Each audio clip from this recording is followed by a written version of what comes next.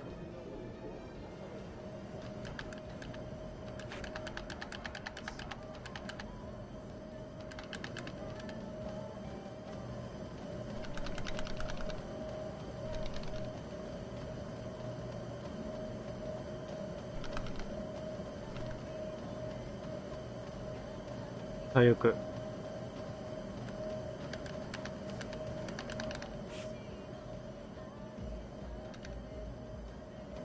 ねえ、下手すぎ。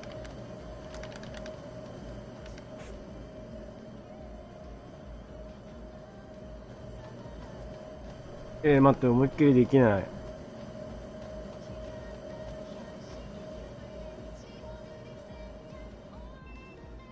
まあまあまあまあまあ。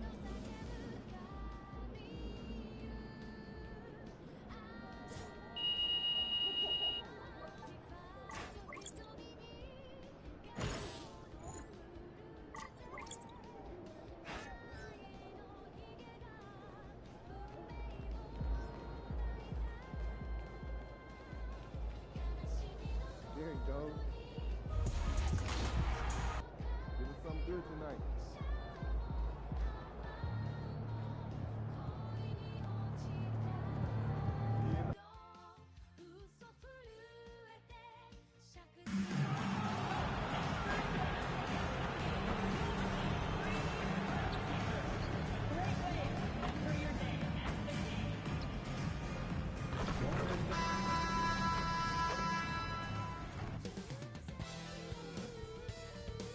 It's a beautiful, and by all accounts, the Spurs had one of the best draft nights of any team, Shams. So you already have Victor Wembanyama and De'Aaron Fox, and now you're getting 2 lottery picks. One in Dylan Harper, who in a lot of years would have been the #1 overall pick, and then also Carter Bryant, a prototype 3-and-D prospect for this team. These 2 players should have an immediate impact in the league. The Spurs, a team to watch, and the starting lineup for the Nets. MP is out there with Traore. Then it's Nicholas Claxton. Then it's Michael Porter. And it's Minot in at the 4. And they pick up 2. Still able to finish through contact. What toughness by Fox. For the latest news on MP, let's hear from Allie LaForce on our sideline. We have a bit of a lineup change tonight. MP is stepping into the starting 5 in a move that many fans have been hoping for. Coach told me, quote, MP's earned it. He put in the time and he's done things the right way. He's looked like a starter for a while now. It's quite the journey for the rising star from Vermont. You know, it seems his moment has arrived. Thanks. And the one thing you hear about in hoop circles, the weak link theory. You familiar, Shams? Yeah, you know, it's an idea that to win nowadays, you can't have a weak link for the other team to expose. You need guys that can play both ends of the floor, guys that can play defense, guys that can also spread the floor, that aren't a liability on either end of the floor. So we saw that in the NBA Finals, 2 teams clearly stacked with guys who play both ends. Something that MP has that not many other rookies can claim, championship experience. MP was a key member for his team that won a title in the European League. Yeah, and there's no substitute for experience like that. MP might be a rookie, but to have played in the European Championship game is something that goes a long way as far as composure on the court. Well, showing off the athleticism. At 6'10", Porter Jr. is a major problem inside. Castle outside. Fox deciding where to go with it. Over Traore. And it's Fox missing. The Nets have gone 3 of 3 so far from the floor. Castle. MP, the pass to Claxton. Stolen by Wembanyama. Vassell outside. And a little over 2.5 minutes gone here in the first. Fox outside. And with picks 2 and 3 in this year's draft, Shams, we saw the Spurs and the Sixers add to already crowded backcourt rotations. The draft is really a talent grab, so you have to go for the best available. But we saw in the finals the value of having multiple guys who can play with the ball in their hands, spread the floor, do multiple things on the court, and the competitiveness is a big part of this. The ability to play both ends is a big part of it. So all of those traits are increasingly important to win in today's NBA. And he makes no mistake. Slam dunk. Showing how athletic he is when Castle sees room for takeoff, he jumps all over it. Porter with a screen on Castle. MP with it. He's picked up by Vassell. And then Porter with the dunk. And he's been an ideal teammate tonight. He's really creating plenty of looks with his passing. Yeah, when there's been an open man, he's found him. どんなに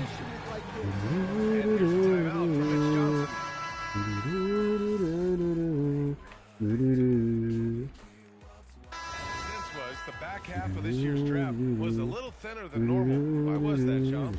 It's because the money is getting bigger and bigger in college basketball. And a lot of those potential late first or second round picks can just simply make more money in college than go to the NBA. So as these rules start to regulate and the revenues potentially get shared more across the schools, potentially it normalizes a little bit. But these players in college are able to make essentially the NBA minimum, if not higher the NBA minimum, even as second round potential picks. Good point. On the floor for the Nets. Him out there with MP. Then it's Michael Porter. Then there's Sharp. And it's Minot in at the 4. Spurs trail by 14. Fox the pass to Cornette. It's Barnes on the wing. San Antonio moving the ball around. Up top Castle. うわ Cornette sets the screen. マジかよ 6 on the shot clock. Castle マジ outside. か He drops it from range. Castle's got 9 points. Shams, you're always ready to break a story. Is there ever a chance for you to unplug? Late summer is when things are quietest, that mid-August through September Labor Day window. That's usually the best moment to get off the grid. But BA, you never know in today's NBA when things could happen, and that could be in the summer too. Yeah, you're always ready. I know that about you. You're a workhorse. Always ready. San Antonio with the ball, following the bucket by Brooklyn. Three-pointer, Fox. Cornette. Claxton with a rebound. And you have to think that they're leading this game because of how they've controlled the boards tonight. Screen by Claxton. Here's MP taking it inside. Oh, and the dunk by MP. Yeah, terrific take by MP. He's just punishing them on the drive. Fox the pass to Cornette. Fox outside. From outside the arc. And again, it's San Antonio with a 3. Their defense has to do a better job of smothering those shooters. All right, Chums, we know you got to hop back on your phone in case you have to break any news. Thank you for being with us here tonight. Great stuff. Happy to be here, BA. Thank you. Well, that was fun having Shams sit in with us. I'll tell you what, if you're looking for the inside scoop, he's the guy. So true. He's got his finger on the pulse of this entire league. If something's going down, you can count on him letting everybody know about it. Nets leading by 14. 54 seconds left in the first half. Claxton a screen on Castle. MP with it. Castle covered. And Claxton gets the bucket. That's 10 straight points they've given up in the paint. And here's Fox. He'll bring it up for San Antonio. They'll be hosting Toronto for their next one. And that'll put them halfway through a 3-game homestand. Fox with a screen on Porter. Vassell passes to Barnes. The 3 ball. And it's MP with a rebound. Well, deep into the game, his team is lagging, and he's been unable to help. Brutal performance from him. Oh, and makes it with the kiss. MP's gotten 4 this quarter. Well, the way MP runs screen and roll, you think he's been in this league for over a decade. Here's Fox. Lays it up and banks it in. Credit their discipline. They've been working for high percentage shots. A dominating first half of play, and so far it hasn't been close. Nets out in front, up by 16. We'll see you after halftime for the beginning of the third quarter.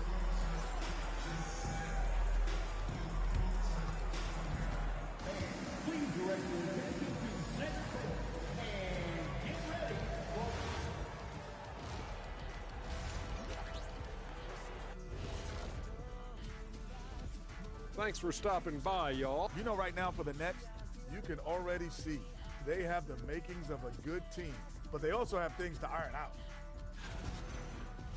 And looking now at that first half, anything that could have gone wrong did go wrong for the San Antonio. And that's it for halftime. Thank you for joining us. We send you back.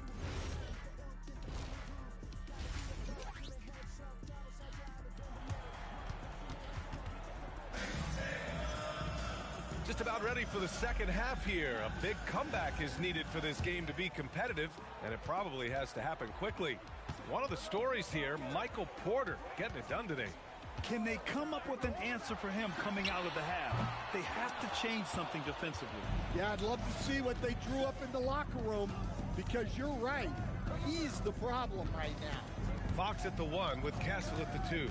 Then there's Wembanyama. Then there's Devin Vassell. And it's Champagnie at the 4. That's who's in the game for the Spurs. Coach, I've heard you say one of the most frustrating things to watch is a team that beats itself. Yeah, B.A., I think one of the things is before you can win, you got to make sure you don't lose. And when you're doing things like turning the ball over or fouling needlessly, those are probably the two biggest areas. Those are beat yourself types of stats, and it's hard to get away with those at the highest level. Brooklyn leading by 18. Second half rolling along, about a minute played here.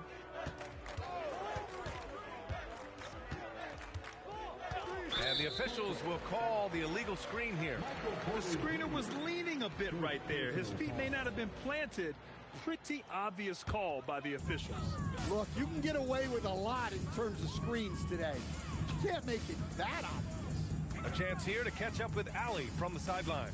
Thanks, B.A. The Spurs last season acquiring De'Aaron Fox. He said what this team struggled with are the things that I bring. Self-creation, being able to touch the paint, getting into the teeth of the defense and collapsing it. And regardless of how well I'm playing in a game, I still command attention. My guys never just leave me. Guys, back to you. Okay, Allie, thanks a lot. Here's MP following the bucket by the Spurs. Down to 5 on the shot clock. The Nets need to get off a shot here. And then Porter with the dunk. Great delivery on the pick and roll. MP with a good sense of timing. And Grant, the Nets have shown the capacity to rebuild quickly in the past. Yeah, playing in a big market helps, but they've pivoted decisively from their Big Three era and have the picks and flexibility to make moves. And so it's Brooklyn with it. San Antonio getting their last shot to go. And the shot goes down. Porter's got 4 points now in the quarter. Strong pass there to set up the basket. Here's Wembanyama.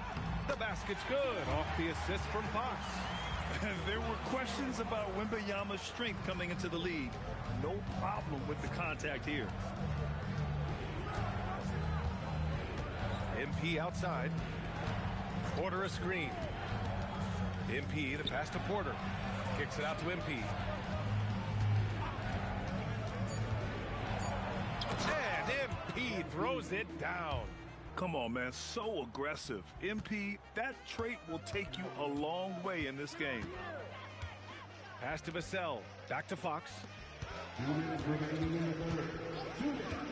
Porter against Vassell. Here's Wembanyama. And San Antonio getting another bucket right there. Yeah, he makes it look so easy out there. The game comes naturally to him. And so the timeout by Jordi Fernandez here. He's going to take a minute to regroup with his players. The Spurs making a switch here. Harper's checked in. Williams is checked in for Brooklyn. 1:52 left in the third. Now MP. 6 points for him. Ooh, he took a hard foul on the shot. So he'll head to the line to shoot a pair. It's going to be on Victor Wembanyama. One of those guys who came into the league with great expectations. MP has met those and then some. Coach, after making the playoffs 22 consecutive years up through 2019, the San Antonio Spurs have not been...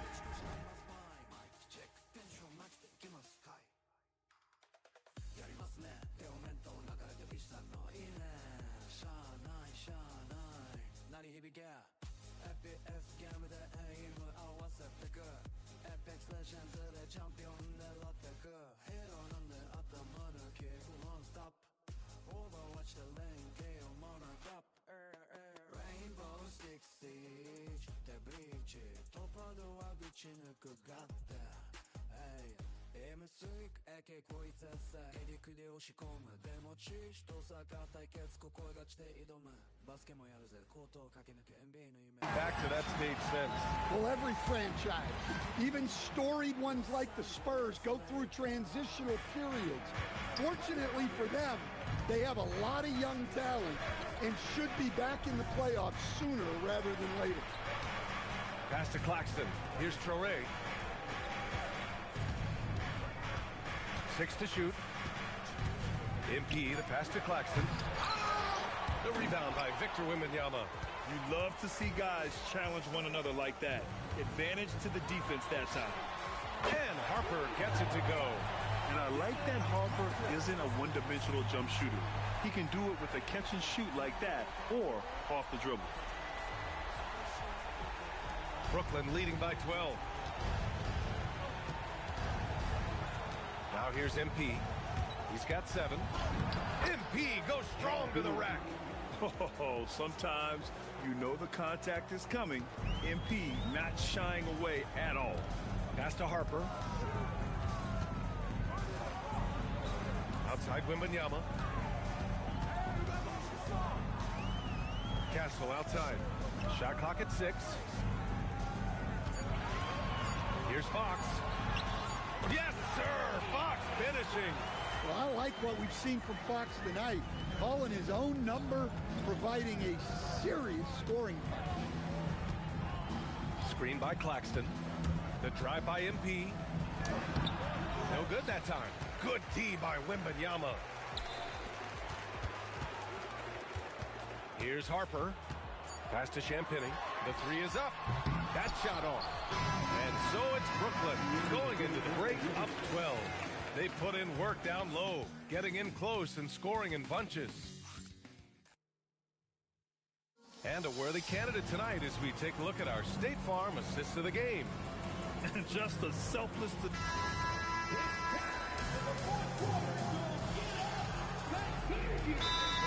He's checked in for San Antonio. Castle comes in for Harper.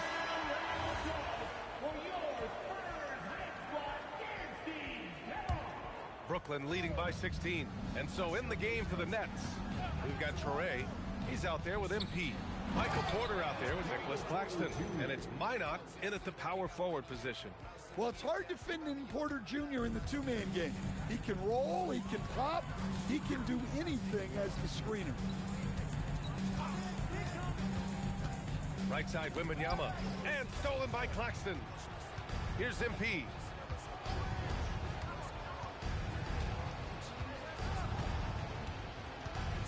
Porter with a screen on Castle. MP with it. He's picked up by Vassell. And then Porter with the dunk. Well, turning defense into offense. Porter with a great steal to get things going. Fox outside. Pass to Vassell. And for most NBA teams, the draft is the best path to acquiring an NBA superstar.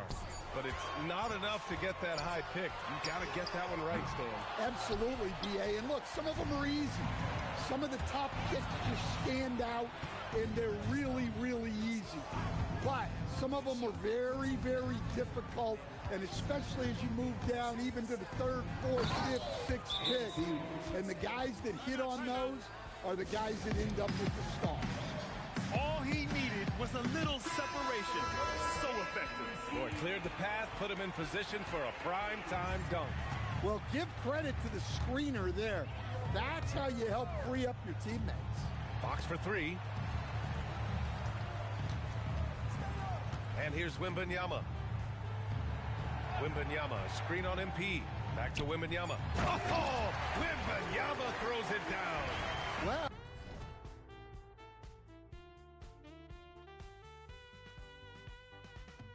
we saw. well, if you're going to let him get that close to the rim, that's what's going to happen. Leaving no room for error with the slam. MP, the pass to Porter. Here's Minot. MP scanning the floor. On the take. Shoots. Rebound by San Antonio. A minute 20 left in the 4th. And what a complete performance we saw from them. A dominant win in every way for the Nets. And you don't usually see this kind of blowout, but tonight they delivered the punishment. I mean, what's so impressive is they never wavered in their approach. They just kept at it and showed they were without a doubt the better team. And this one concludes with their second victory of the year. And with this one all but in the record books, they set the tone in the first of what will be only 2 meetings between these teams. And of all the highlights and performances we've seen here tonight, the one thing that stands out is what an unbelievable night it's been for MP. Well, we saw some exceptional passes from him tonight. His vision did a lot to elevate their offense. That's an inspired ball club. They fought hard, and during the most important moments, they made big plays. Yeah, they saved their best basketball for this home stretch, and they certainly earned this win. Here's Fox, and he gets it to go, hitting off the back of the rim. And Brooklyn with possession here. Porter with a screen on Castle. Pass to Porter. Another possession, another assist. Another possession, another assist. Man, is he sharing the ball well, hitting his guys right in their spots. There's the steal. Here's Traore. And so it's Brooklyn easily grabbing this one. This one wasn't even close. The hometown crowd was waiting for a miracle that never came. Thanks, guys. Congratulations on the...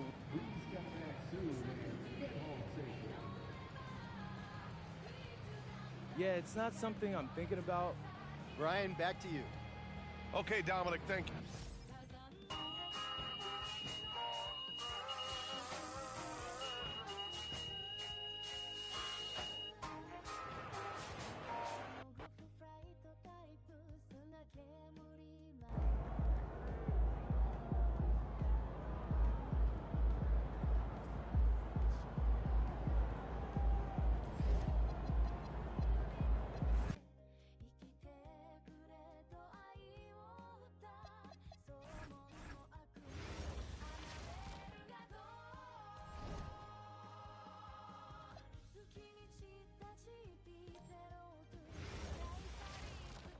Hello, and thanks for joining us, folks, for this midweek NBA action on 2K Sports. And on tap tonight, it's the Cleveland Cavaliers going up against the Boston Celtics. Kevin Harlan here, and I'm joined by Greg Anthony and Clark Kellogg with David Aldridge on our sideline.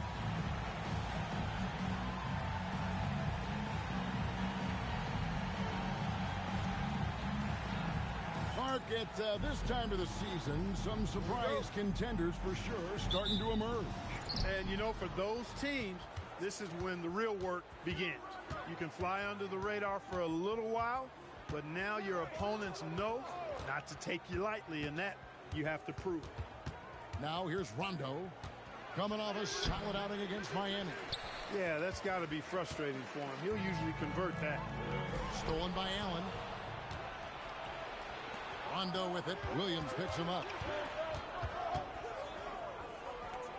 Rondo kicks to Allen. Back to Rondo.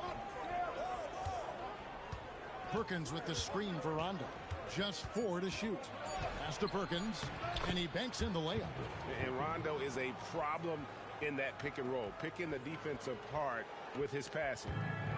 And so it's Williams who brings it up for the Cleveland Cavaliers. Bergeau with a screen on Rondo. Parker outside. Fires from deep. Good. Great play by Williams to set it up. And just so sure of himself, like he just knew that was going in. Pass to Garnett.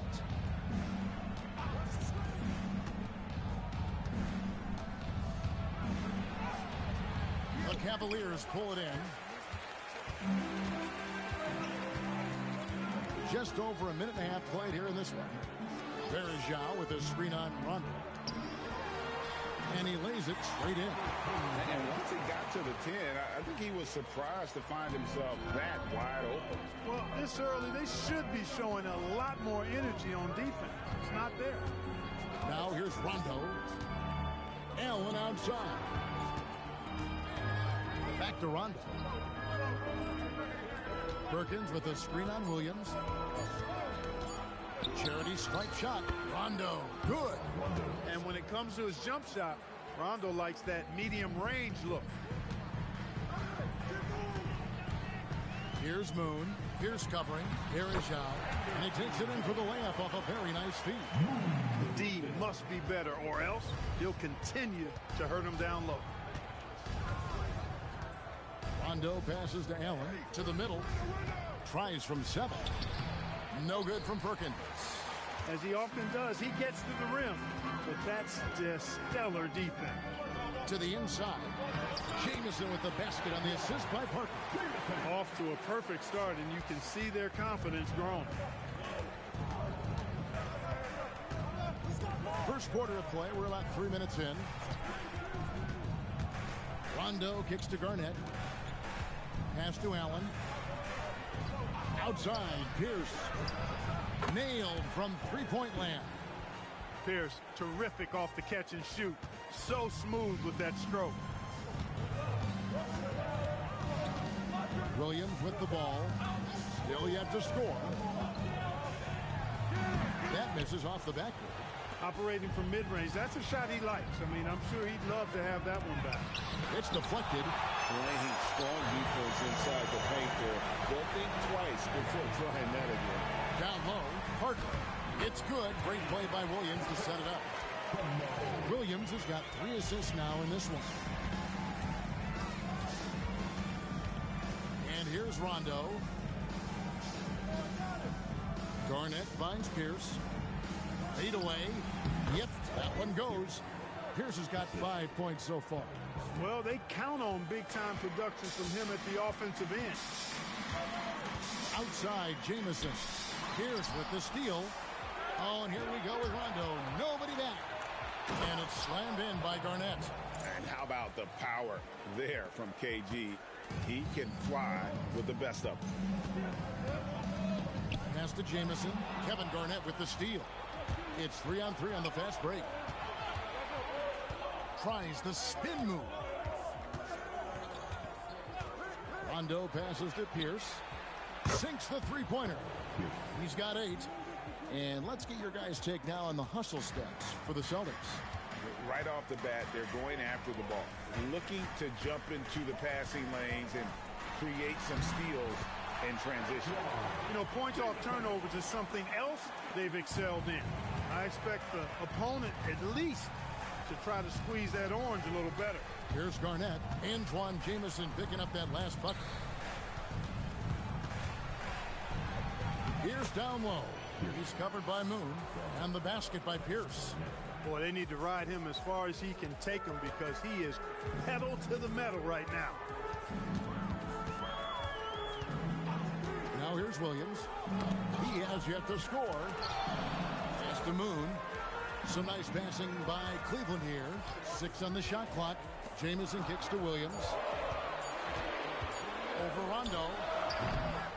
Williams can't get it to go.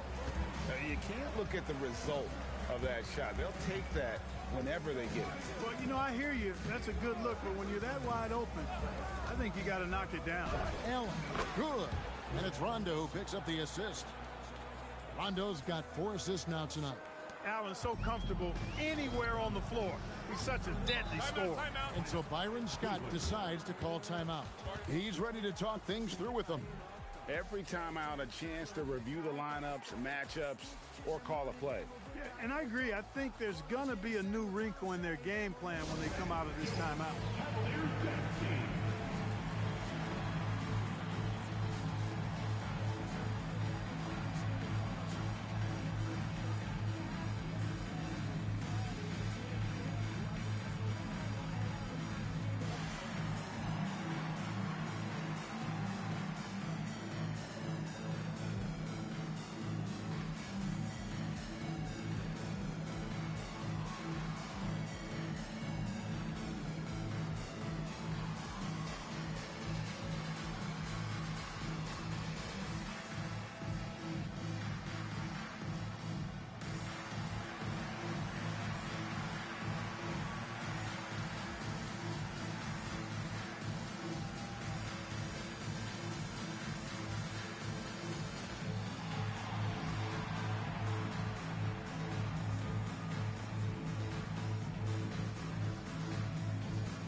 a strong showing last season.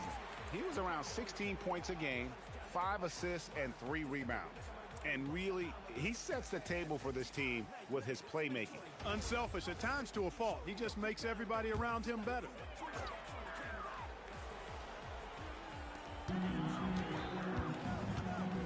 Outside, Jamison.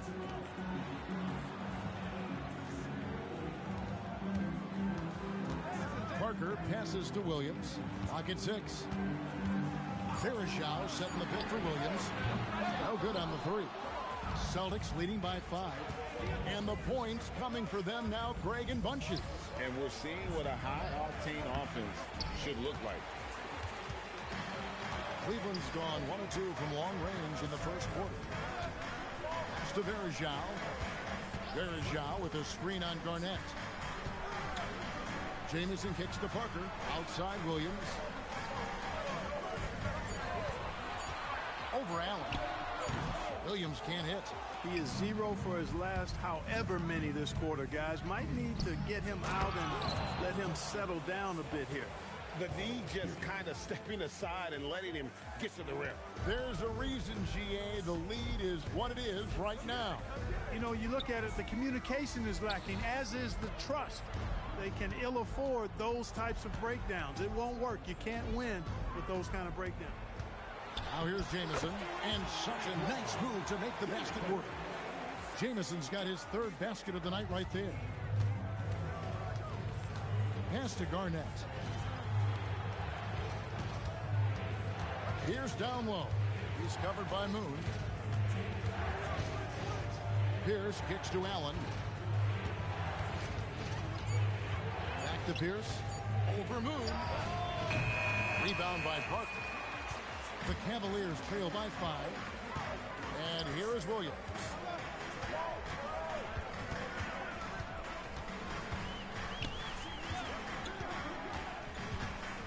To the paint. Here's Verajao. And that one clearly a foul. Gets the whistle and 2 shots coming up. And the thing about Verajao is he's always in the mix. Excellent at making things happen because he's scrappy and he never stops hustling. Take a break. Take a break. 2 shots.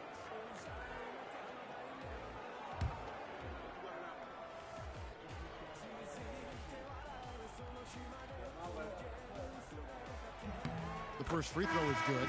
A different look now for Cleveland. J.J. Hickson, he's checked in for Moon. And Sessions subbed in for Parker. The Celtics also changing it up. O'Neal comes in for Kendrick Perkins. And Jermaine O'Neal is subbed in for Kevin Garnett. So he picks up just 1 from the line that time. Hey, I've said it before, it's worth repeating. You cannot underestimate the importance of free throws. Pierce kicks to O'Neal. Nice ball movement by Boston. The kick out to Pierce. Good, and the assist goes to O'Neal. Pierce has got 13. They are winning this game largely because of his efforts. And so Byron Scott decides to call timeout. He's going to make some adjustments to the game plan.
With this stoppage in play, we have a chance now to show you which teams led the league in three-point percentage last year.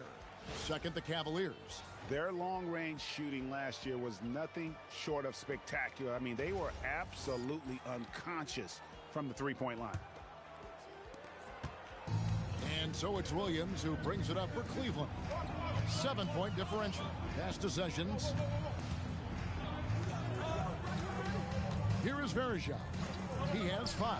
Williams for 3. And Pierce pulls it down. He's having trouble getting anything to go right now. Rondo passes to O'Neal. Not backing up or backing down. Pierce knows he's got to keep going after his shot when the defense is trying to be tight on him. The Celtics shooting their first free throws of the night. And they were 75% from the line a season ago. And those aren't the kind of numbers they can afford to repeat throughout this season.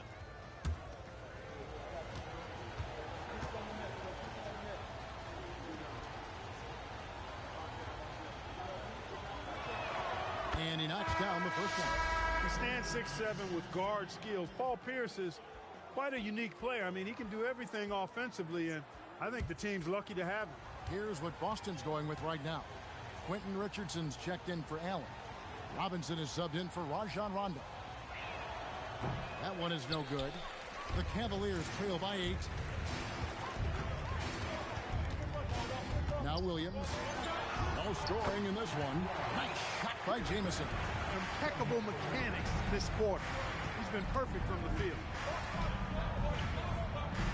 Right side O'Neal. Williams looking around. The shot from the low post is good. I'll tell you what, I'm not sure these guys can keep this up. High-octane action for sure. Crowd pleasing already. Now here is Robinson. Pass to Pierce.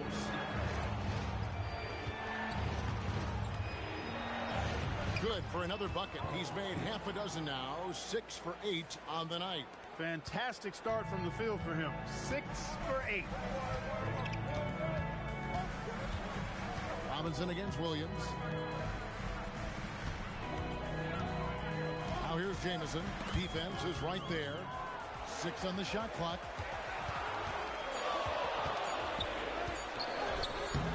That one doesn't drop. O'Neal with the defensive effort. It's Pierce on the wing. Hickson covering. Pierce against Hickson. It's stolen by Hickson. Outside, Jamison. And Verja kicks to Williams. Back to Verja. Jamison the pass to Hickson. Cleveland moving it around. Williams for 3. Hands it from downtown. Williams has got 5 now. Creating for others, drawing the defense's attention, then passing it out to the perimeter. That's good basketball. Here's down low. Working on Jamison. The Cavaliers trail by 3. Hickson dishes to Jamison. And Sessions kicks to Jamison. Hickson with the ball. Still without a basket. A shot by Williams, no good. No doubt he's struggling right now from the field. Let's see if he can get it going this quarter. The kick out to Pierce. Fires away from outside. That shot, no good. Paul Pierce, he's been the guy making things happen for the Boston Celtics. And it was from three-point range where he did the most damage. He knocked down 3 in that quarter. Don't go anywhere. We'll be right back.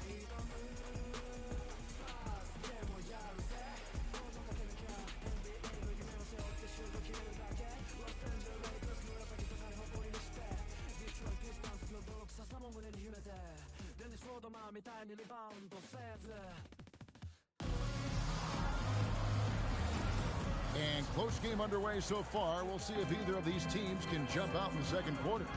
When you consider how the Celtics are doing, guys, what jumps out to you, stats-wise? Well, you can see these guys are unafraid to take chances defensively. Well, you know, the defense, guys, is just disruptive, active, and energetic, and you can't afford to be loose with the ball against these guys. And defensively, they're on their heels every time the ball comes inside. Yeah, I think they've got to ramp up the aggressiveness. If they don't, things are just going to get worse from here. Now here's Pierce.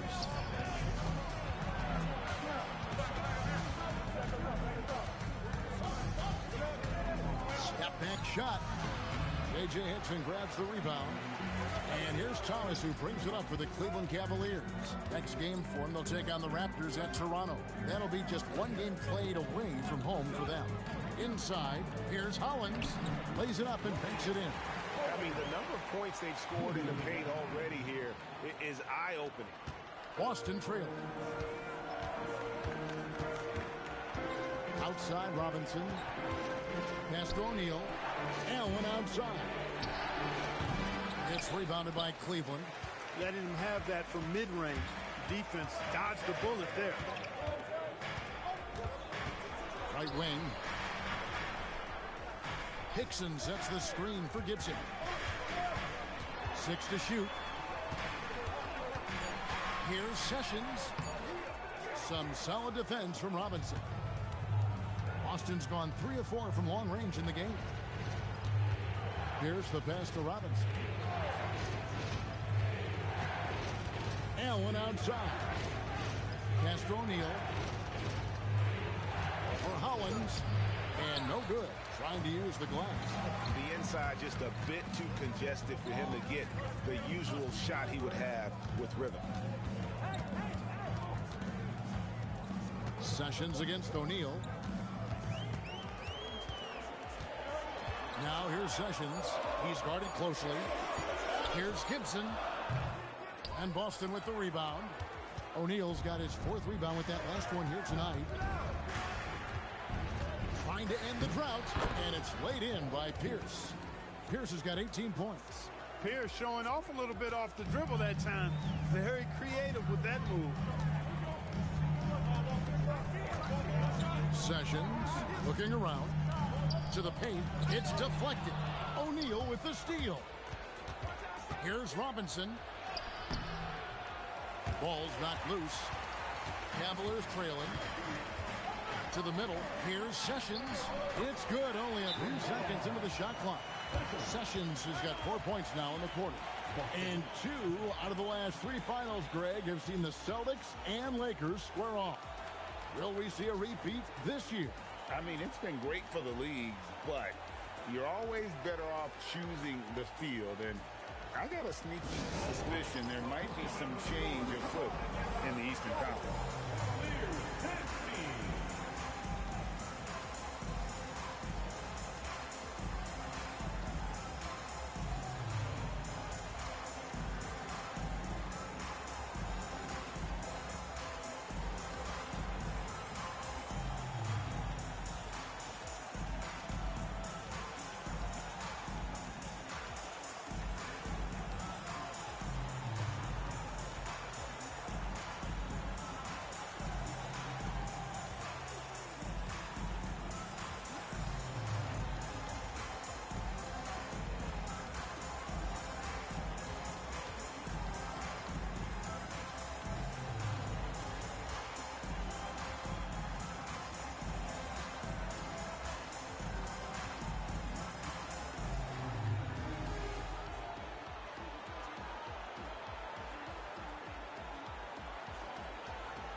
For the Cavaliers, Jamario Moon, he's checked in for Thomas. Parker comes in for Gibson. And Mo Williams subbed in for Sessions. And then for Boston, Kendrick Perkins, he's checked in for O'Neal. Rajon Rondo is subbed in for Nate Robinson.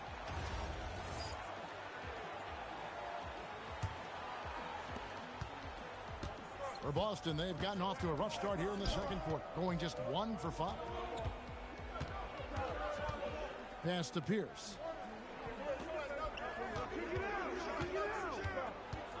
Over Moon, and that one's good by Pierce. Pierce has got 4 points in the quarter. And Pierce knows how to get to his spots, and when he gets there, he knows how to convert. Hickson a screen. Here's Hollins. And the officials will call the illegal screen right there. And not not the most common call you'll see in the NBA, but hard to argue that pick wasn't illegal. Yeah, you know, the officials aren't nearly as lenient as they used to be on that call. As a matter of fact, I know I got away with a lot of those in my playing days, but that was 40 years ago. Now here's Rondo, and looks like the illegal kick was set. Yep, that's right. That'll get their attention.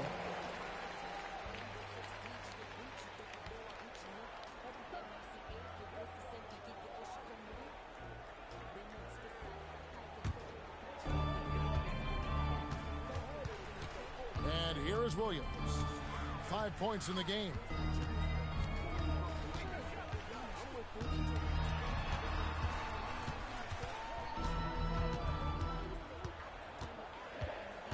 Five on the clock. Rondo gets the handball. Well, you forget sometimes how much of an impact Rondo can have defensively. They're showing off some superb vertical as he goes up for the block. Anderson Varejão's checked in for the Cavaliers. And a change for the Celtics. Garnett, he's checked in for O'Neal. Now here's Rondo. Perkins dishes to Allen. Pass to Garnett. Allen against Parker. Now here's Rondo. Lets the three fly. Boston again missing. Parker inside. Defended by Allen. Parker kicks to Moon. Pass to Williams. Fires the three. Bangs home the trifecta. Williams has got 8. This tug-of-war game continues. And guys, that's lucky number 7 already in this game. Here's the pass to Garnett. Garnett just attacking the rim. You look at his athleticism, the mobility, and agility. Garnett knows how to make himself dangerous in the pick and roll. Rondo against Williams.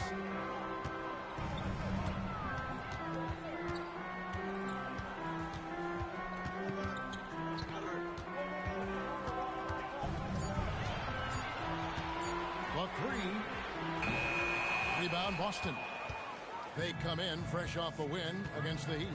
And guys, they walked into the arena with a certain kind of swagger, and we really saw it play out on the offensive end. And, you know, confidence is key there. They seem to play with a ton of it, especially on the offensive end. Cleveland has gone 1 of 2 on three-pointers here in the second quarter so far. Dixon a screen on Allen, and Bray Allen gets the whistle that time. That's his first foul, and Cleveland making a change here. Jameson's checked in. Number 4, Antoine Jameson.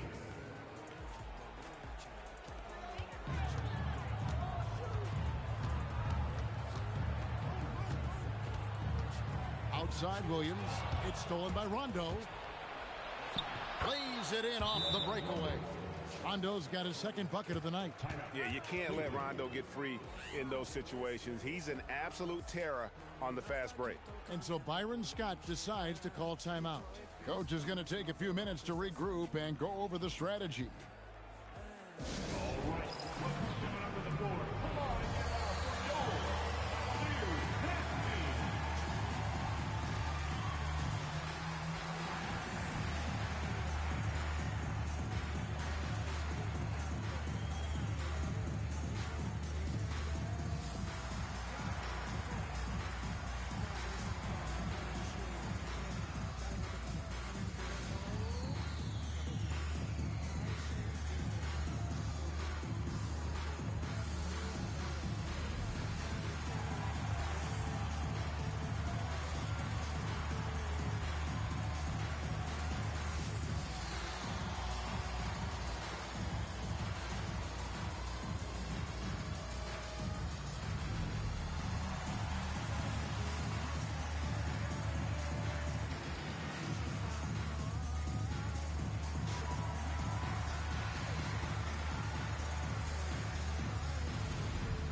Showed up top 5 in field goal percentage, and that speaks to how consistent they were night in and night out. They were a team that never stayed cold for long. And you just brought up their assists. They worked the ball around so well. Their offense last season revolved around their passing game. And so it's Williams who brings it up for the Cavaliers. Trailing by 2, and Moon kicks to Jamison.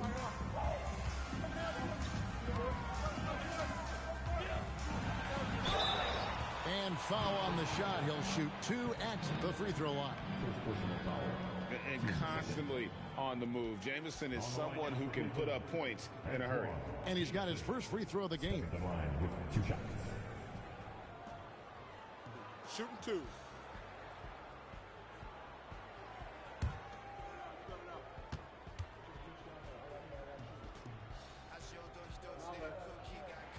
That free throw good from Jamison. And Jamison is such a talented scorer, a forward who can get it done both outside and in.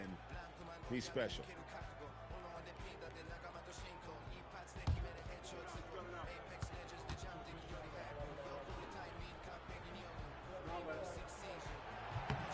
Jamison hits them both.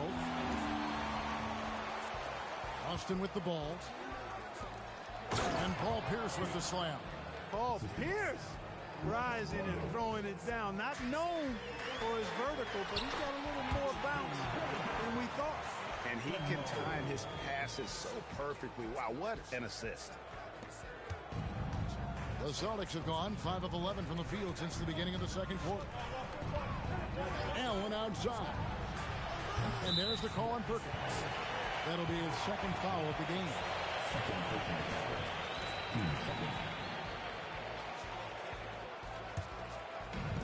Cleveland's gone 3 of 7 tonight from three-point territory. Pass to Moon. Jamison against Garnett. Jamison, no luck. Austin's gone 0-2 from deep here in the second. And it goes down 2 points. Allen's got his second bucket of the night. And I need to see some more assertiveness out of these defenders. Williams passes to Moon. Here's Jamison. And a lot of contact on that one, so he'll shoot 2 here. It's on Kevin Garnett. And a look now at the Boston Celtics' upcoming schedule. On Friday, the New York Knicks coming to town, tipping off a homestand for them. And then on Tuesday, they'll head out on the road to face the Pistons in Detroit. And for their matchup with the Bucks, it's a good checkpoint to see how they fare. It's the 5th contest on the year for them and a chance to evaluate where they stand. And that one misses.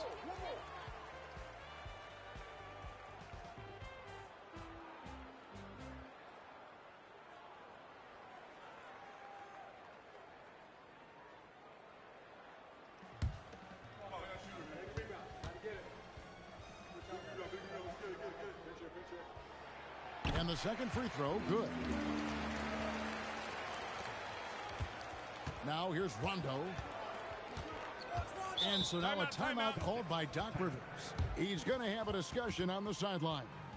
And team strategies closely guarded. One aspect of the game the fans aren't always privy to. Yeah, typically there's some type of adjustment made out of a timeout. It might be major, or it could be just a slight tweak.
Some stats for Pierce.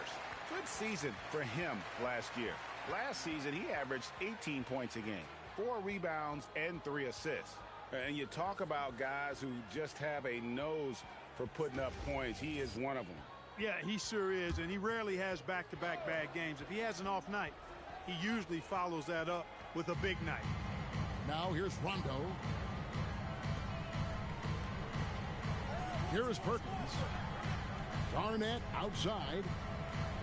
Garnett the screen. 5 to shoot. Here's Pierce. Got it off in time and beat the shot clock, but it's no good. Cavaliers trailing. Pass to Moon. Jameson inside, working on Garnett. Shooting foul as the whistle blows. He'll shoot 2 free throws. It's on Kevin Garnett. Really good focus, keeping his attention on the basket and not the defender.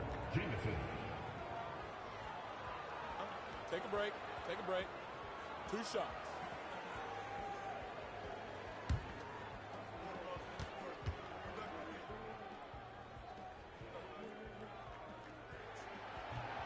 And he can't get the first one.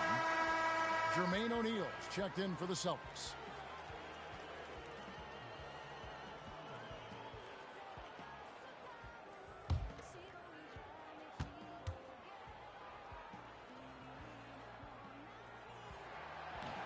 He hits the second from the line. And what you love about him is he's a team-first guy, willing to do whatever it takes to win. Allen with the screen for Rondo. Outside, Pierce. Off target with his 3. And I thought that was going to drop. It looked good from here. Williams finds Parker. Pass to Moon. At the top of the key, Williams. Takes the 3. Here is Zhao. He hangs in there and cashes in on the second chance points. And the Cavaliers lead by 2. Putting in the effort to get a second chance look. Nice. Here's feeling it out a bit. Pass to Allen. Back to Pierce. Over Moon. Misses off the left iron. And gotta like what they've been doing down low in the post. I certainly do. You know, I like to see guys do their work inside. Their rebounding has been excellent, and that's always important in a close game. Williams kicks to Moon. Parker dishes to Moon. Jameson the pass to Williams.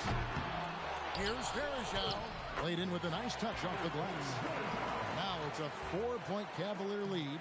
As the game has gone along, they've gotten more and more aggressive on the backboard. Well, it's paid off with a greater rate of second chance hoops. I mean, great effort to build this lead on their part.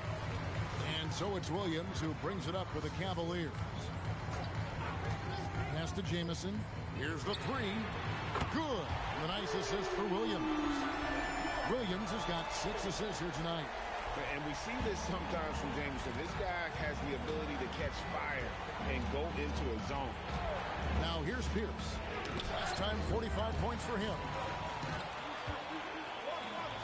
Here's Jameson and a slam dunk by Jameson. And creating a little separation here, gaining some confidence. Yeah, you get the sense that they're going to start stretching this lead out a little bit. Here's Rondo. 50 seconds left in the second quarter. And like the physicality he brings to the floor, outstanding at drawing fouls while shooting. The Celtics have converted 1 of 2 free throws so far today.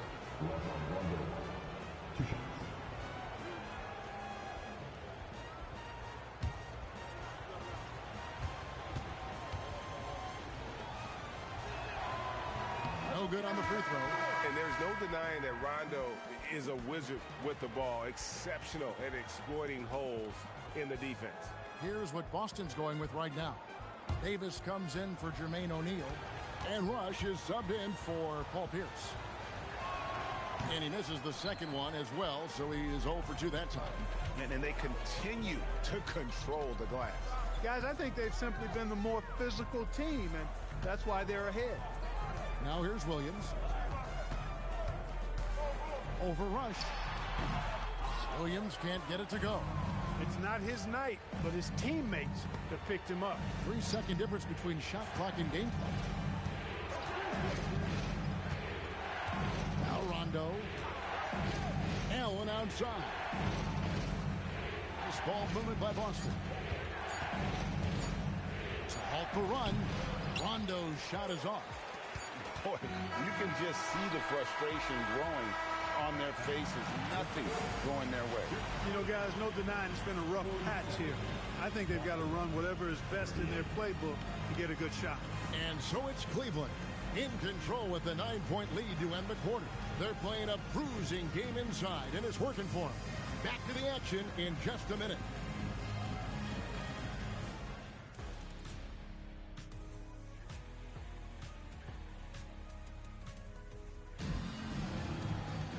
And happy you could join us. We've got 2 quarters left to go in regulation.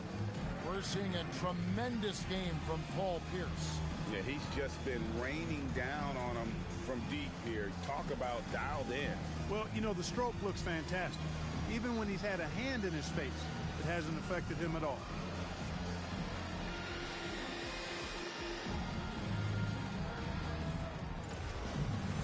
And we hope you've enjoyed the broadcast so far. We're halfway through the game. Pass to Moon, outside Jamison. And the call will be against Kevin Garnett. That will get him his 4th foul of the game. That's his 4th foul. Expect him to be targeted now. They'd like to put him in further foul trouble if they can. O'Neal's check in for Garnett. Verija with him. Just 5 on the clock. Pulls it from 20. The shot by Williams, no good. And the well is running dry for him right now. Nothing falling. And, you know, you can sense his frustration. This is going to be a test of his resolve here. Now, here is O'Neal. Still scoreless. Outside, Pierce over Moon. Verija grabs the board. The Cavaliers leading by 9. Williams passes to Parker. And now the fast break. Rondo with the ball. Now Allen. Moon pulls it in. Pass to Williams. Jamison with a screen on Rondo. Now here's Jamison. Guarded by O'Neal. Jamison, no luck. Celtics trail by 9. Allen finds Rondo. Screen by Perkins. Rondo passes to Perkins, and it's good coming on the assist by Rajon Rondo. Perkins got the first points to start out the 3rd quarter for Boston. Down low, here's Verija, and it's slammed in by Verija. Pounding it home is always a good feeling. And we're just about 2 minutes into the second half now. Rondo against Williams. Allen outside. Over Parker. Allen's shot is off. Just 1 for 4 thus far. They have not found their rhythm this half. Verija with a screen on Pierce. Williams kicks to Moon. Back to Williams.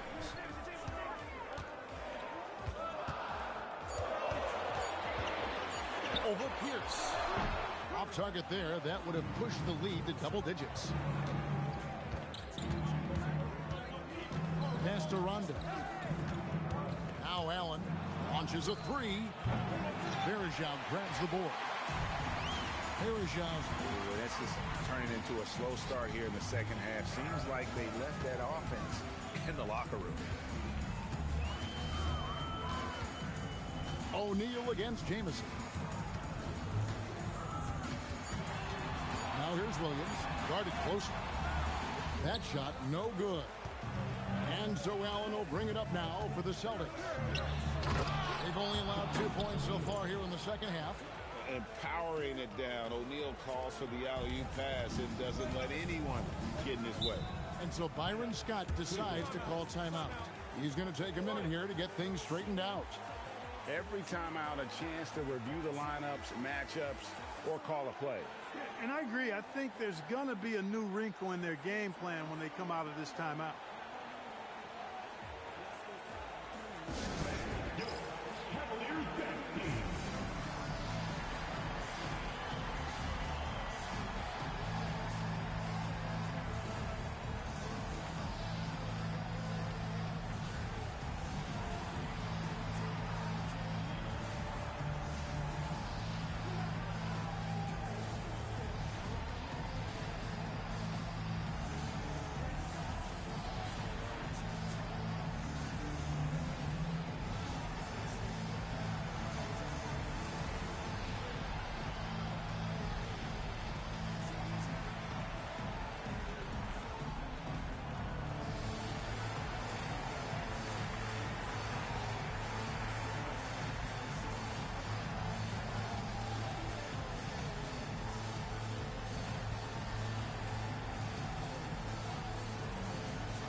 While we have a second, let's go to the 2K leaderboard for a list of the league's top shooters from last season. Second, Kendrick Perkins. Put the ball in the bucket. I mean, that's the name of the game, right? I mean, just ask him. He'll have the answer for you.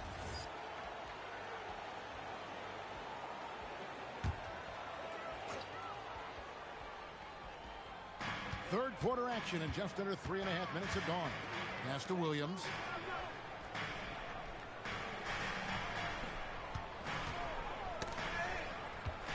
Back to Parker. Shot clock at 5. For the 3. Williams can't get it to go. He had 6 points from long range in the first half, but nothing's fallen here since. Allen outside. Basket is good. The assist from Rondo. Rondo's got assist number 8 here in this one already. Rondo against Williams. Outside, Jamison. Got a piece of it. Celtics trail by 5. Pass to Rondo.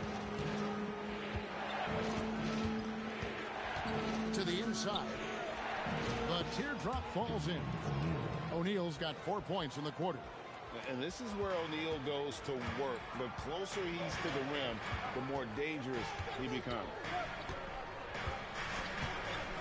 Here's Moon. Williams up on top.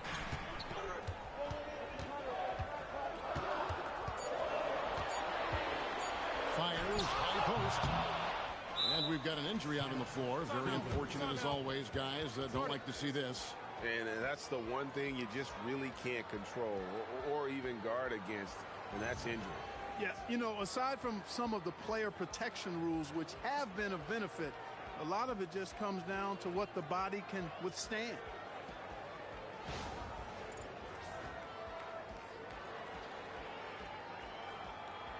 Sessions checked in for Williams.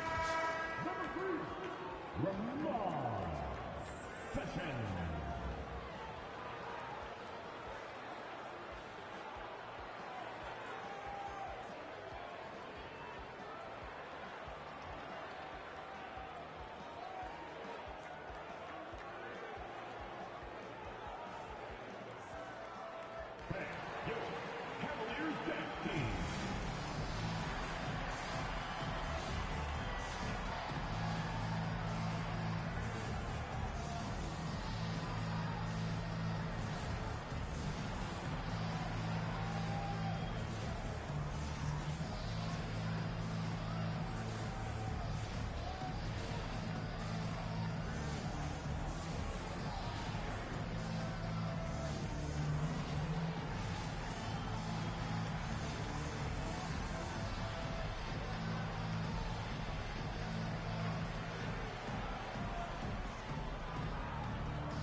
Moment. Let's check the stats for Perkins, how he performed last season.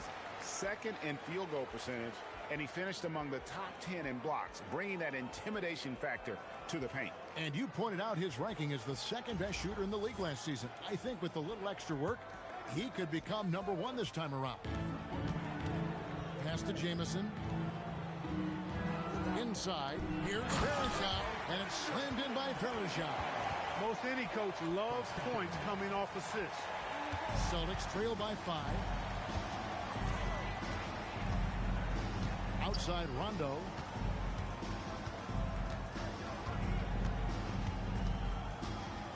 Now Pierce puts up a 3. Rebound by Anderson Verishov. Moon with it. Pierce on him. Pass to Sessions. Back to Jamison. Shot clock at 6. Doing a nice job defensively that time. O'Neal throwing that one in reverse. Some nice ball movement here by the Celtics. Sessions against Pierce. Now here's Rondo. He's covered closely. Cleveland leading by 5. Pass to Jamison. Stolen by O'Neal. Allen with the ball. He's picked up by Parker. And here's Sessions. Al Verishov, guarded by O'Neal. And here's Sessions. Jamison inside. O'Neal with the rebound. O'Neal's got rebound number 9 now. What an effort here tonight. Rondo kicks to Pierce. Pass to O'Neal. Over Moon. And that one hits back iron. I tell you what, the defense should send Christmas cards for that miss. Parker with a clean look. Connects from three-point range. Parker's got 8 points. And when the corner threes are dropping, it really forces a defense to cover a lot of ground. And timeout called by Doc Rivers. He's going to take a few moments here to check in with his team and regroup.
Celtics trail by 8. Okay, time for an injury report. Hey, Kevin, I chatted briefly with the head athletic trainer for the Cavaliers. Now, he told me that it's a knee sprain, and it's definitely painful, but it's fortunate it wasn't worse. He won't play any further tonight, obviously, and will be out for quite a while. Kevin, back to you. All right, David, thank you. You know, for better or worse, life brings these kinds of challenges, and they aren't pleasant. We know he's up to it, though. He'll respond and move forward in a positive way. A kick out to O'Neal. Allen, right side. Just 5 to shoot. Here's Rondo. And a great assist by Allen as that one goes in. You look at Rondo, he's got a nice touch, but he's adaptable, too. I mean, he can change and alter his release point. The floater is one of the many moves that he can go to with confidence. Here's Jameson. Goes to Verjao. Parker. Perkins with the block. Boy, that was a demoralizing rejection right there. This is what happens when you challenge him at the basket. Rondo dishes to Perkins. Back to Rondo. And he floats in for the easy two. Credit the assist on that one. And I like that they're not settling. Getting the ball on the interior, 8 of their last 10 coming that way.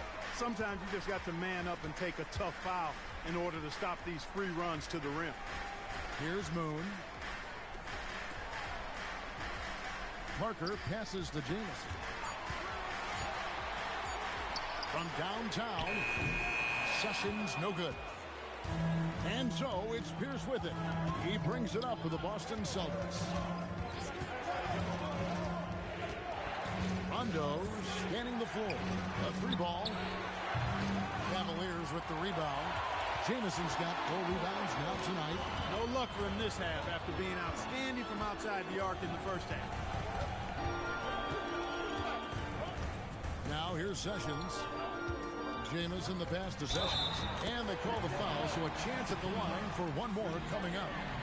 Getting physical in the paint and being rewarded for it.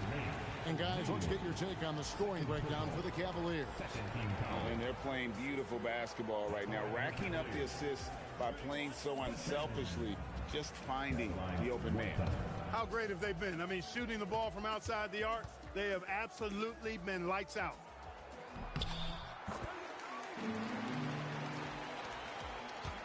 Celtics trail by 7. Allen outside.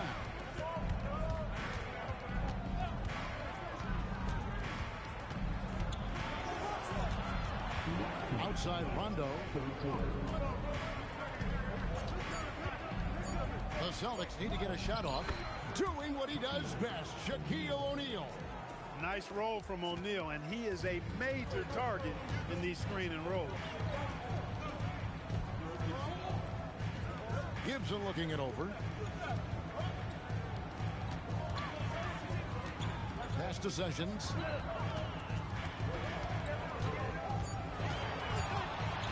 Over Rondo. Sessions no good. Celtics trail by 5. Outside Rondo.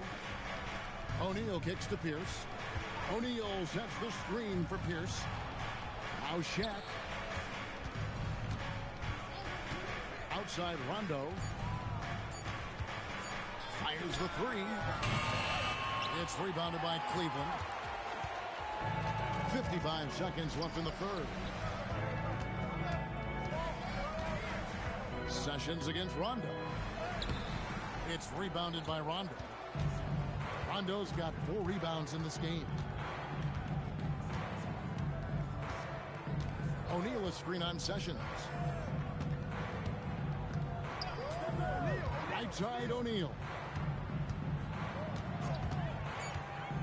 Back to Rondo. For 3, Pierce. Hickson grabs the ball. Hickson's got 4 rebounds now tonight. And I don't know if he needs a rest in this quarter or what, but he needs something to get off the snide. Get the ball in close. Get your points that way. That's doing good business. Here's Pierce. Shoots the 3. And that shot was up in time, but doesn't go in. And we've watched 3 so far in this one. Cavaliers on top. They lead by 7. And after a quick break, we're going to come right back with the start of the 4th quarter.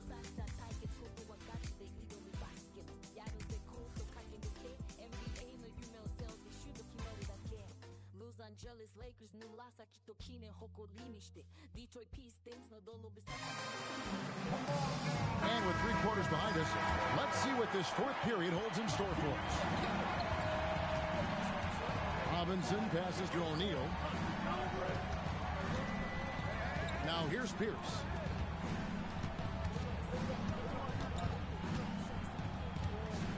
For 3. And Hollins pulls it down.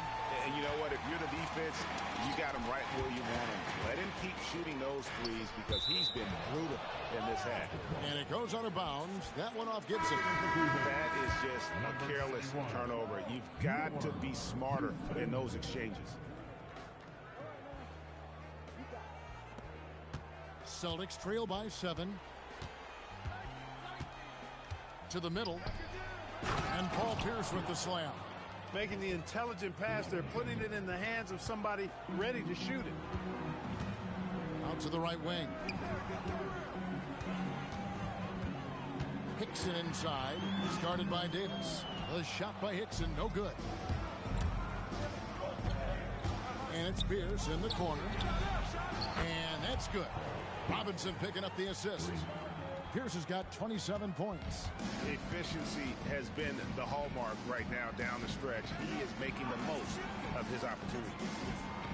Cleveland moving it around. Pass to Houston. Now Hickson. Pocket 6. Great tee that time from Davis. Pierce against Gibson. Pierce kicks to Robinson.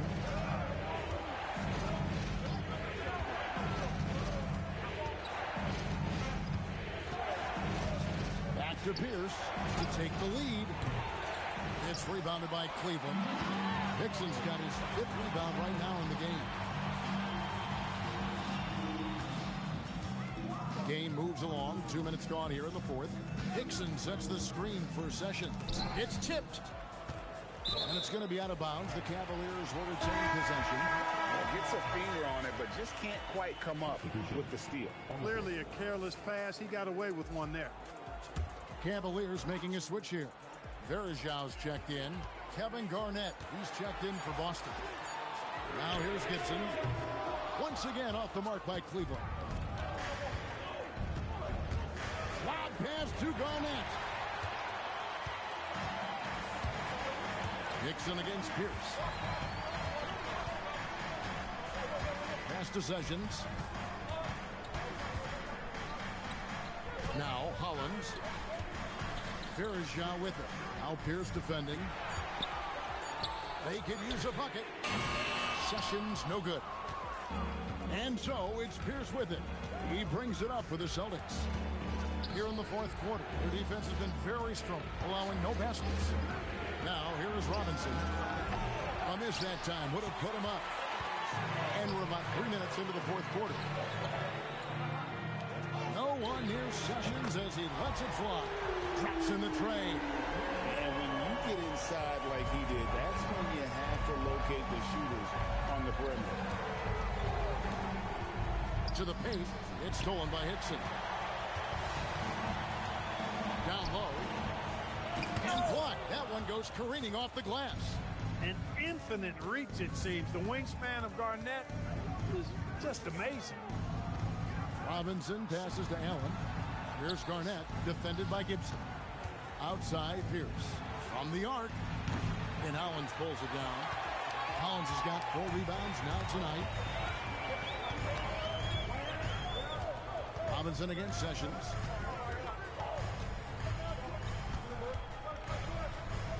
Goes to the reverse layup and pops it in. Now it's a 7-point Cavalier lead. And you like to see since the half now, he's finally starting to come around. And we've got a timeout called by Doc Rivers. And he wants to see some changes out there right away and right now.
Jamison, he's checked in for Ryan Hollins. Moon comes in for J.J. Hickson. And Anthony Parker is subbed in for Daniel Gibson. Perkins is checked in for the Celtics. Rondo comes in for Robinson. Let's check in with our reporter, David Aldridge. Well, during the break, I listened in on Doc Rivers talking to the team. Now, Coach was still pretty positive. He told his guys a handful of shots completely changes this game. Just a few good minutes, and we're right there. Back to you guys. Okay, David, much appreciated. Here's Moon, and slammed in by Fairshot. That's a double whammy, guys. That's right. A great defensive play, then the emphatic stuff. Well, turning defense to offense, we talk about it all the time. Try to hit your opponent at the other end before they can set up the defense. So it's the Celtics now. The Cavaliers making the shot to the inside. Outside Rondo. Nice ball movement by Boston. The shot by Pierce, no good. Another rebound hauled in. They're hitting the glass with a lot of passion. Guys, that's been the key to their league. I mean, simply put, the effort they've displayed on the glass has been the difference. Boy, you have to be impressed with the offensive production. They have got it firing on all cylinders. And, you know, the lead just keeps growing. I mean, this game is not going to get out of their grip. They're going to keep pulling away. It's blocked. And that block was all about timing, making sure he didn't foul while also protecting the rim. Sessions against Garnett. And that one's good. Sessions. Well, not hard to see why they are giving up points on this run. Just too many good looks from in close. They've been struggling here on offense. Yeah, a bit of a dry spell for sure. Here's Rondo. Count it. Number 5 from the floor this game. He's now 5 of 11. Tell you what, guys, this has clearly been his half. When he's getting to a spot, shooting the ball with confidence, excellent turnaround for him. Kevin Garnett with the steal. Outside Pierce. Perkins. And a rebound goes to the Cavaliers. Fairshaw's got his 20th rebound here tonight. Saw that coming.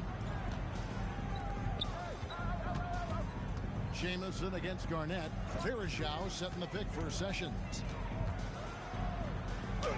And he converts the layup. Sessions has got the lead up to 13 now for the Cavs. And now you see them starting to really work the ball inside. Rondo passes to Perkins.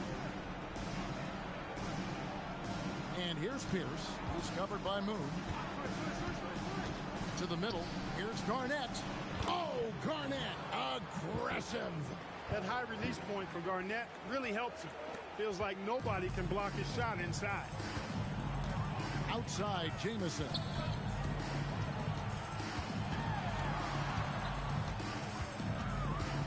Inside. And slammed in by Fairshot. And this offense is in a perfect rhythm. And you can see how they're finishing their play. Boy, this is borderline ridiculous. I mean, every single attempt finding the bottom of the bucket. Now here's Rondo. To the paint. Looks for Garnett. He gets it to him. And it's slammed in by Garnett. Strong move to the 10, trying to get his guys going. Hard not to get motivated, GA, right when your teammate makes that kind of play.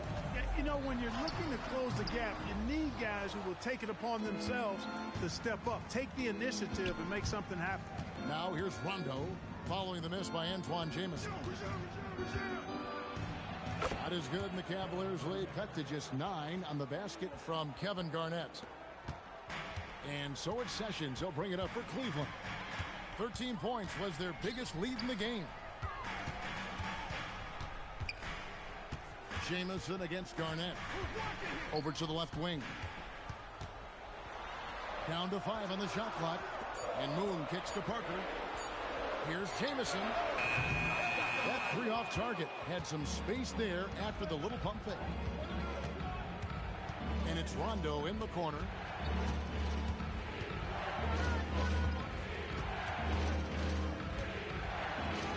Good for basket number 6 from him in the contest. He's shooting 6 for 12. Just no resistance on the inside. That's their 5th consecutive make in the paint. Those looks they're allowing are almost automatic. Now here's Sessions. Jamison with a screen on run. He gets it to go. Wow, unconscious has he been this quarter. They're riding that hot hand. Perkins with a screen on Sessions. Puts it up from 12, and he gets it to go. Pierce's jump shot makes quick work of the mid-range opening, lethal from that area of the floor. Refined and perfected. And so Byron Scott decides to call timeout. Coach is going to talk some things over with the team. Might be seeing something to adjust.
Sessions with it. Jamison left side. Oh, and he cannot get the layup. Coming out of the break, he has been ice cold. I mean, walking without shoes in Antarctica cold. Wow. Does not go in. Guys, a good chance for them to slow it down. Yeah, they definitely should use some clock. Spins.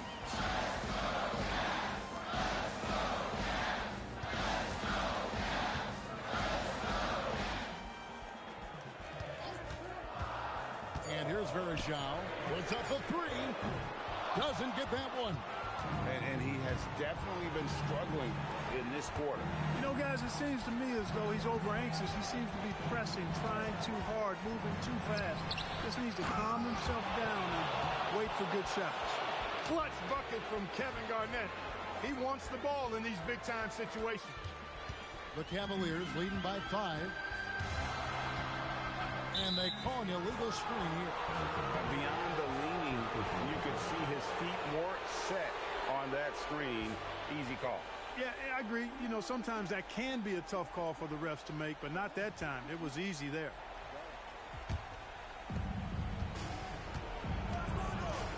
Sessions against Rondo.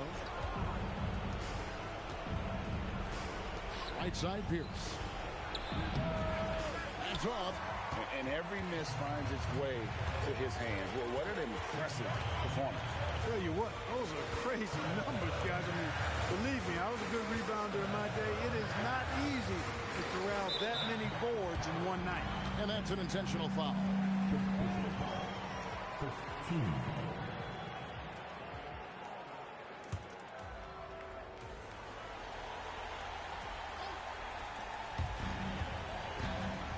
Garnett comes over to help.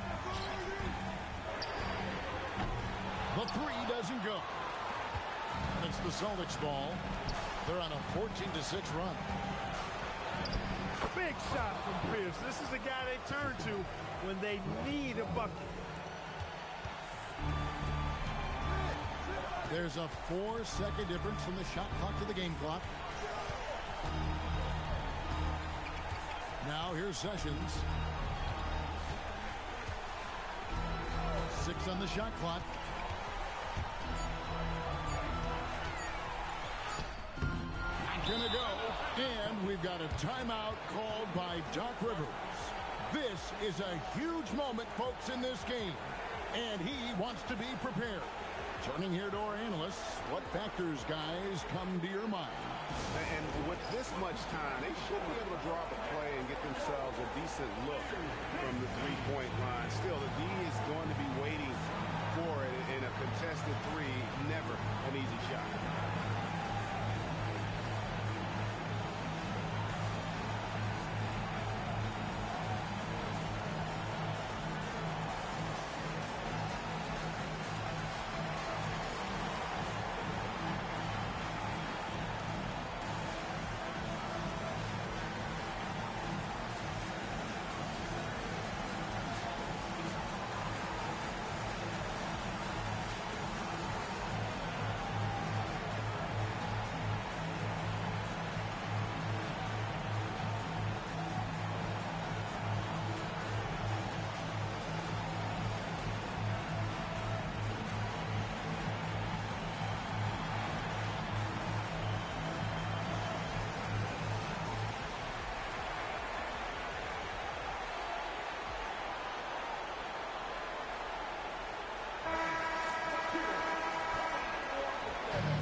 Looking to tie it up with a big triple. You don't want to force it, though. Still need to get a quality look. Great use of the screen. That's how you practice it and draw it up. And so Byron Scott decides to call timeout. Looking for a breather and maybe adjusting a thing or two.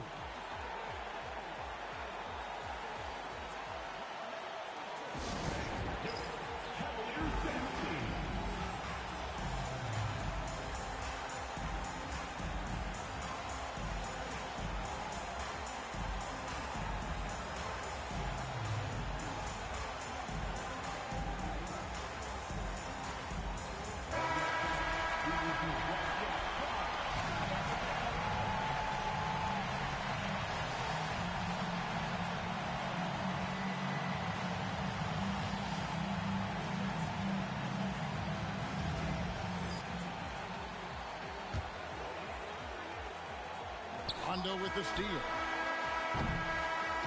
So it's a narrow win for the Cavaliers, pulling it out. What a show they put on here at home tonight. I mean, these are those games that feel so great to win, and really, it's like a knife in the gut to lose. You gotta love being on edge of your seat and just wondering what's gonna happen. How is this thing gonna play out? And that'll wrap it up, folks. For Clark Kellogg, Greg Anthony, and David Aldridge.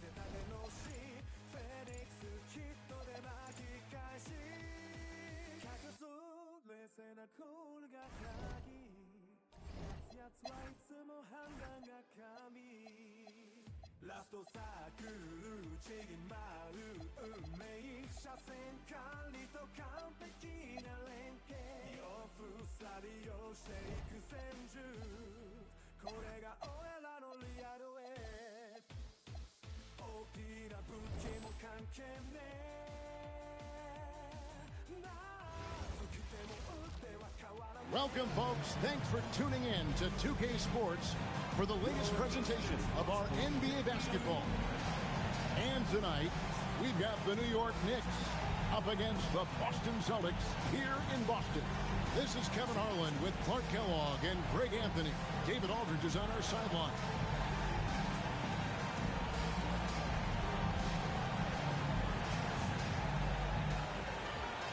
All right, Clark, at this juncture of the season, what's important for a young player? Well, for young players, universally, Kevin, it's all about getting comfortable, making sure that you're earning your way, feeling like you belong. That's where your confidence comes from.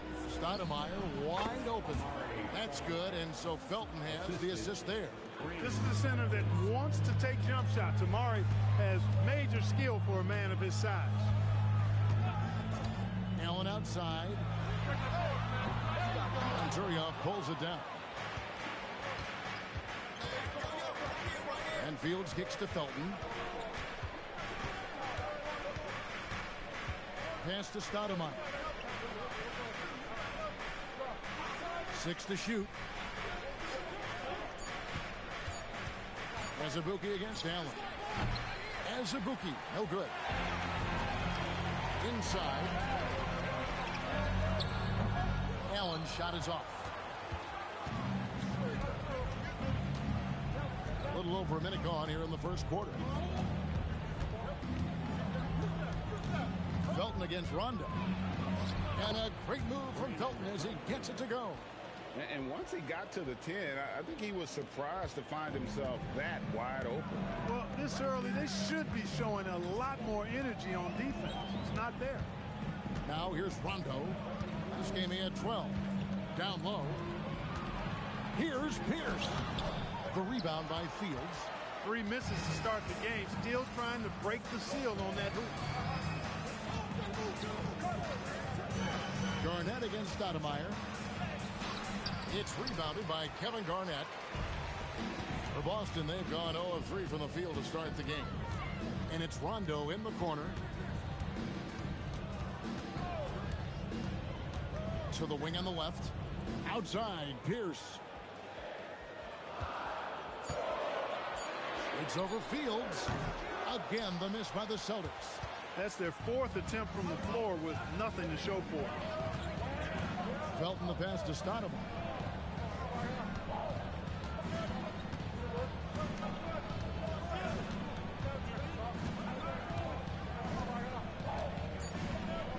Back to Felton.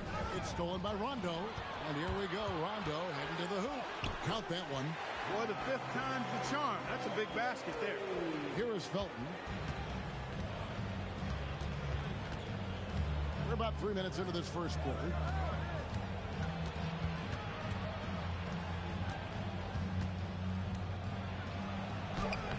Excellent D there from Garnett. He's hard to stop once he gets to the rim. That's great defense right there. Pass to Allen. It's Pierce on the wing. Just 5 to shoot. And they're unable to get the tying basket there. And so it's Felton who will bring it up for New York. First chance of the season for them to go up against this Celtics team. Yeah, 2 conference rivals. I mean, they'll play each other a total of 4 times this season. Yeah, plenty of opportunity here, guys, to get on each other's bad side. I mean, if they weren't already. Should make for some fairly high drama. Azubuike, good. Celtics trail by 4. They could use a big shot here to get this offense going. Too many empty possessions. Right now, they need a basket. Garnett with the screen for Pierce. And Garnett with the slam. Here, I got a question for you. How do you guard Garnett in the pick and roll? He can drive, he can spot up, he can make the extra pass. Basically, KG can do just about anything in this set. Beautiful reverse jam right there. Use the rim to protect the ball, I think. Outstanding awareness and a terrific finish. Now here's Rondo. Pass to Allen. A 3. The shot goes in. First of the night. He's 1 for 3 to start the game. This is Allen's shot for sure, and you got to love the quick release and the textbook efficiency of his form. Stoudemire outside. Back to Felton. Just 5 on the clock. Puts up a deep 3. A rebound by Garnett. Garnett's got 4 rebounds now tonight. Allen against Azubuike, and stolen by Turioff.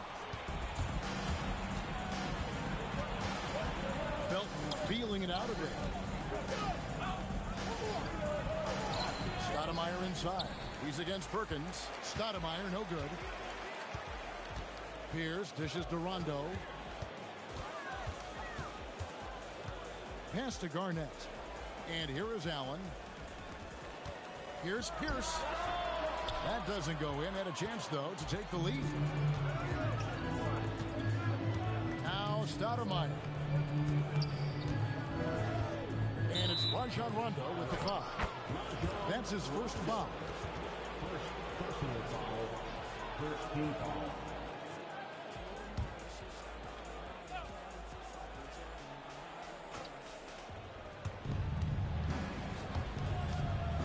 Now Felton.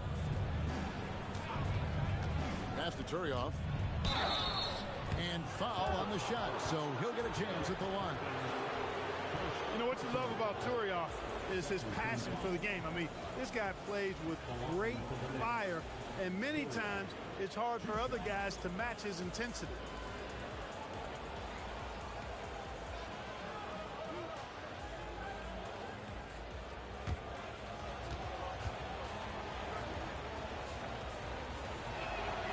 That free throw missing.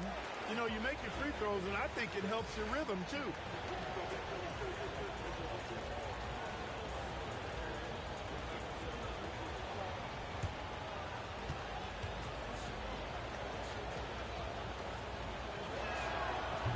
And he's good on the second.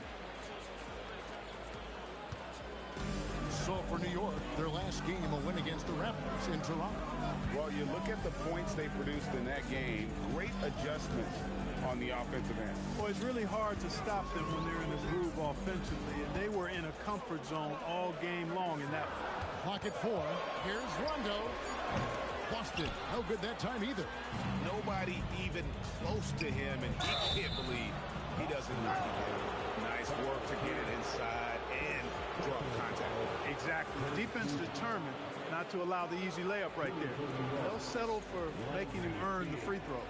The Knicks have converted 1 of 2 free throws so far today.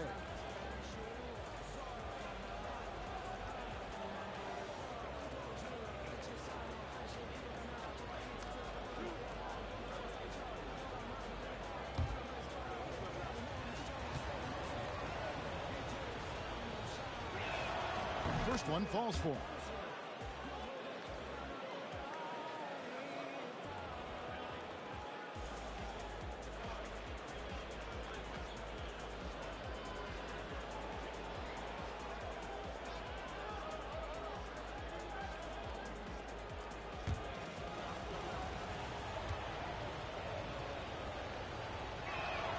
And both free throws good for Fields. Celtics trail by 4. They've been looking out of sync offensively. Yeah, their offense has ground to a standstill. And Garnett with the slam. He is just brilliant in that pick and roll. Rondo does a great job of cutting passes through the porous defense. Now here's Felton to the inside. And out of bounds as the Celtics gain possession. All right, a chance to look at some stats for Pierce. A very nice season for him last year. 10th in three-point shooting, and he'd make you pay every time he went to the line. Top 20 in free throw percentage. And you know, back to his tremendous efficiency from 3 last year, top 10 in the league, he's truly a dead-eye shooter when he gets it going. Now here's Rondo. Outside, Pierce.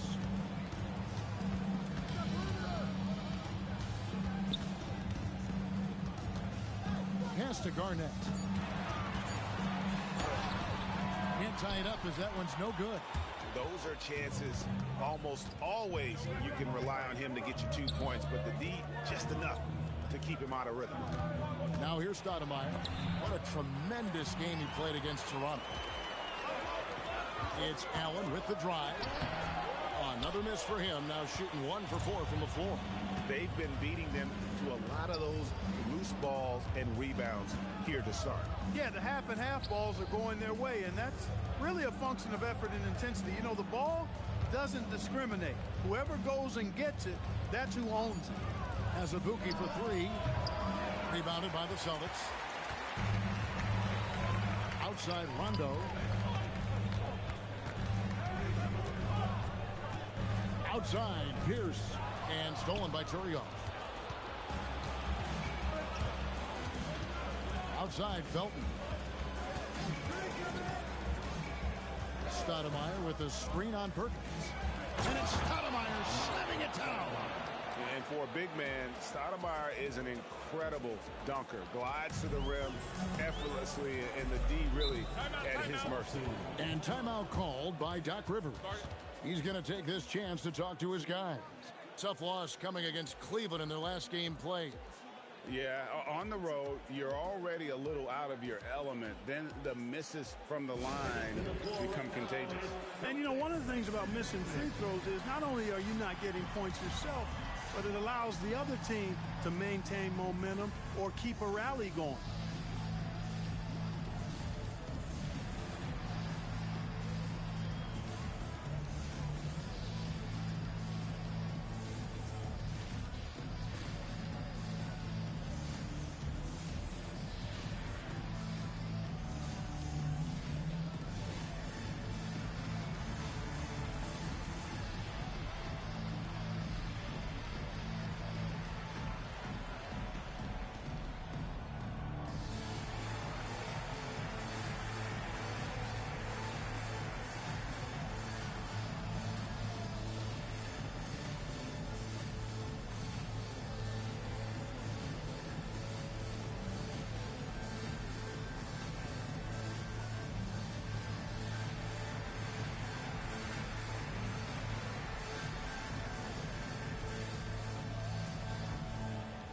And some changes here for the Celtics.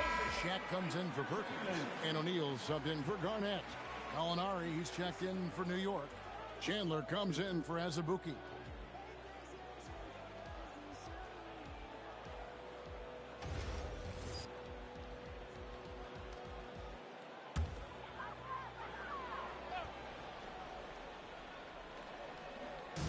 And the Celtics with possession here. 4-point game. Allen kicks to O'Neal. To the middle. It's Allen on the wing. He's guarded by Chandler. 5 to shoot. Here's Pierce. Again, the miss by the Celtics. Putting up a goose egg bagel this period. At this point, you have to run the offense through somebody else. I mean, that's your only choice. Felton the pass to Gallinari. Felton can't get it to go. He's had a hard time finding his shot this quarter. Pierce against Gallinari. And contact on the shot, so he'll be shooting free throws here. That one on Gallinari. And we know Pierce has the jumper, but you can also pound it inside with it. This is his first free throw of the game. At the line for 2 shots. Take a break. Take a break. 2 shots.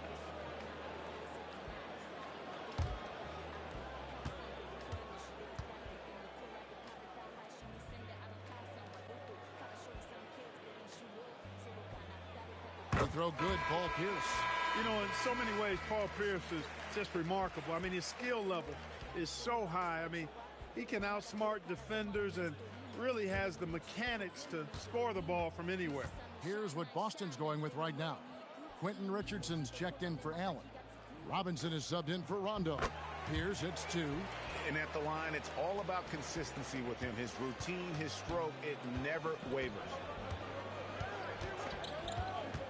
Stoudemire setting the pick for Felton to the paint, and he's fouled pretty hard on that shot, but he's got the chance to pick up the points at the line. They get Jermaine O'Neal. Tough play that time by Stoudemire, taking the hit, but staying right with it and still getting the shot off. New York shooting their 5th and 6th free throws of the game. Yeah, a year ago, though, Kevin, 78% conversion rate from the free throw line, so that's a nice all-around effort. You know, success at the line just became contagious for him. A few guys got on a roll, and it carried over to the rest of the team. Free throw good, Stoudemire. Excellent piece to have offensively. Stoudemire has that toughness you look for in the score. And the Celtics making a change here. Rush is checked in.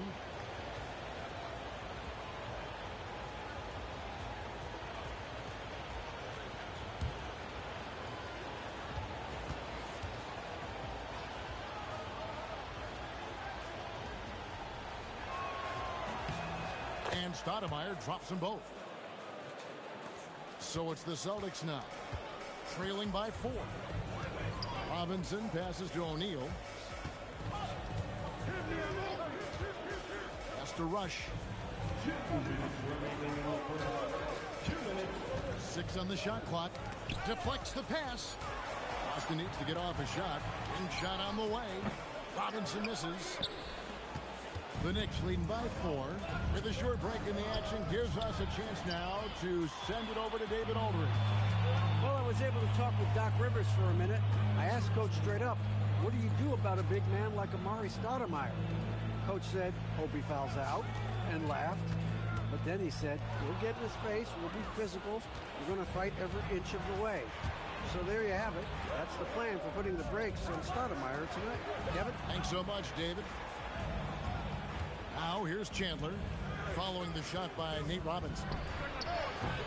And again, it's the Knicks missing. He will not be happy with himself. Got a good look from mid-range there. And rush kicks to Robinson. Pass to Shaq. Outside Pierce. Lets it go with a 3. A three-pointer is right on target. Pierce has got 5 now. Pierce, terrific off the catch and shoot. So smooth with that stroke. Stoudemire outside.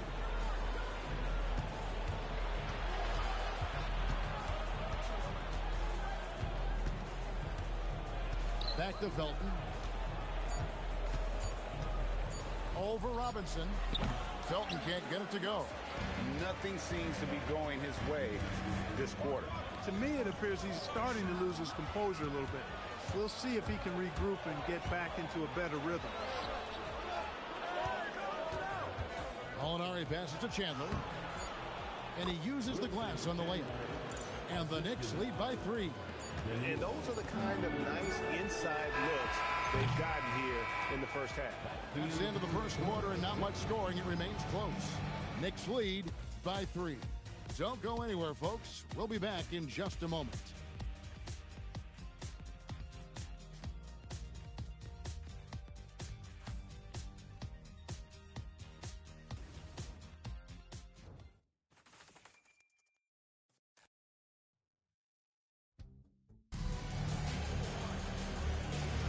And if you're just tuning in, it's been a pretty even game through the first quarter. And when you consider how the Knicks are doing, guys, what are your thoughts? What we saw in that first quarter, they won their matchups defensively. Yeah, I agree. I mean, look at the energy, the effort defensively. They put it all out there in that opening quarter. Just such a well-rounded offensive player. He's got a little bit of everything. And what do you guys think so far about the offensive approach for the Knicks? You know, in the early going, they've been effective scoring in the mid-range, and if it's falling, I say stay with it. And on top of that, they've been asserting themselves offensively, getting a good chunk of their points from inside. That one drops. He ties it up. A top pick in the June draft, point guard John Wall. Clark, what do you think about him entering the NBA? Kevin, I love his speed, and I'm really excited to see how he develops. I mean, he's so physical for a point guard. He's legit 6'4". He's long and rangy, almost 200 pounds. He's a guy who looks for others first as well. I'm excited to see his development. Now here's Pierce. He had a 33-point outing in their last game against Cleveland. Here's Shaq. And no good. Had a chance to take the lead there. And it's Randolph with the ball for the New York Knicks. They'll be playing host to Portland for their next game. That game is the first and last of their homestand. Robinson drives in. Excellent D there from Williams. I'm a fan of anybody who defends that way. I mean, they weren't about to open the door and just allow him to cruise in for a layup. Pierce against Chandler. New York needs to get off a shot. Mason inside the line, and the Knicks miss again. Celtics have gone 1 of 3 to start out the second quarter. Pierce. Allen surveying the D, and it's Sean Williams with the foul. That is his first foul of the game. Second team foul.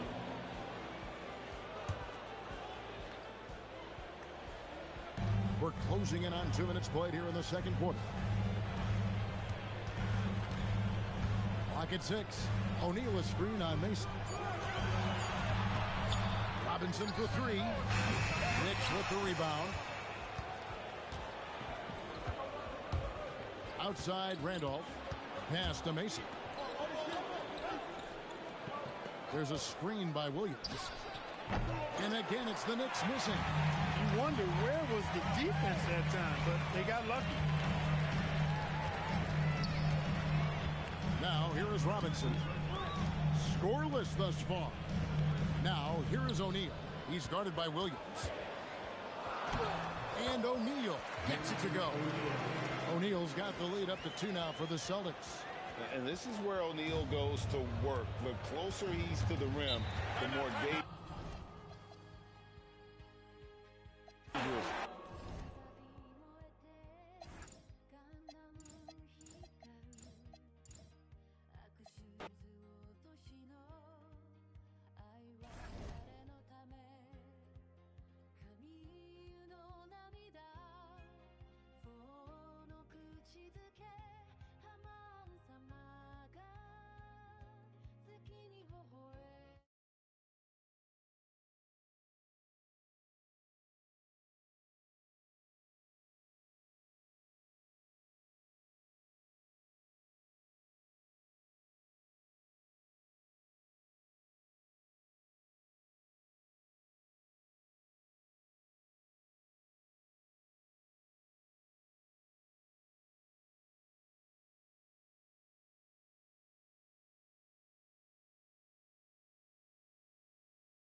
し合いますマイクチェックテンションマックスでいきますかいやりますね手を面と流れてビシさんのいいねしゃあないしゃあない鳴り響け FPS ゲームでエイム合わせてくエペックスレジェンズでチャンピオン狙ってくヒーローなんで頭だけノンストップオーバーワッチで連携を学ぶレインボースティックステージでブリーチトッパードはぶち抜くガッテM スイック AK こいつさ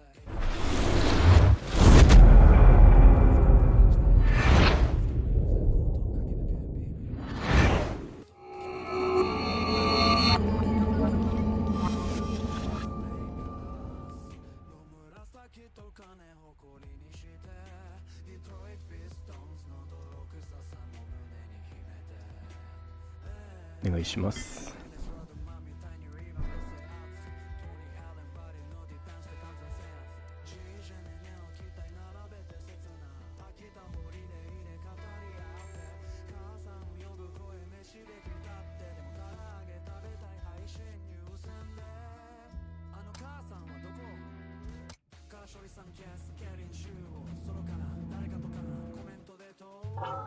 ずっと出てんのうざすぎ。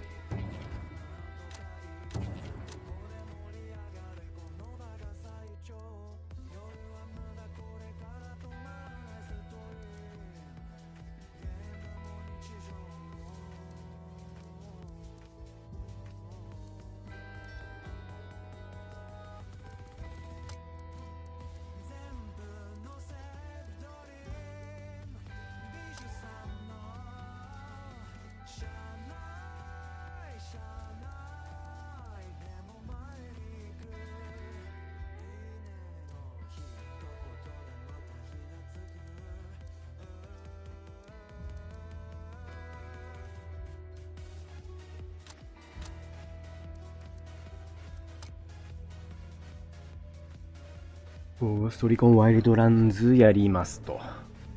これ一緒出てんのうざすぎ。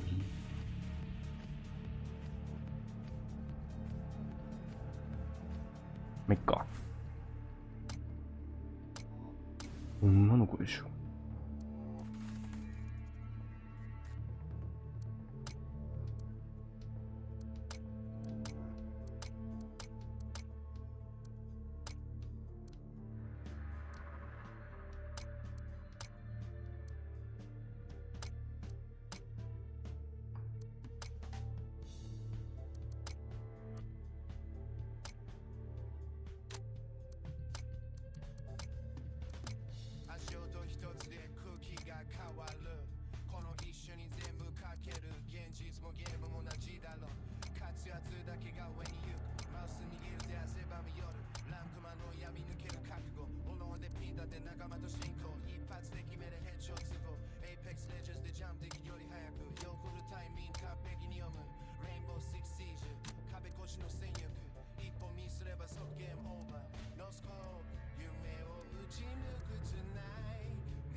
いいね。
しゃあないしゃあない鳴り響け FPS ゲームで今合わせてく Apex Legends でチャンピオンで待ってく Valorant で頭にキーワンタップ Overwatch でリング止まらんクラップ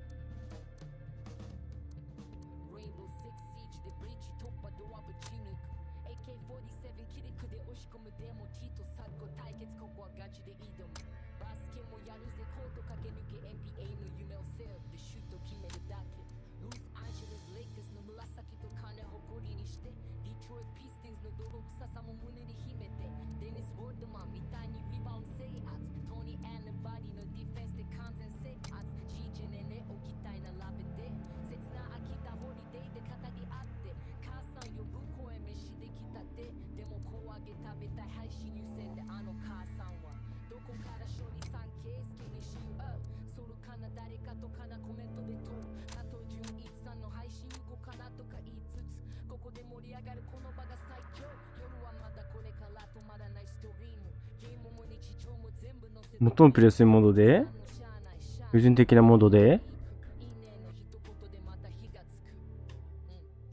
これだろ一番下無理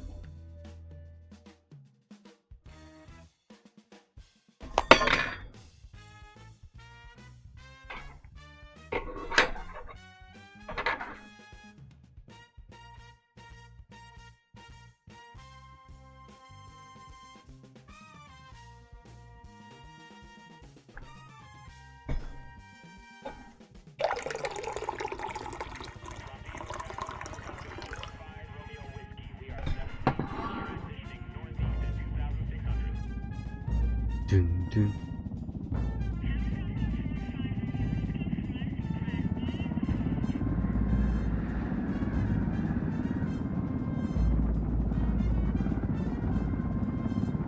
殺された捜査官知り合いか友達だった残念だったな仕事とはいえど答えるわねああそうだな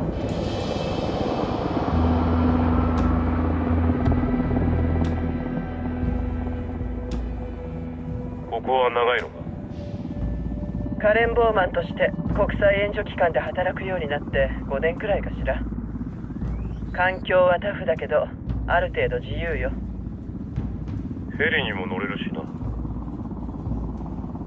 うやって来たんだマナウスからビジネスクラスで休んどかないとダメだろ俺はバルンコからヒッチハイクだお前はアルゼンチンのフフリからビリャソンまでバスの中で飲んでた誰も酔っ払いには絡まないしな道理でくせえと思った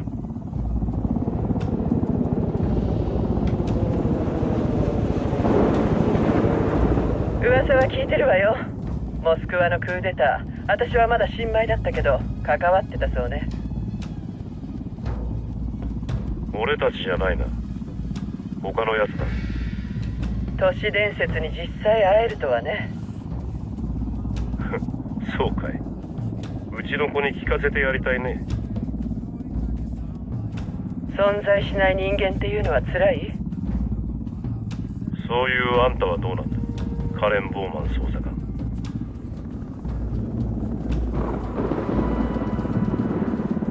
失うものがない人間がどれほど残酷になれるかその目で見てきたはずでも先に言っておくわどれほど割り切った考えを持っていても感情を殺していたとしてもエルスエイニョだけは別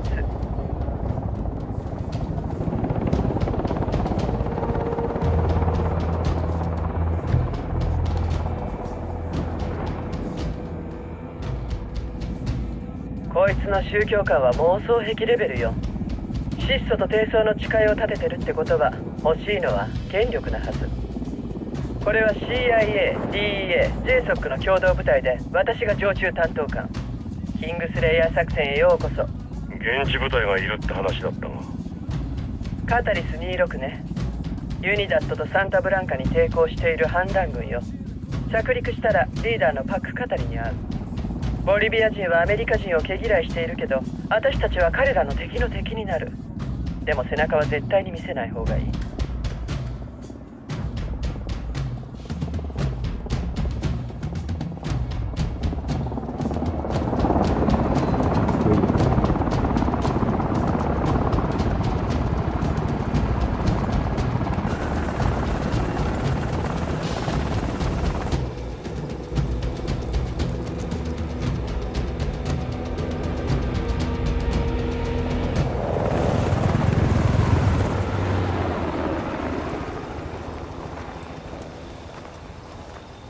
兵士4人。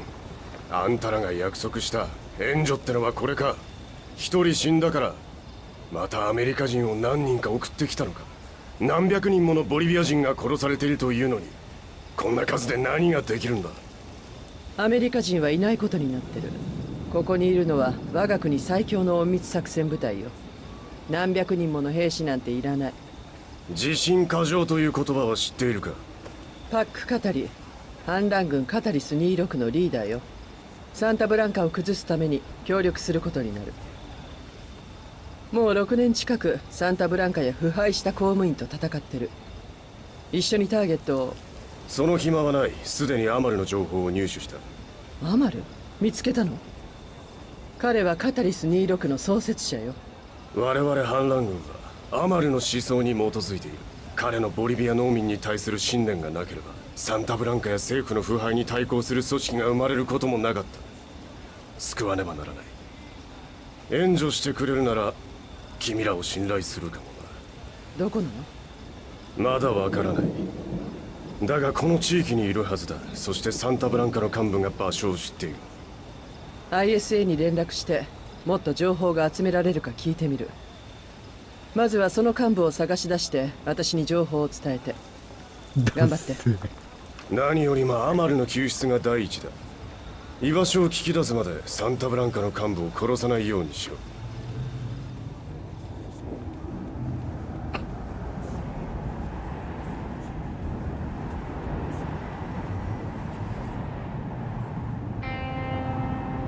ローム・クランシーズ・ゴーストリコン・ワイルドランズと。いいね。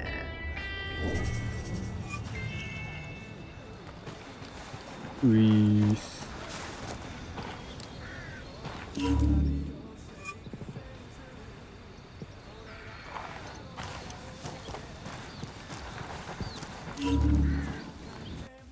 あれだね、設定変えよう。ゴーストパラメーター何ですか、それは。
使用する武器は装備画面で引くという武器にそれぞれ固有の強さだ。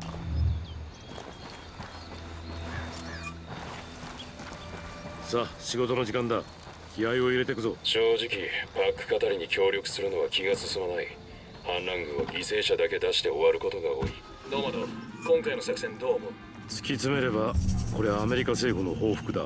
そこら辺のいざこざとカルテルの打ち合いに巻き込まれる前にさっさと任務を終わらせるぞ。まずはサンタブランカの責任者を追跡してアマルを見つける。了解。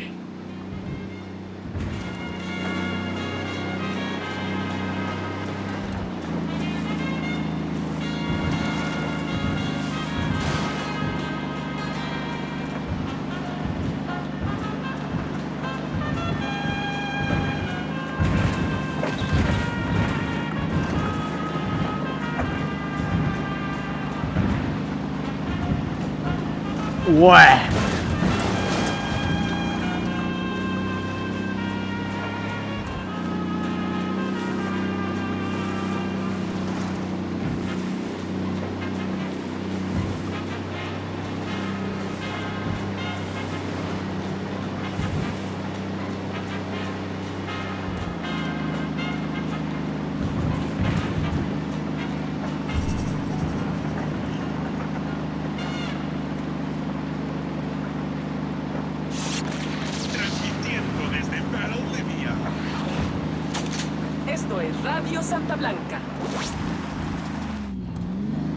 撃て。了解。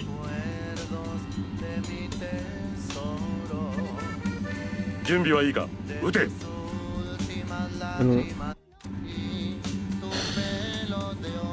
準備はいいか。折り方が攻撃しろ。折り方がわかります。はい。折ります。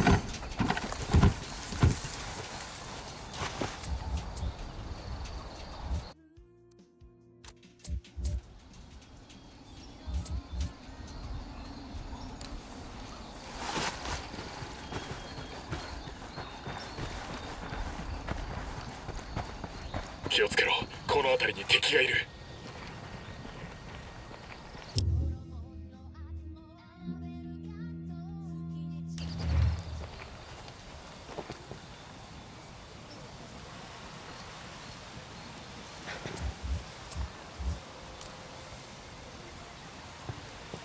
まあいいや。ターゲットを驚かせたくない。サプレッサーを使え。ターゲット確認。行くぞ。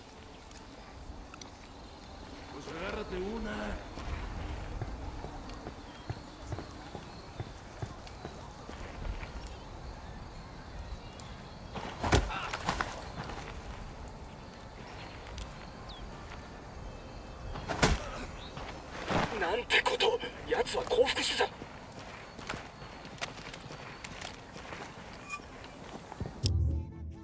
ゲーム中に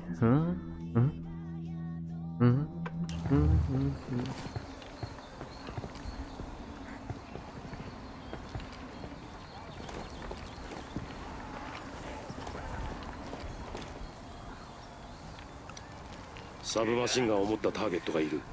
了解だ。移動する。合図をくれ。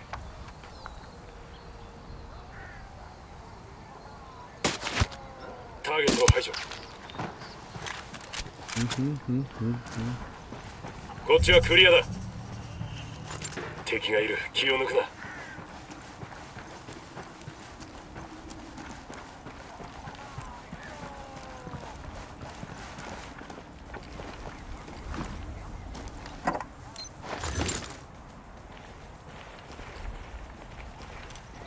カルテルのメンバーが一人いる。監視塔だ。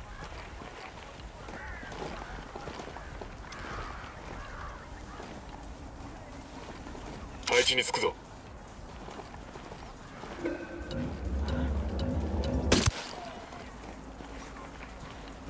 問題ない。大丈夫だ。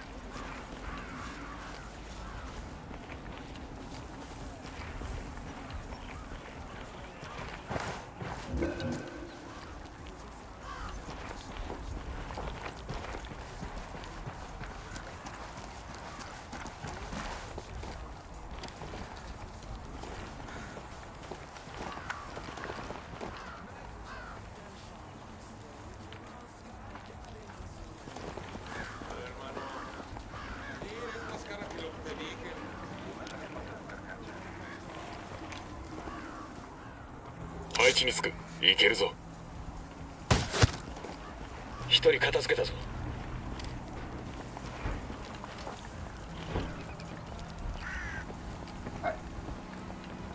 覚悟しておけ。静かにしろ。歩け。よく聞け。これからする質問に答えなければお前の腹に一発ぶち込んでやる。分かったか。落ち着けよ。何が知りたい。アマルだ。奴はどこだ。なんだそんなことか。教えてやる。東洋農場だ。行けよ。俺たちに逆らうとどうなるか見てこいよ。アマルは若くない。拷問されたら長くは持たないだろう。ずっと奴らの拷問を受けていれば死んでるかもしれないな。何とも言えないな。アマルは反乱の重要人物だ。情報を引き出すため生かしておきたいはずだ。とにかく急ごう。結果次第では全てが変わってしまう。気をつけろ。サブマシンガンを持ったシカリオだ。土のうのあたりだ。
急ぐぞ。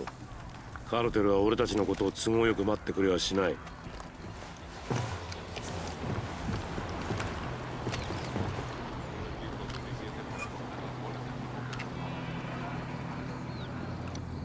また敵だ。あいつで3人だ。了解、移動する。準備完了。合図をくれ。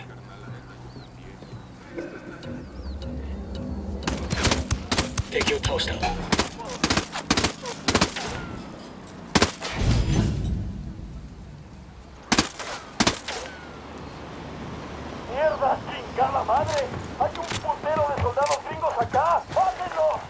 攻撃を開始する。くそ、見つかった。こっちは片付いた。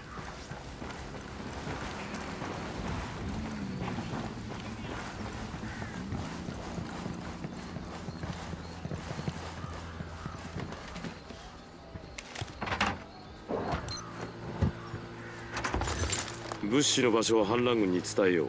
借りは後で返してもらう。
オートバイに乗る。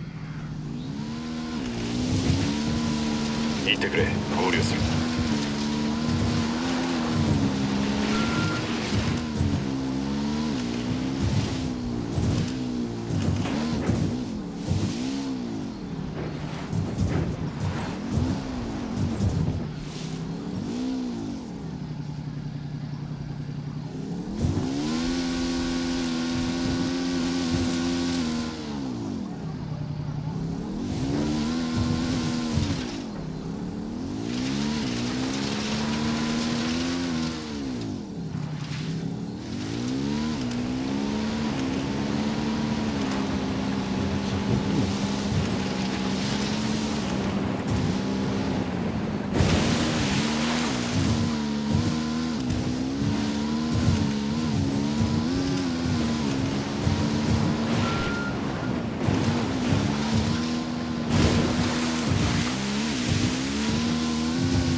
注意しろ。近くに敵がいるぞ。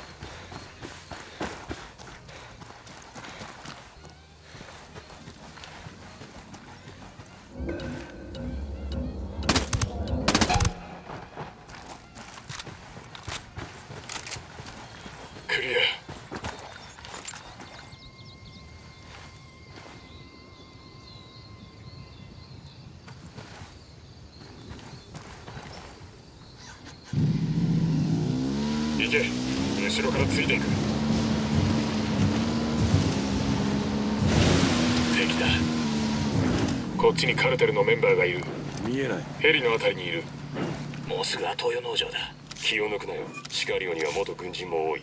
ターゲットはしっかり確認しろ。アマルを間違って撃ったらこのキングスレイヤー作戦は始まる前に失敗だ。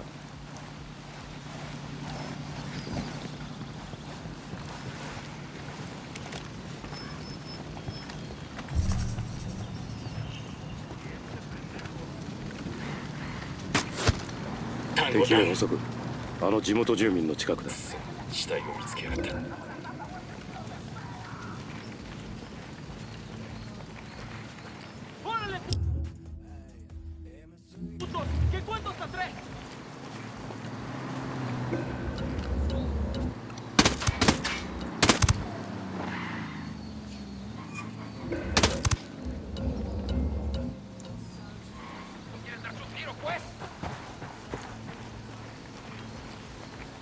Ahora sí ya estuvo. Ya valieron verga. Métanles lavar esos putos con todo lo que tienen. 隠れろ、隠れるんだ。撃つぞ。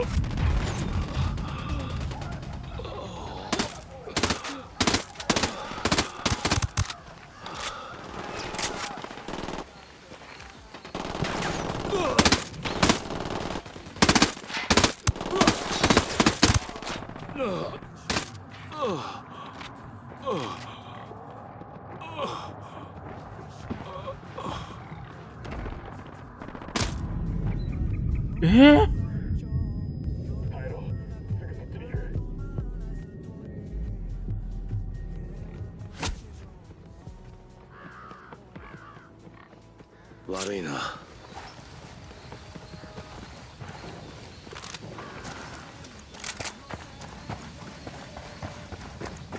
武器ケースを見つけた。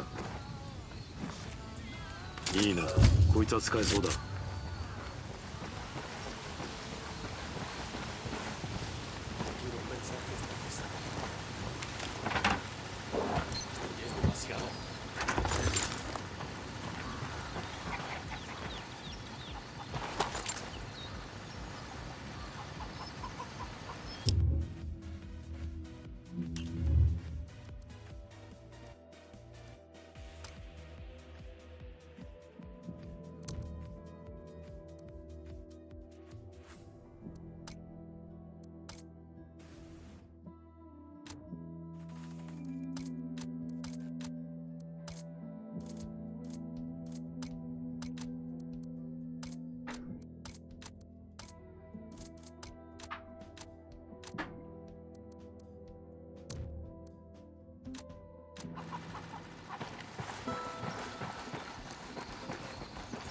Sé que alguien me escucha, cabrones. Sé que están ahí. Así que escuchen bien. La rebelión no perdona. Me da igual si son extranjeros. Debemos... アマルか。ああ、私だ。お前を助けに来た。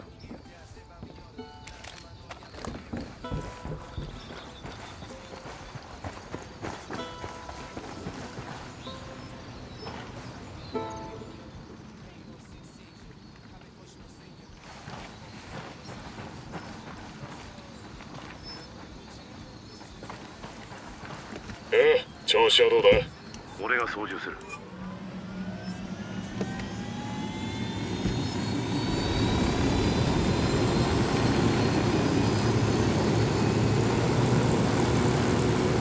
どこに連れてく気だ？お仲間のところだ。なるほど。カタリはアメリカと取引したのか。バカなやつだ。それは本人に言ってくれ。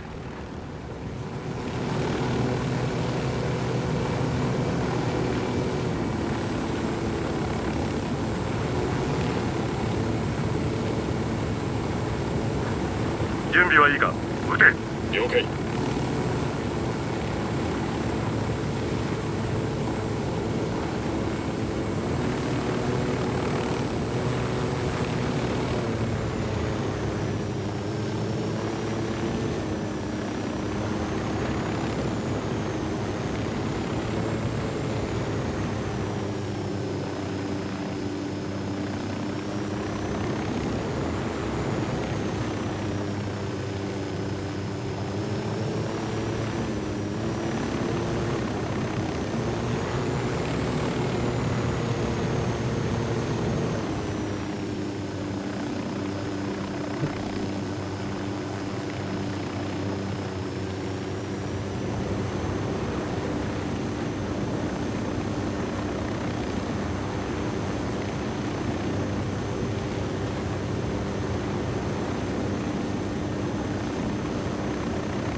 よし。撃て。コピー。武器ケースがあるぞ。こんなのが欲しかったんだ。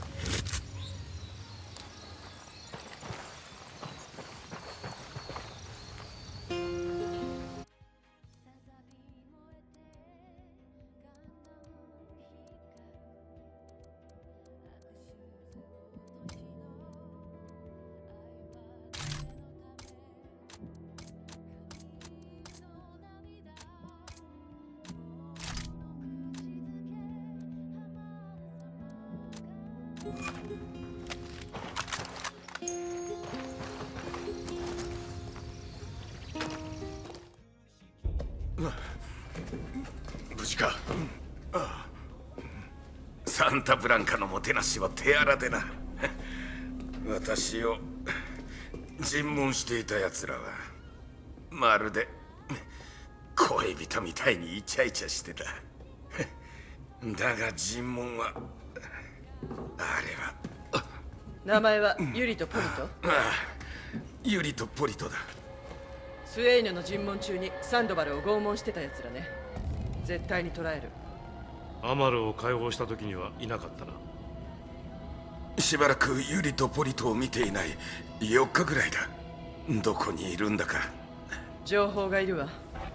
村や拠点を徹底的に調べよう。知ってる人がいるはず。資料集めやハッキング、敵幹部の尋問でも聞き込みでも何でもやって。入念に調べる。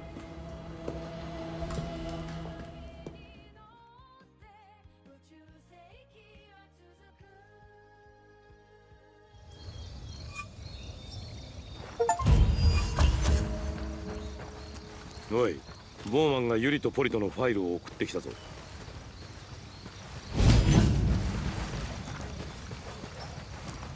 以上がユリとポリトに関する概要だ。敵護衛部隊の主要メンバーでもある。奴らの指揮系統に関する説明も確認しておけ。護衛部隊の責任者はエルムロ、通称壁だ。スウェーニョの幼馴染でボディーガードでもある。エルムロの弟がラプラガ、汚い野郎だ。ソーシャルメディアでの活動が活発で、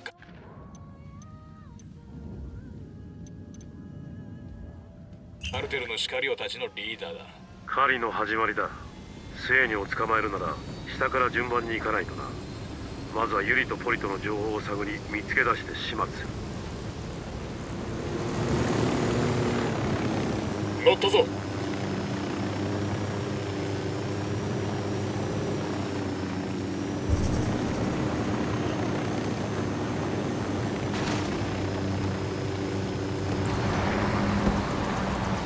一体ここで何が？ GPS によるとヨピルって場所らしい。戦闘の痕跡はない。ただのゴーストタウンだな。住民はカルテルか犬か何かに追い払われたんだろう。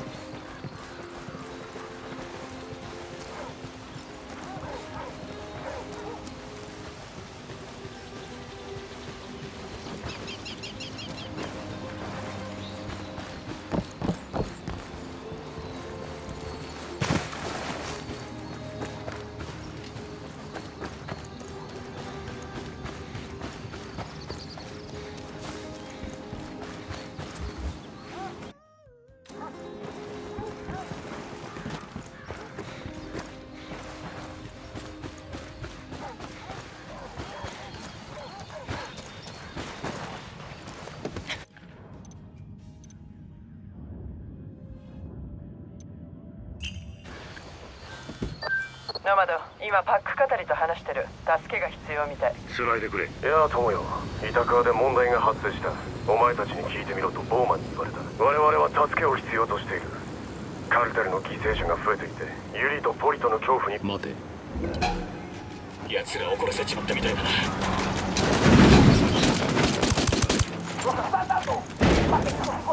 な。敵に見られた。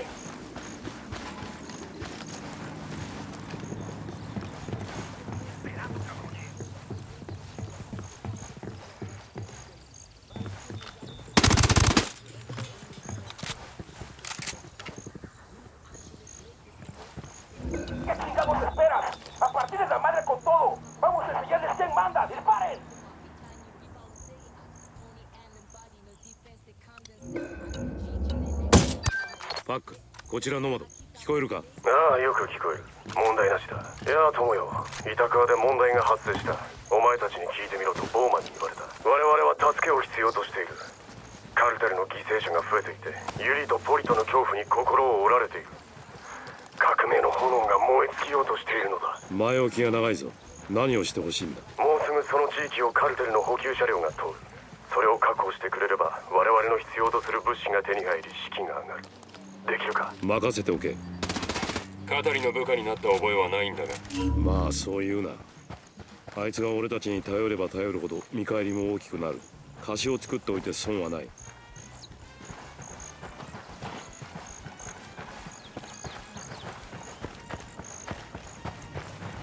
うん。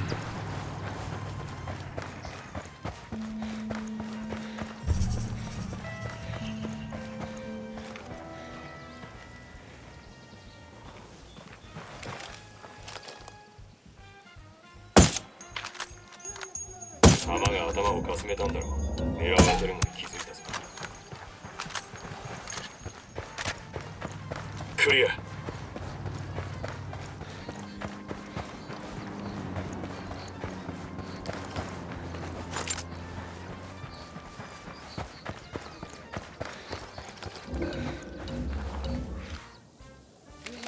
下がれ。敵に見つかるぞ。あそこにスナイパーがいる。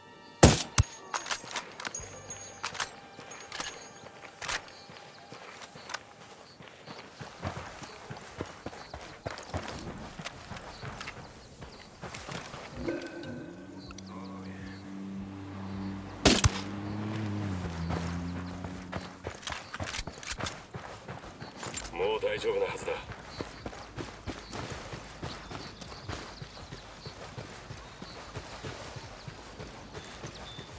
このエリアに敵がいる。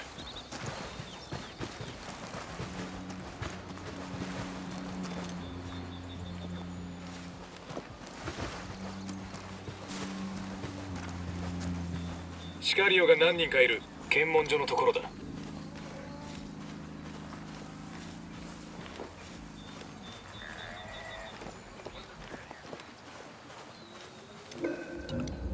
サブマシンガンを持ったやつを見つけた。スナイパーだ。伏せろ。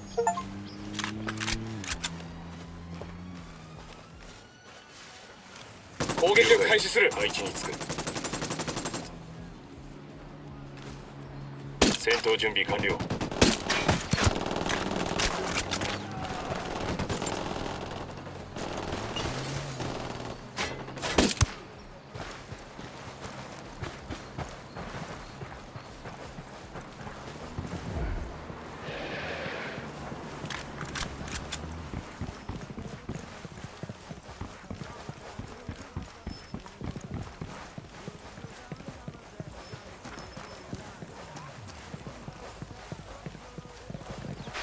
A la verga todo. Si estos putos tienen pleito, se los vamos a dar.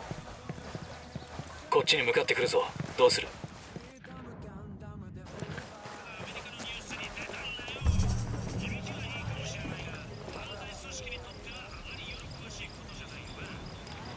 クリア。みんな大丈夫か？みんな銃を下ろすんだ。あの人たちを怖がらせたくない。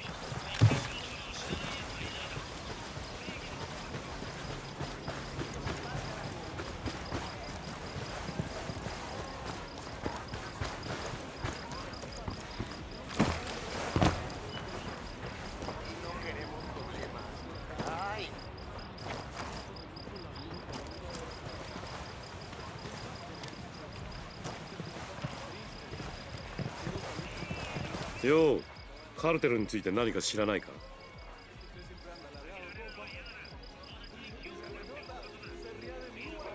グラシアス、鈍った操縦スキルを磨き直さないとな。カルテルのヘリの位置が分かった。反乱軍に届けよう。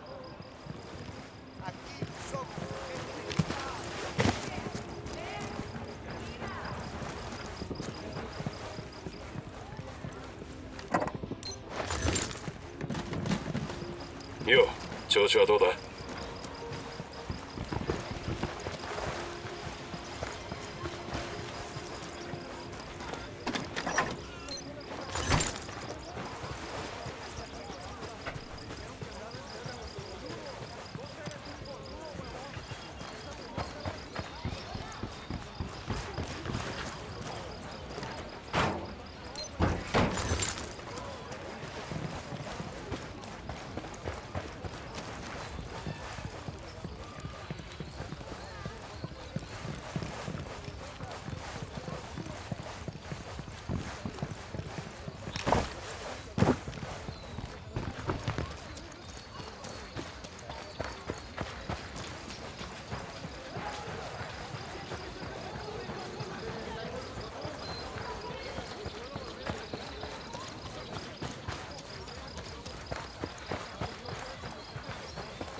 camaradas huelen peor que el culo de mi perro. ¡Muévanse, camaradas! ¿Qué fue? ¿Se fue?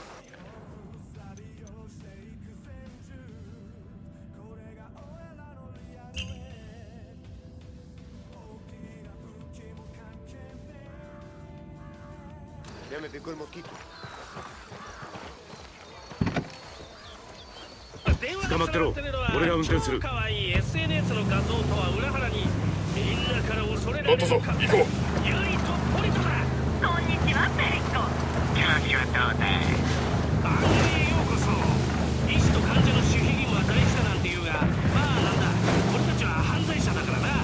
最近の患者とそいつに施した手当に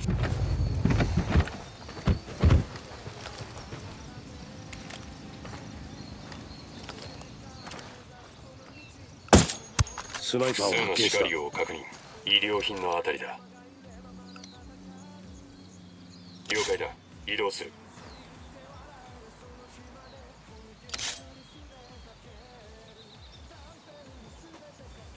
了解。配置につく。合図をくれ。撃つ。待て。奴らに見つかるぞ。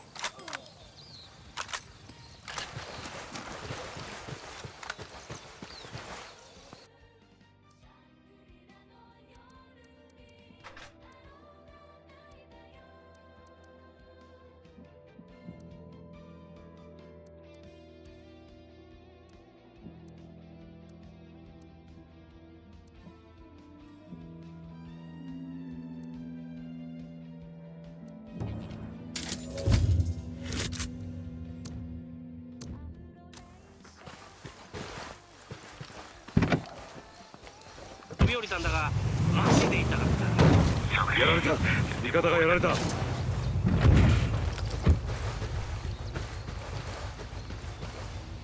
張れ。すぐ行く。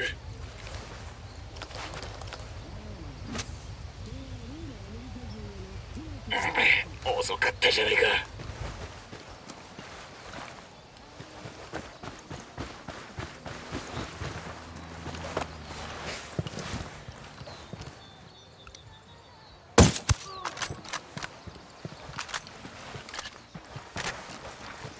オールクリアだな。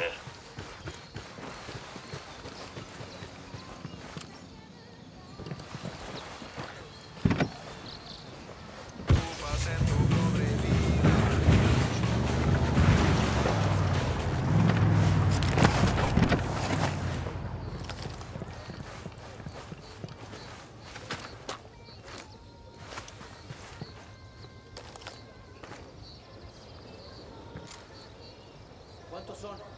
¿Se cansa contar? Ve si traen armas. Por favor, guarde el arma. よう、元気か。武器を下ろせ、みんな。ここでは誰も怖がらせるつもりはない。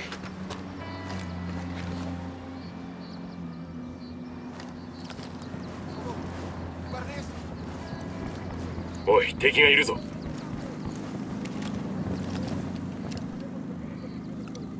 ターゲットを捕捉。周りに注意しろ。新手の敵だ。戦闘準備完了。攻撃を開始するぞ。よし、みんな無事か。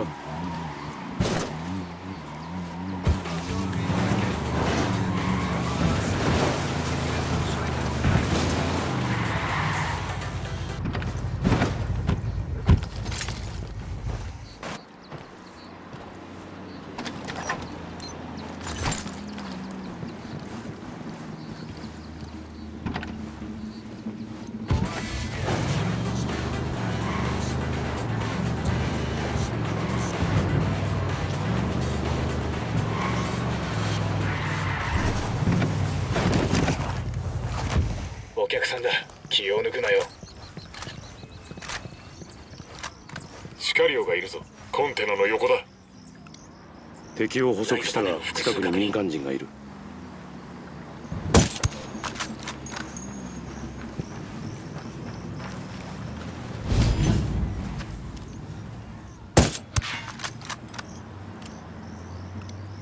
隊長をマーク。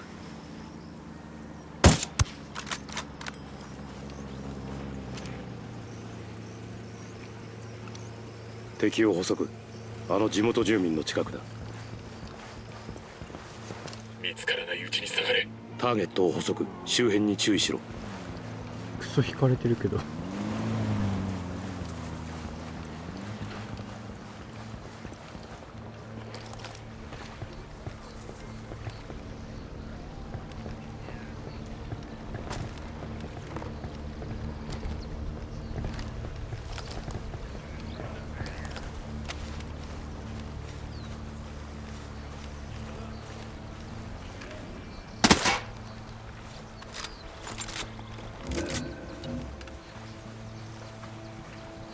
サブマシンガンを持ったシカリオがいる。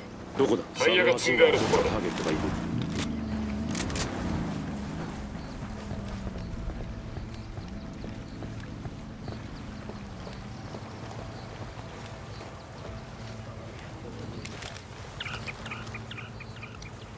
2人目のターゲット発見。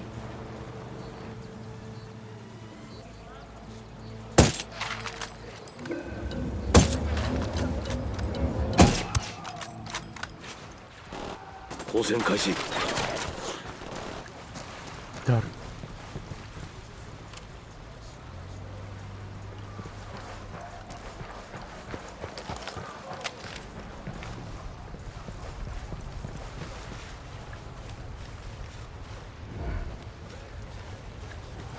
¿Qué chingados esperas? A partir de la madre con todo. Vamos a enseñarles quién manda. ¡Disparen!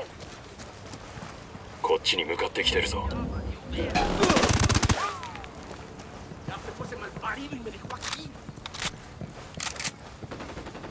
Jefe, yo no me haré quitar acá, yo obedecí órdenes.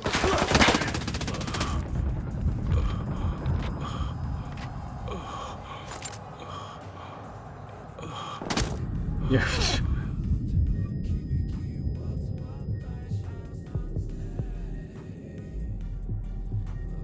心配するな。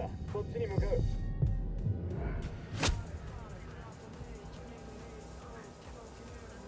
畜生。Dios, por Dios, venga, sáquenos.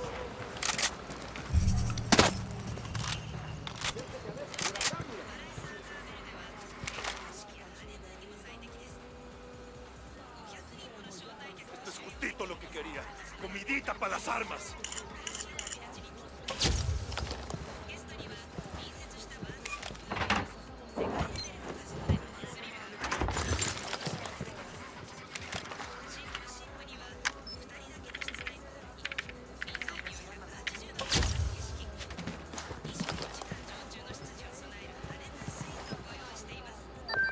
ボーマン、アグアベルデに到着した。麻薬天国へようこそ。アグアベルデはもともと国立公園で、今はサンタブランカが VIP をもてなす場所になってる。仕切ってるのは大物麻薬売人の息子カルジータ。政治家や裁判官、企業のトップを招いてはカルテルの金で遊ばせてる。何をすればいい。スエーニョの取引相手の情報を探って。カルジータがゲストリストを持ってるはず。それで名前がわかる。わかった。取り掛かろう。カルジータの情報がボーマンから来てる。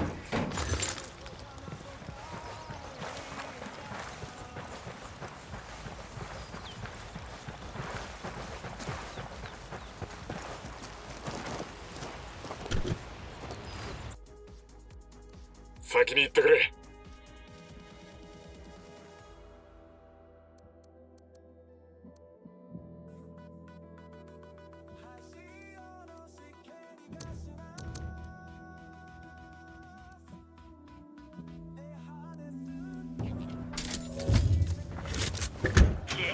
感動できる。ストーリーだと思うけど。それとハビエル・コロネル・バヤルド。長いからニックネームで呼びましょう。カルジータ、裕福な生まれのメキシコ人。これまでの功績といえば生死だった頃に男子までたどり着いたことぐらい。ゴンサロ・コロネル・バヤルドがパパ。通信王で息子に何でも与えてきた。金、車、教育、ハーバードで BA、ウォートンビジネスで MBA、ファッションのためにオックスフォードで博士号を取得。今では自分のリゾートを経営してる。昔は国立公園だったけどサンタブランカが高級リゾートに変えた。カルジータはコネを作るのが得意なの。リゾートを利用してサンタブランカと権力者をつないでる。経営者や政治家、裁判官、ご令嬢、有名人も。これ誰だかわかるわよね。こないだ人種差別発言をしてリハビリ施設に入ったあの子よ。カルジータがカルテルにもたらしてるのはビジネスだけじゃない。とんでもない規模の不正よ。それを止めるのがあなたたちの仕事。コネを潰し不正を止めて。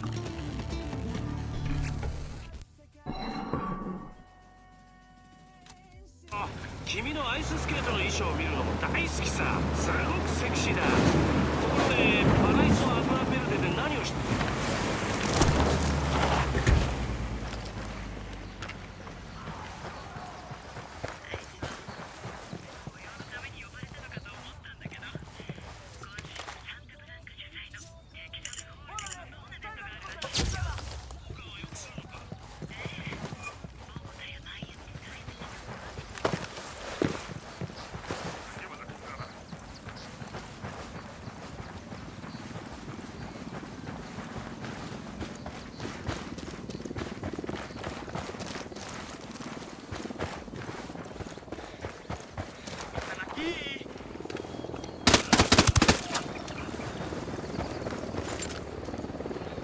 クソ、近くにカルテル兵がいる。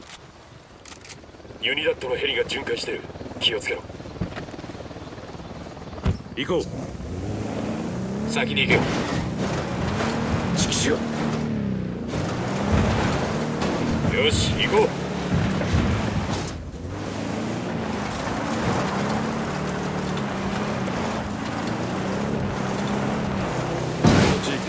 カルテルの宣伝活動に利用されてる。プロパガンダってやつ。指揮系統は把握しておいた方がいい。トップはエル・カルデナル。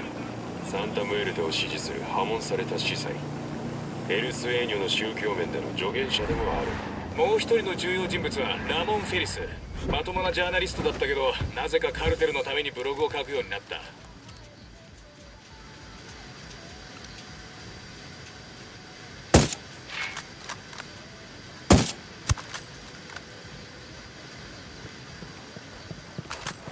みんな大丈夫か？司祭というのは話好きしかいない。しかしユウは安しだ。エル・カルデナルはそれが真理だと分かっていた。かろうじて生をつなぐ者たちを何とかしたかった。救いの手が差し伸べられるのなら誰の手でもよかった。だが彼が悪魔と取引していると考える者もいた。彼は破門された。家族、友人、全てを失った。私と出会った時、彼は失意の底にいた。真の信仰のため、彼をサンタブランカに招いた。我々は生を受けた時から死と共にある。生以上に彼女を死を愛さなければならない。神聖なる死の祝福が闇の女神が病から解放してくれる。悪からもな。彼女に全てを捧げるか？私は彼の手で洗礼を受け、彼は私の相談役、両親となった。そう、心から信頼する唯一の人間になった。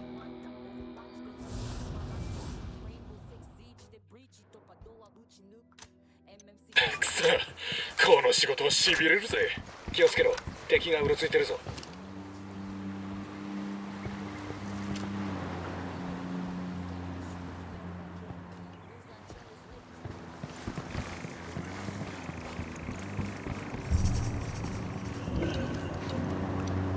敵を捕捉。あの地元住民の近くだ。配置につく。敵を捕捉したが近くに民間人がいる。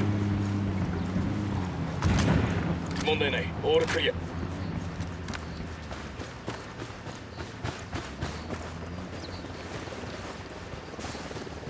ユニダットのヘリが来る。身をかがめろ。任せろ。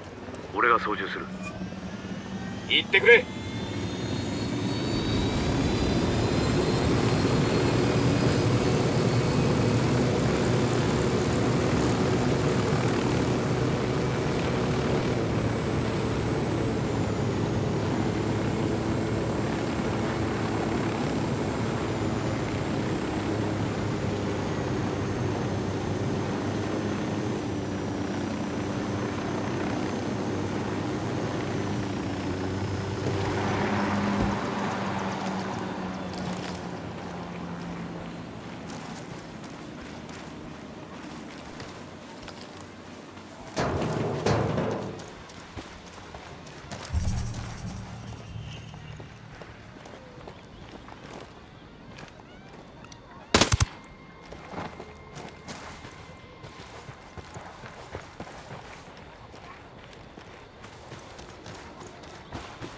おい、カルテルのメンバーだ。場所を教えてくれ。ヘリの付近だ。なあユリ、あいつを吊るしてからどれくらい経った？どうだろう、12時間くらい。まだ生きてるか確かめてくれ。敵を発見。周辺に複数の民間人がいる。フードで窒息したみたい。ってよ、立ってる。新たな敵を発見。危なかった。大きいわね。ズボン脱がしちゃおう。ユリ、ダーリン、ひょっとして死体に焼いてるの？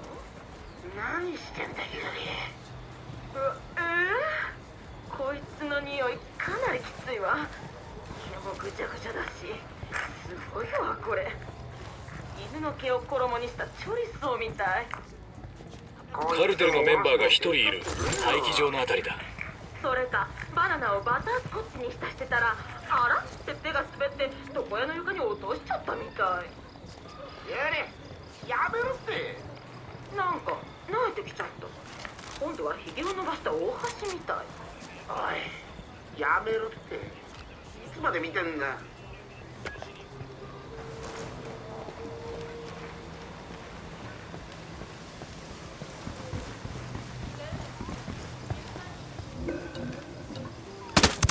3人目がいた。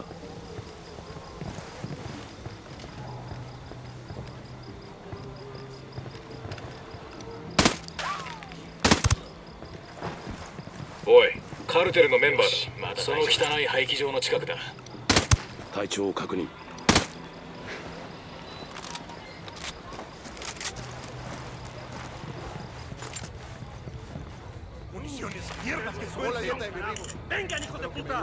ユリとポリトに捕虜を送ってるユニダットの司令官に関する資料。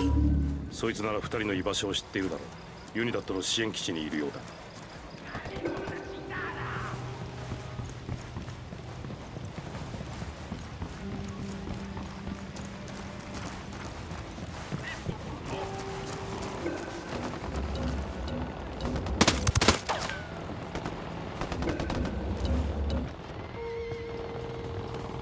戦闘だ。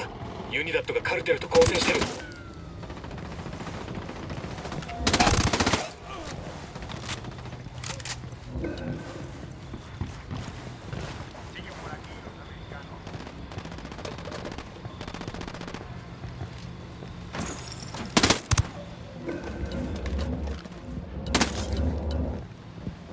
A todas las unidades, comiencen el ataque.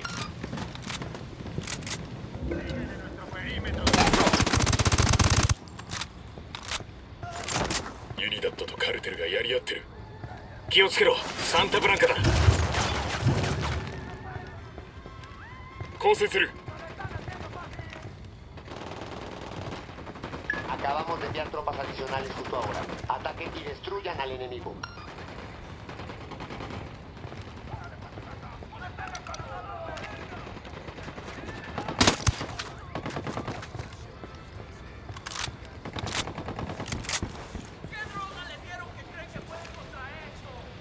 Listo. 了解、移動する。ターゲットを発見した。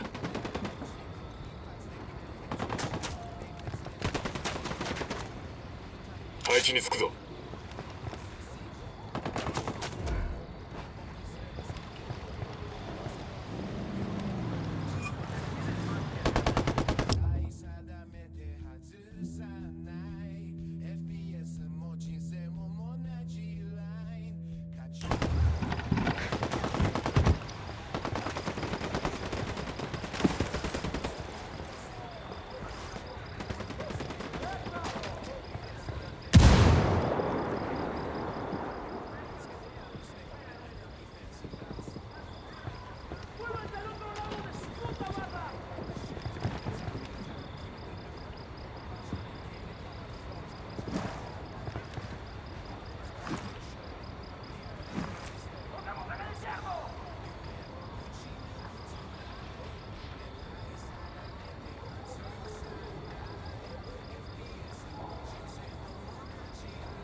Hemos localizado la última posición conocida del enemigo, pero han desaparecido, comenzando una nueva búsqueda ahora mismo.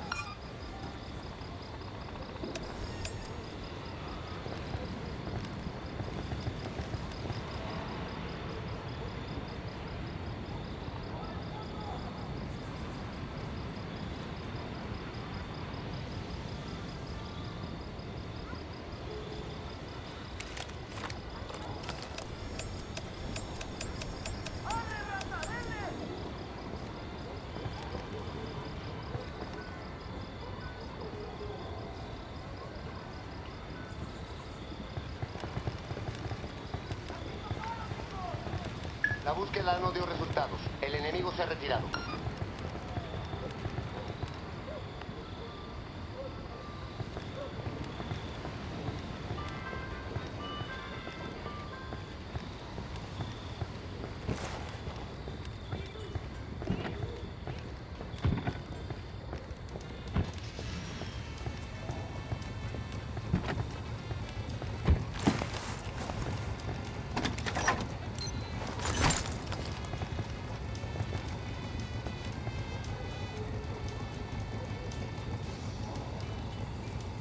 熱が帰らない。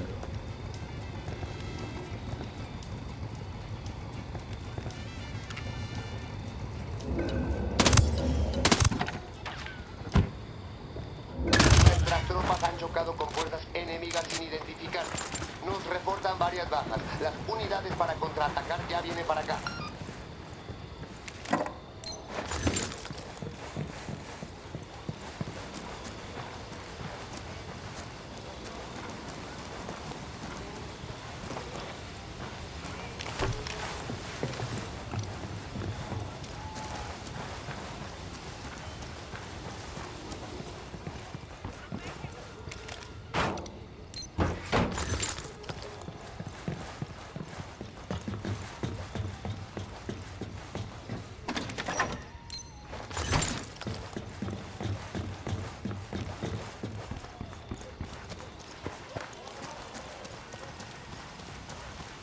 No hay actividad enemiga en la última posición conocida. Intentando retomar contacto.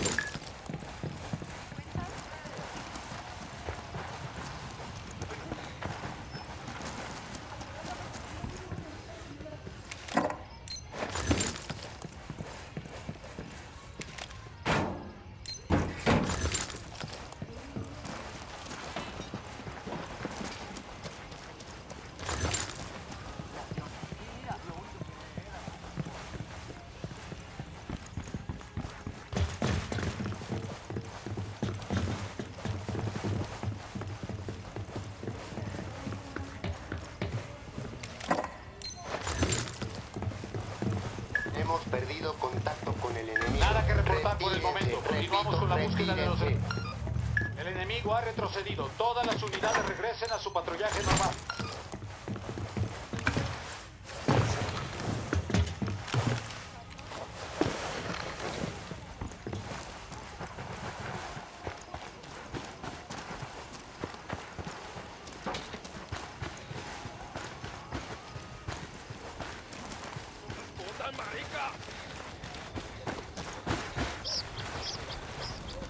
Las unidades han alcanzado la última posición conocida del enemigo. Ningún contacto en el reporte. Comenzando búsqueda en la zona.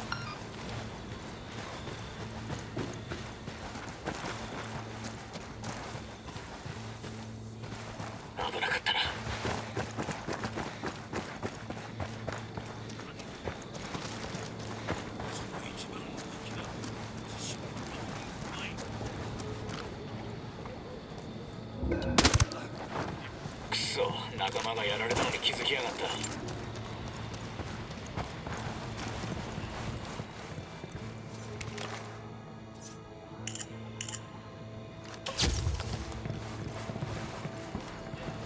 El reporte indica que no hay signos del enemigo. Todas las unidades pueden retirarse. よし、一安心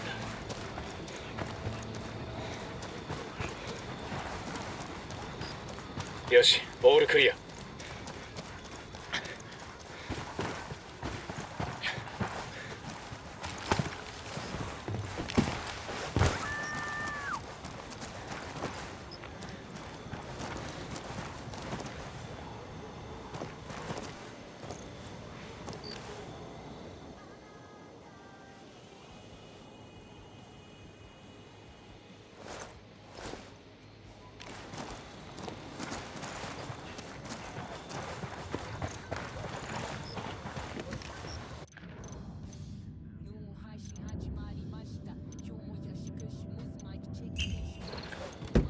ライトやスイッチがたくさんあるな。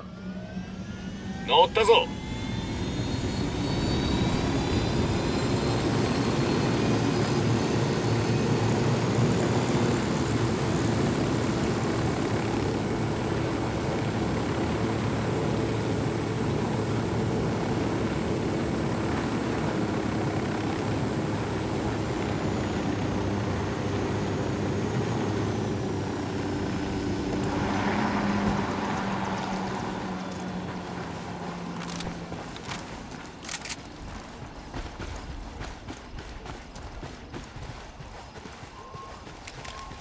気をつけろ。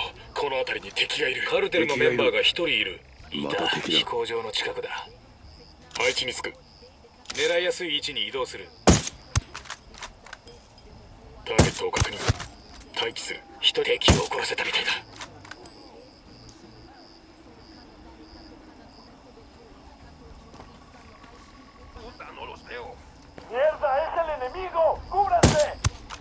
やばいぞ、見つかった。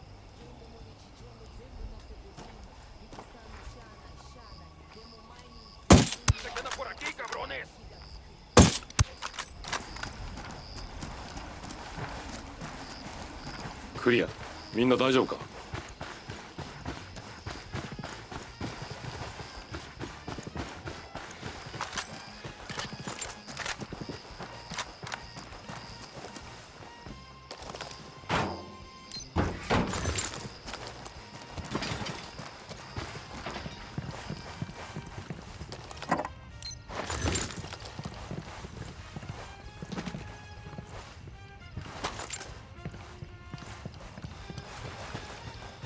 ここにカルテルのメダルがある。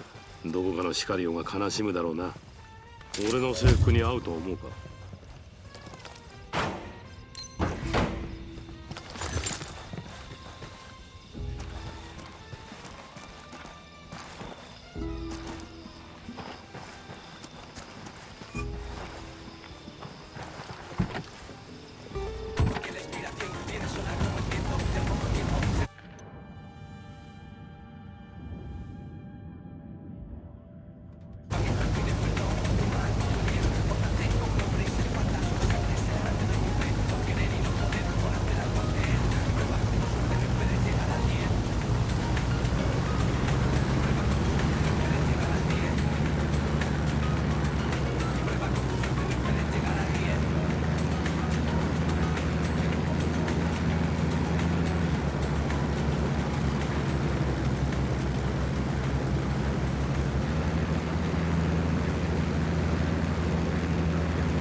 そうだ。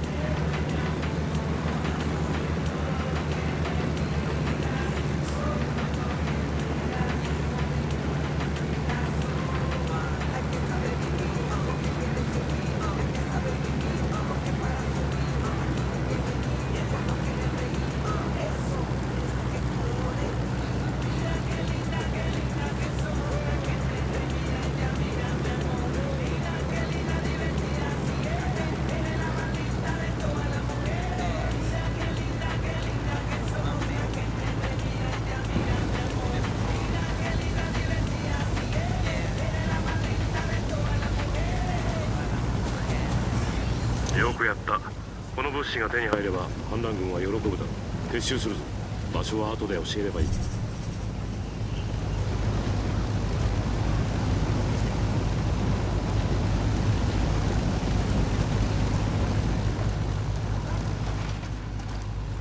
あれだけ金があるのにしょぼいメダルだな。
ここに武器ケースがあるぞ。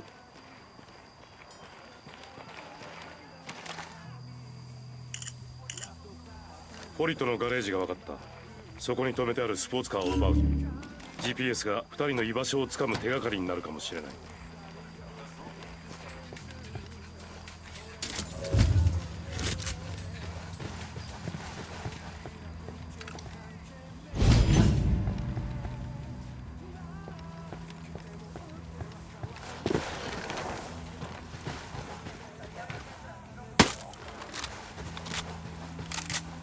シカリオを2人確認。検問所にいるぞ。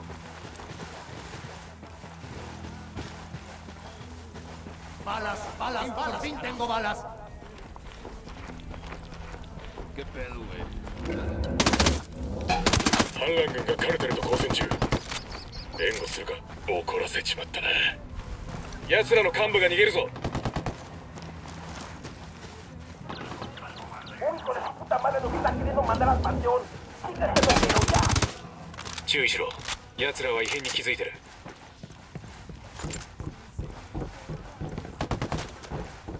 スナイパーだ。隠れろ。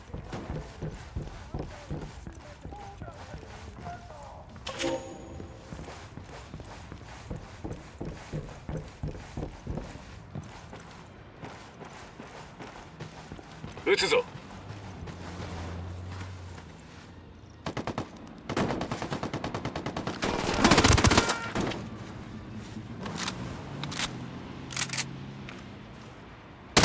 スナイパーに狙われてる。配置につく。狙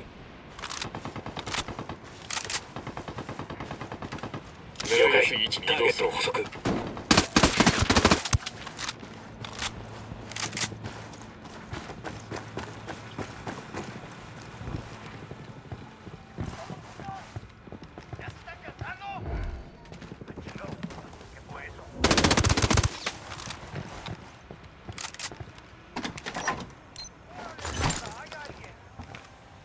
A la verga todo. ¿Qué estos putos quieren que se los vamos?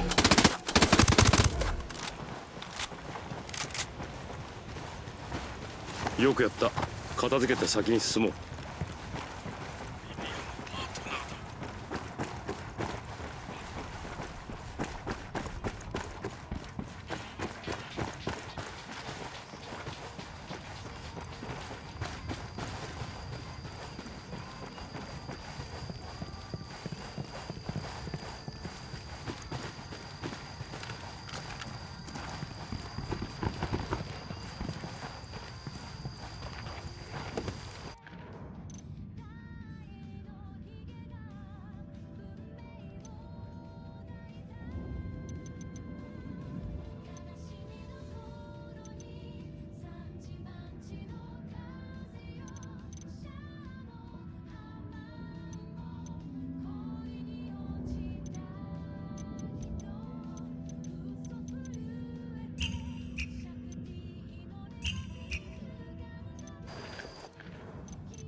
パックカタリの反乱軍が危険な状態になってる。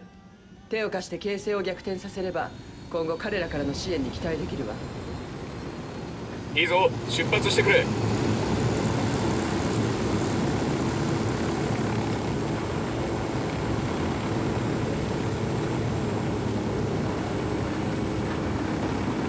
準備はいいか。攻撃しろ。コピー。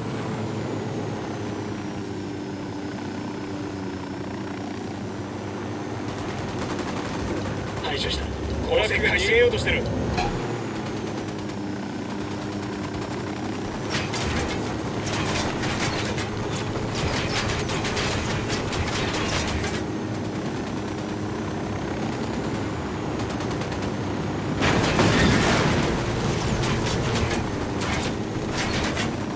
護衛車両は片付いた。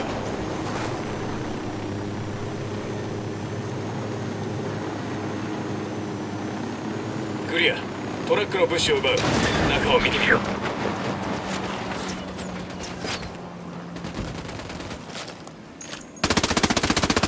見ろ。ユニダットの車両が複数移動中だ。2通の巡回のようだが通信トラックがある。カタリたちはあの通信機材を欲しがるだろうな。どう思うボス？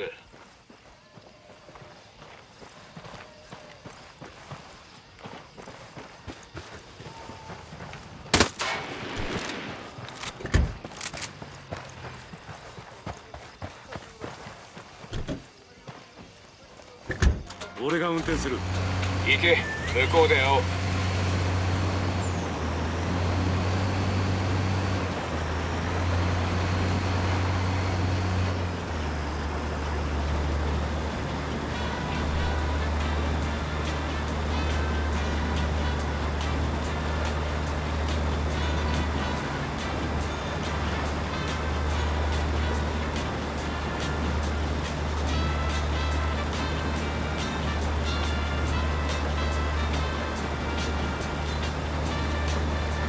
合図をくれ。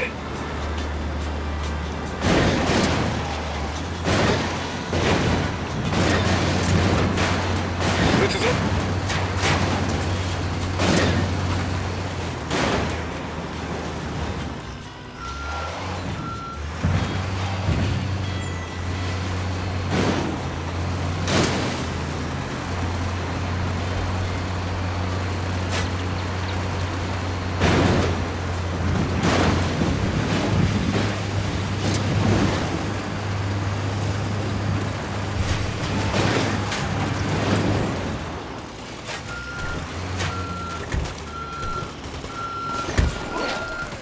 検問所から撃ってきてる。クソが。おい、隠れるんだ。やべ。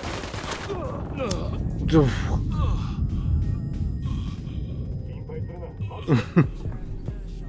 やられた。うん。クソ、危ないところだった。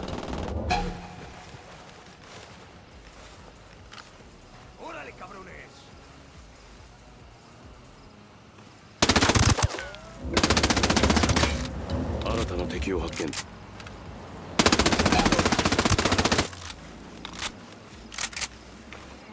レックは攻撃するな。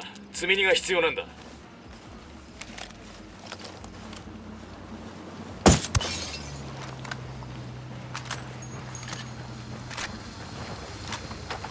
目標確保。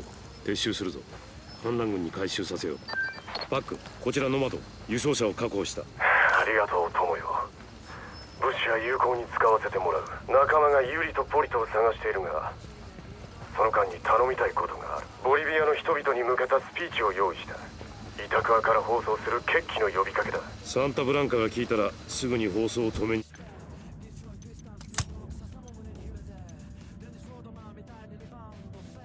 来るだろうな。その通りだ。誰かに無線機を見つけてもらい、放送が終わるまで守ってもらう必要がある。了解だ。任せておけ。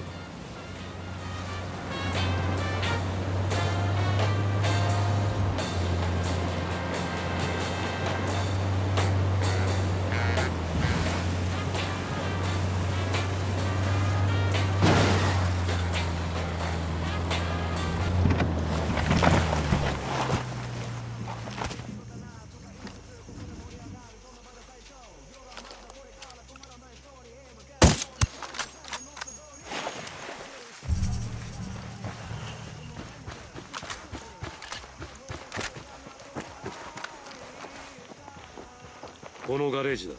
ポリトの車を見つけたら知らせてくれ。了解。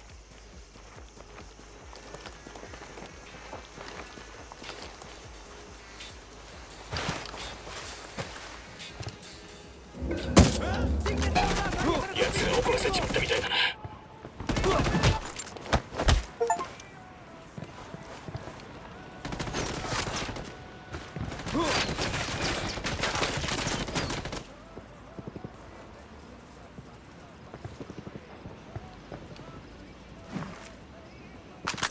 攻撃を開始する。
気をつけろ。ターゲット。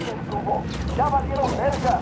Métanles la vara en sus puntos con todo lo que tienen y túmbenlos como se debe. 了解。移動する。もっと狙いやすい位置に移動する。ターゲット確認。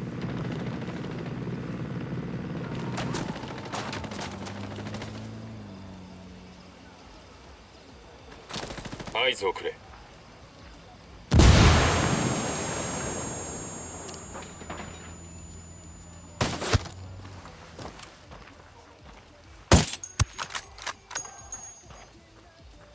トラックの近くだ。さ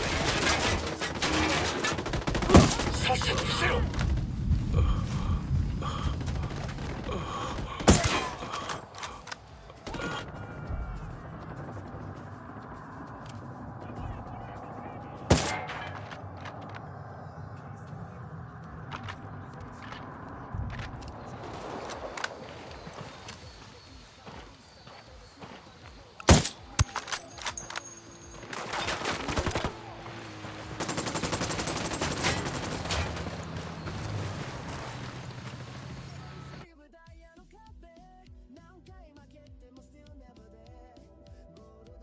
ててれんてんてんてんてんてれんてんてんてんてんてん。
A la verga todo. Si estos putos quieren pleitos, se los vamos a dar.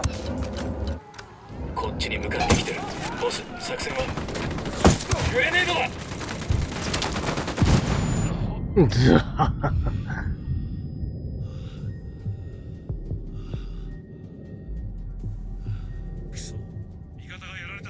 人死んでね。聞いてるか？そっちに向かってる。最悪なとこで。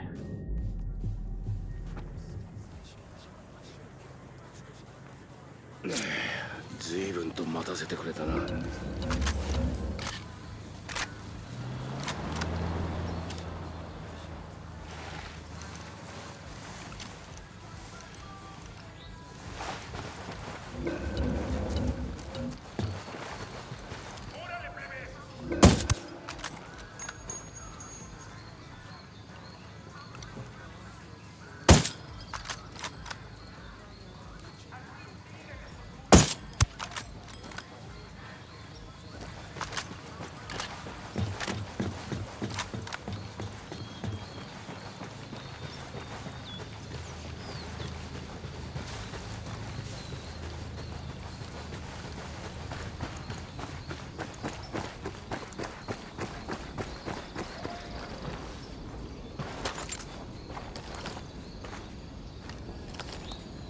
Esos güeyes ya se pelaron, aquí no hay nada.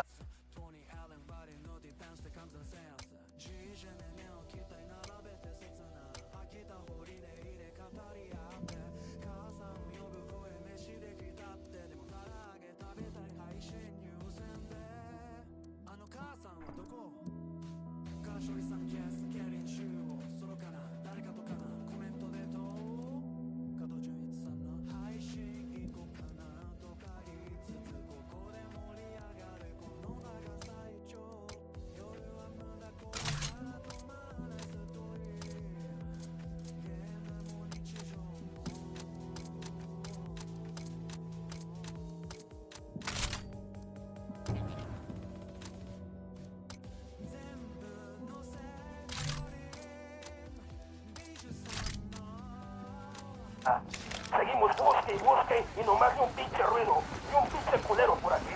A ver qué sale.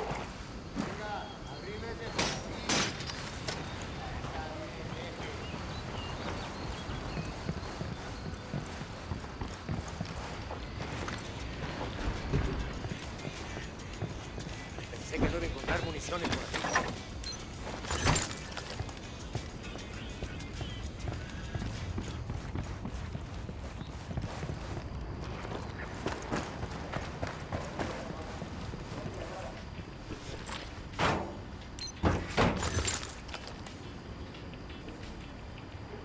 No están aquí esos putos, ya se largaron. 静かになってきた。俺たちが引き上げたと思ってる付近だ。蜂の巣をつついちまった。あった。ポリトの車を発見。こちらはクリアだ。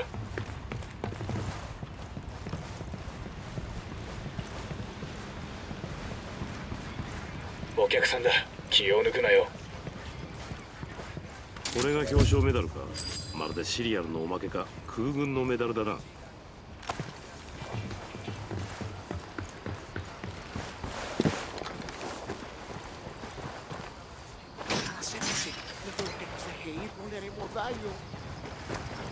いいぞ。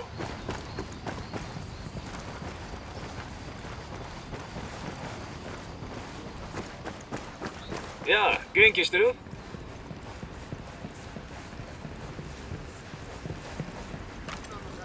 銃を下ろしておいた方がいい。誰も怖がらせないようにな。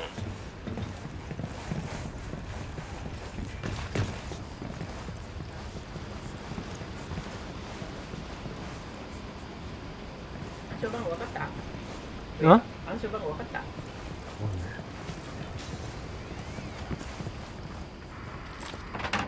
うん。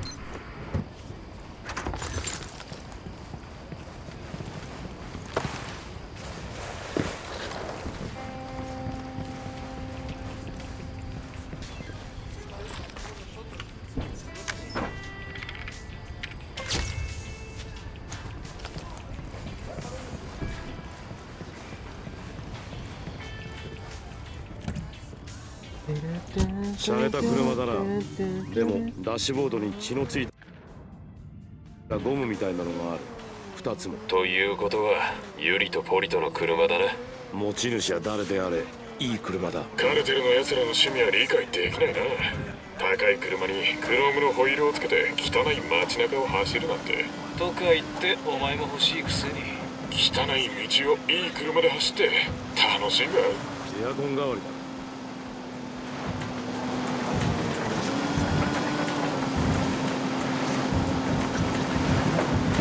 怖い。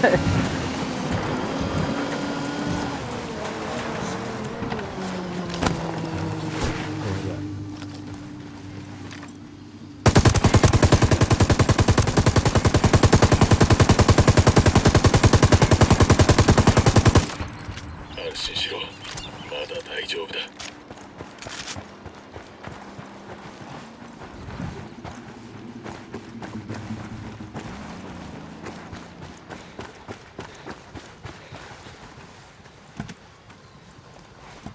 問題ないよ。捕まってろ。行くぞ。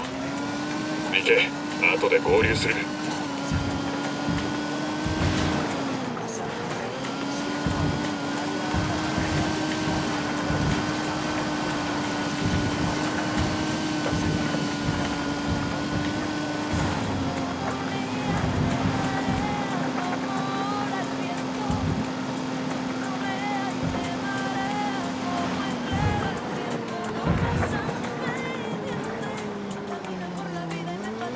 何これ。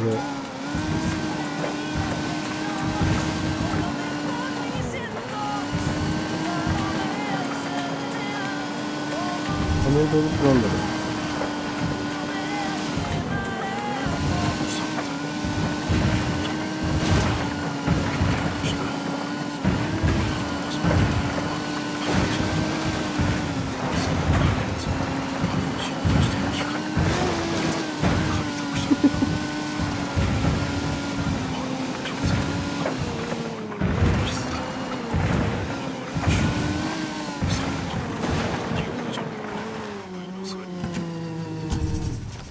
ここからはボーマンたちの仕事だ。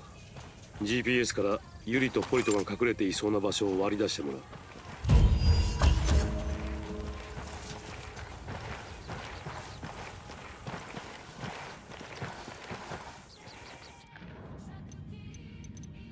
パック語りの反乱軍が危険な状態になってる。手を貸して形勢を逆転させれば今後彼らからの支援に期待できるわ。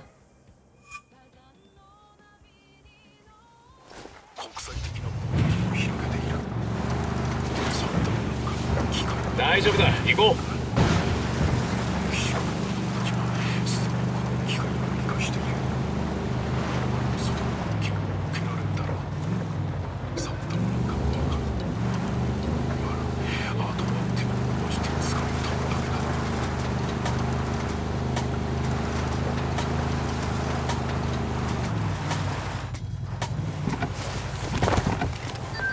ボーマン、プカラに着いた。サンタブランカラジオの鬱陶しい DJ ペリコは知ってる？ ISA の調査であいつがいつも使ってる放送局がプカラにあることが判明した。近くにいるはずよ。どうすればいい？あなたのチャーミングな技で DJ ペリコを説得してパック語りの演説を放送させてほしいの。そうすれば反乱軍の知名度も上がるしカルテルに恥をかかせられる。時変え感化せよってやつか？ペリコに関する情報は？今調べてるけどどんな外見かすらわからない。情報を集めて奴を見つけ出したら利用するの。ラジオ局の位置が分かったら連絡する。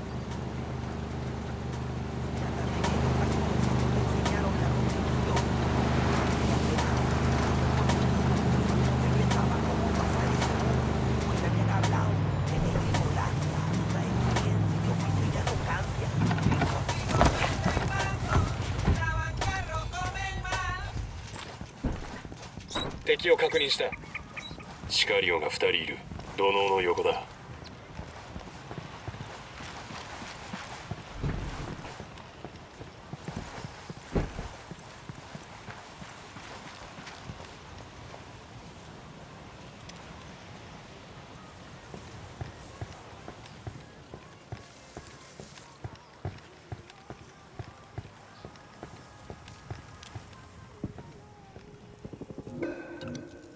3人目の敵を確認。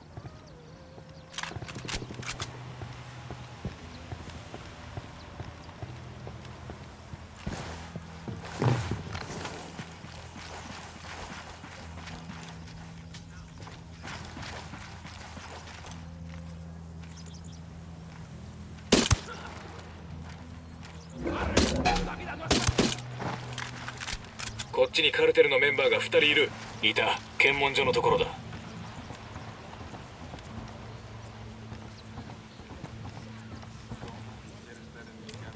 配置につく。狙いやすい位置を探す。ターゲットを発見した。戦闘準備完了。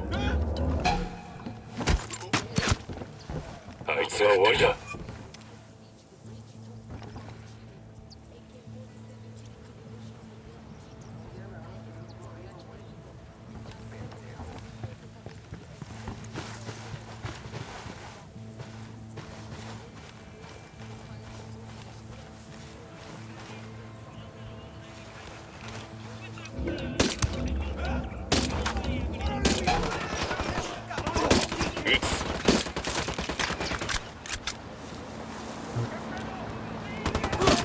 隠れるんだ。スナイパー。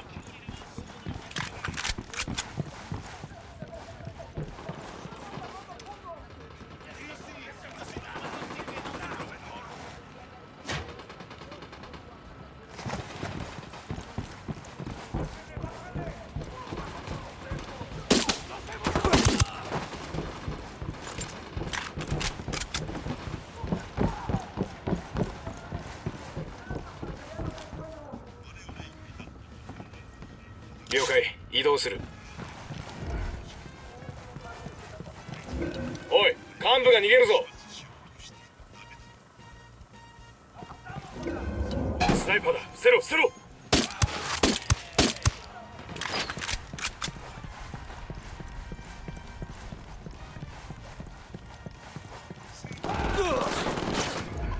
タンゴダウン。クリア。もう大丈夫だ。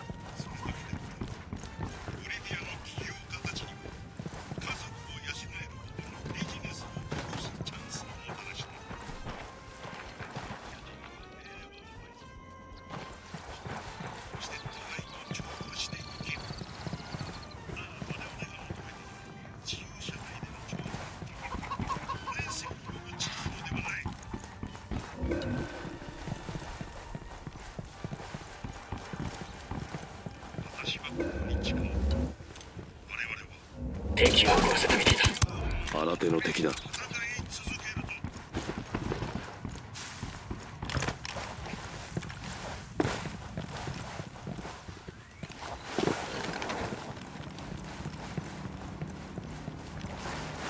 警戒してやがる。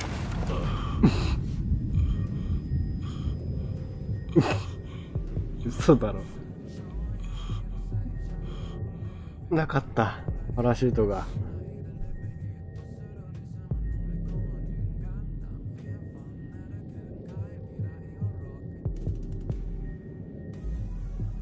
一切来てくんないのやばい。一切動かないのやばい。あ、いた。畜生。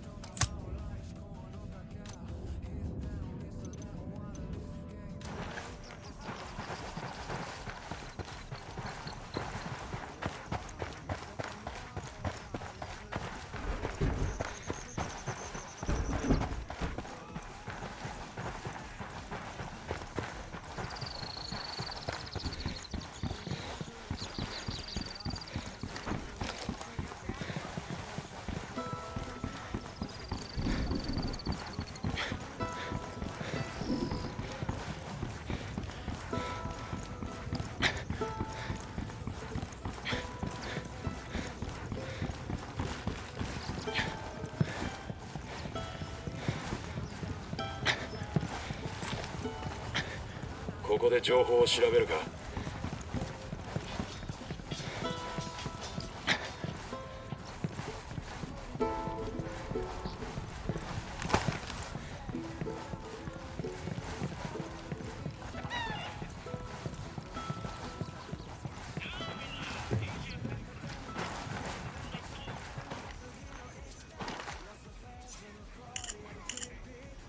反乱軍を何人か殺したやつに贈られる表彰メダルの位置が書かれてる。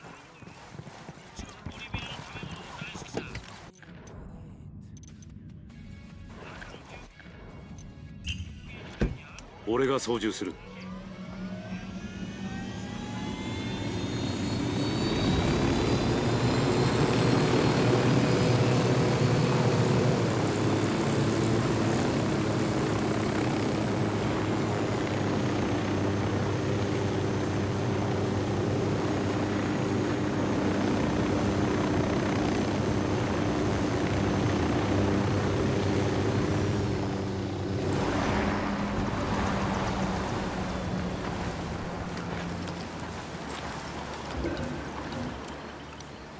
2人目のターゲットは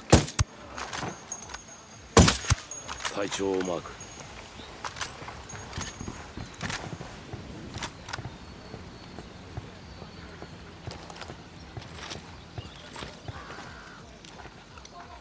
新手の敵だ。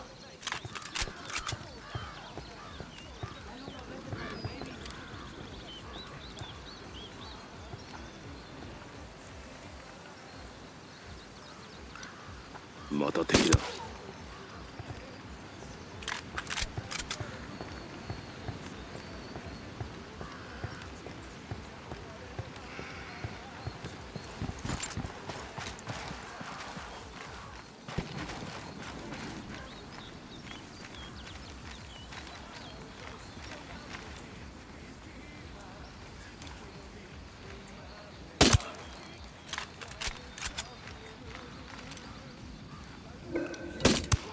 2人目のターゲットは発見。問題ない。オールクリア。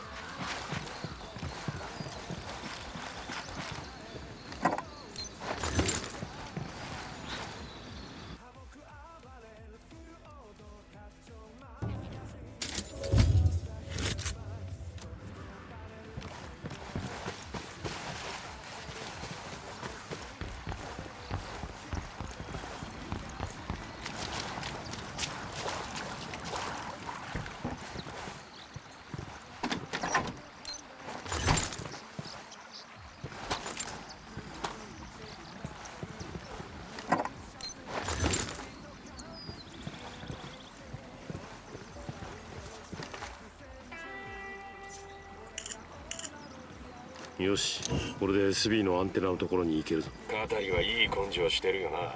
一つ何かしてやると100要求してくる。ユリとポリトが見つかるならやる価値はある。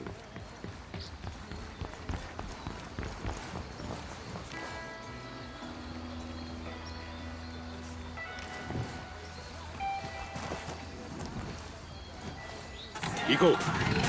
行け。後で追いつく。やられた。味方がやられた。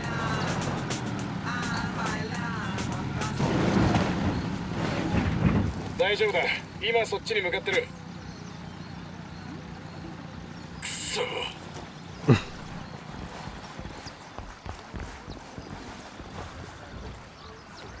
手をもらって喜ばなくなったってところまでだったな。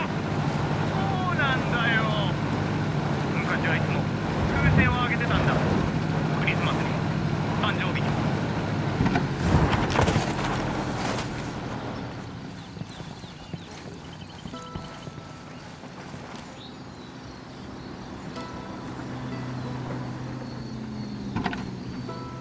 みんな銃が怖いんだろ。テレテンテンテレテンテンテンテレンテンテンテンテンテン。パック語りの反乱軍が危険な状態になってる。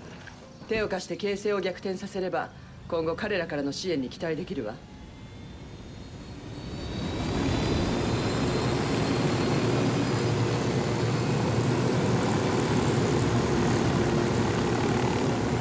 結構綺麗だ。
準備しろ。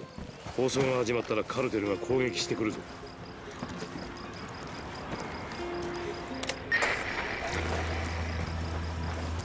このエリアに敵がいる。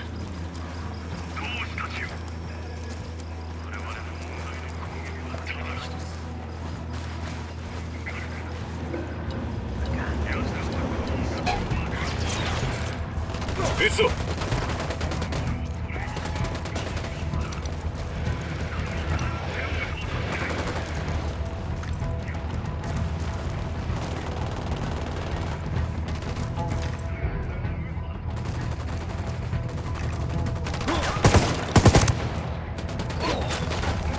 まずい、隠れろ。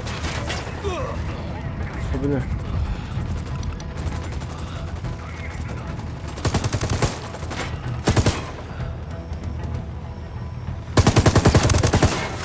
クソ、スナイパーだ。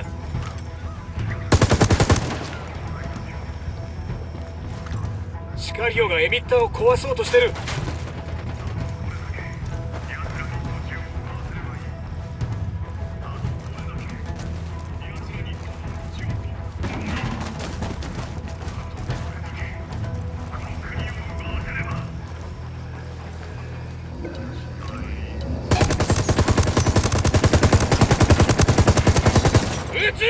民間人に当たったぞ。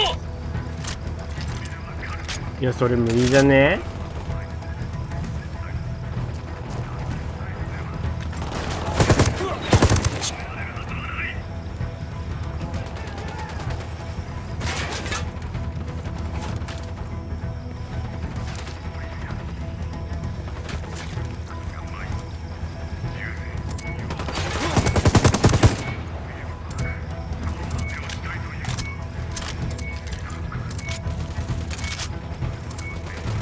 完了した。これで反乱軍の士気も上がるだろう。よくやってくれた。私のスピーチはボリビア全土に伝わった。人々が立ち上がるのも時間の問題だ。革命の時が来た。それは何よりユリとポリとの情報はあるか？まだだ。あの二人は痕跡を隠すのがうまい。だが我々が探っている。近いうちに何かわかるだろう。その間助けが必要になったらイタクアの革命軍がいつでも協力する。連絡をくれれば向かわせる。覚えておこう。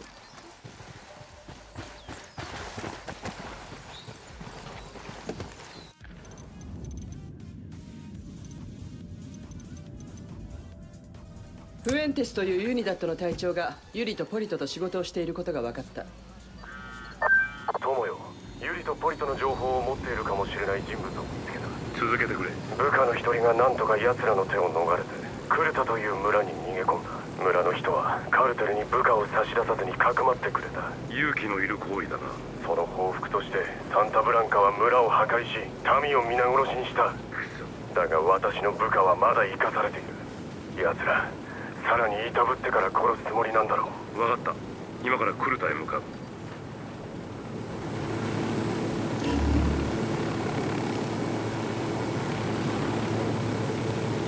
準備はいいか？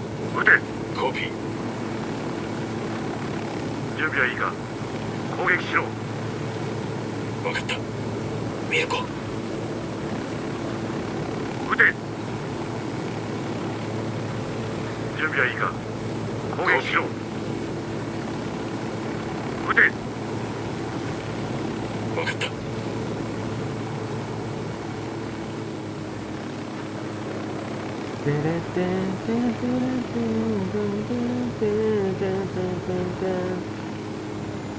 どこに降りちゃおうかな。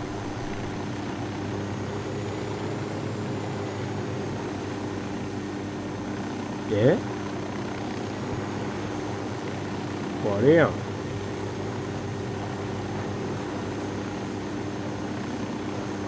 絶対やば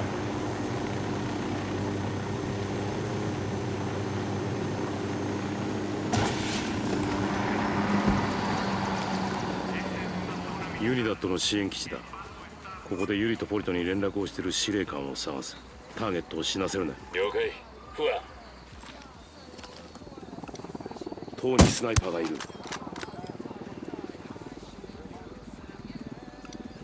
スナイパーだ。塔の上にいるぞ。方にスナイパーがいる。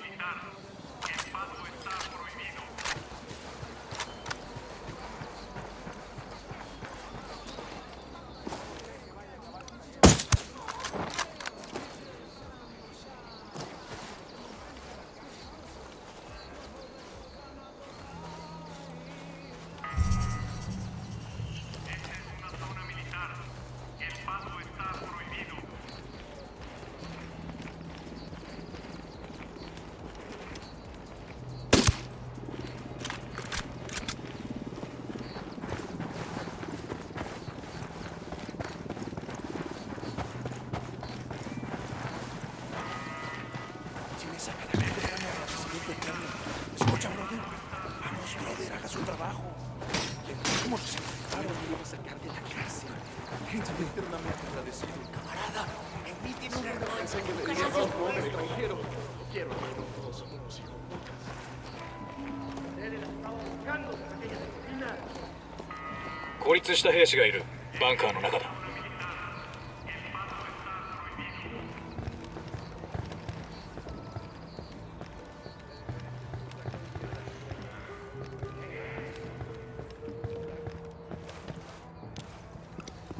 新たな敵を発見。ユニ奴らよし、一安心だ。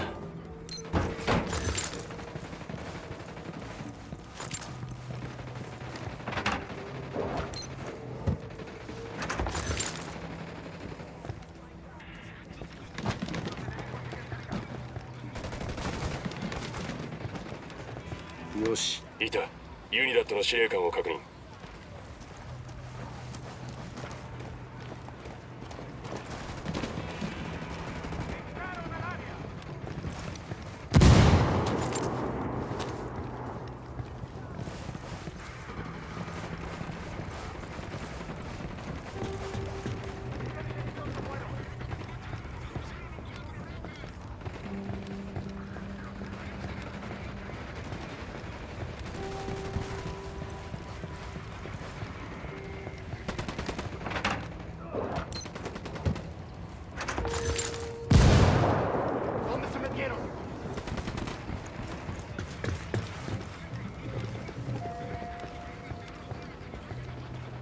おい、なんだこれは。調子はどうだ。くそ殺せ。絶対に喋らねえぞ。ああ、そうか。だがあのサディスト2人が相手じゃ。次に天井から吊るされるのはお前かもしれない。俺たちが始末すればお前も安心できるぞ。いや、密告はしない。とにかく君が悪い奴らだ。それからイタクアにはいない。なら呼び戻せ。何か理由をつけてな。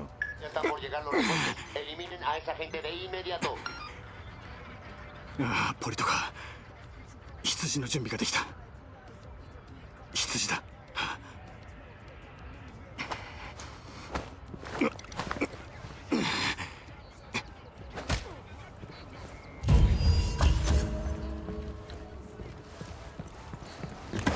ポリポリポリポポリポリポリポリポリポポリポリ。待て、武器ケースがあるぞ。魔法の呪文で全部やり直してあげる。ラララ言えるかな。ラララ言えるかな。ラララ言えるかな。ポケモンの名前。奴らがイタクアに戻るとなると、あとは具体的な場所を割り出すだけだな。ユニダットが引き上げる。もう大丈夫だ。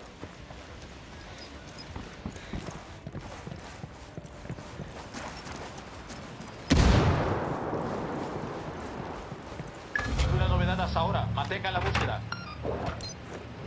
Perdimos contacto con el enemigo. Salgan del servicio.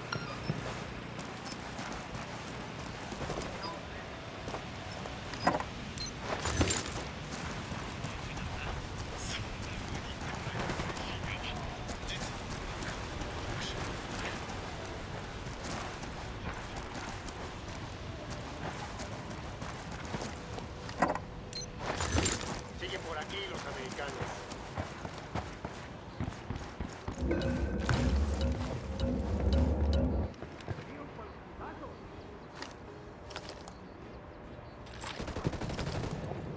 うよくやった。わつはお前。やるやん、お前。NPC にしては。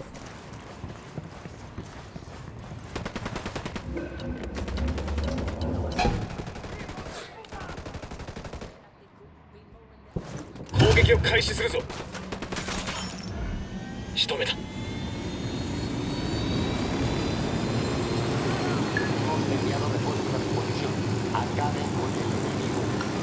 No hay señales de enemigos por aquí. Continúe la búsqueda. 見ろ、武器ケースだ。El reporte indica que no hay signos del enemigo. Los rebeldes se retiraron.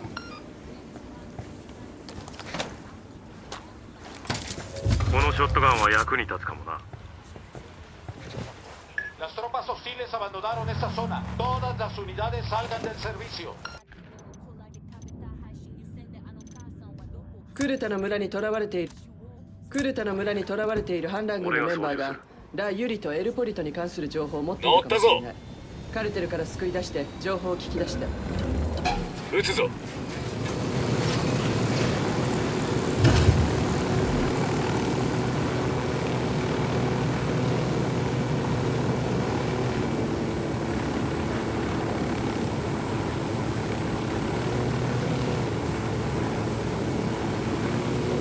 準備はいいか。撃て。コピー。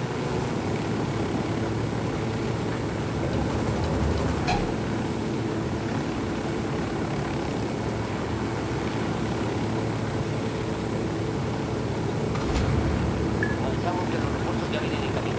Únanse a ellos y destruyan al enemigo.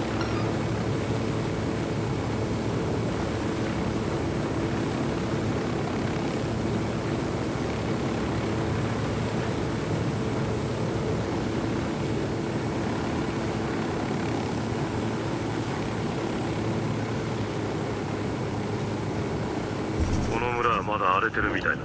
囚われた反乱軍を探す。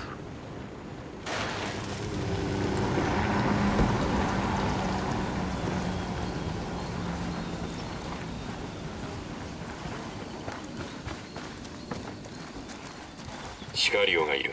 教会の前だ。また敵だ。配置につく。了解。ターゲットを捕捉。新手の敵だ。もっと狙いやすい位置に移動する。合図をくれ。タンゴダウン。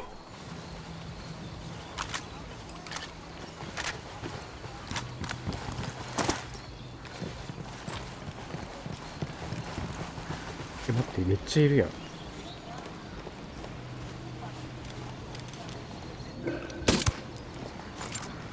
おい、カルテルのメンバーだ。教会の中にいるぞ。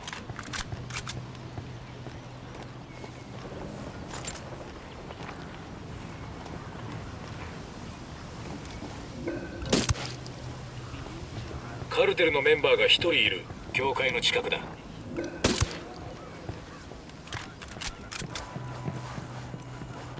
おい、おい、扉だ。扉を開けてくれ。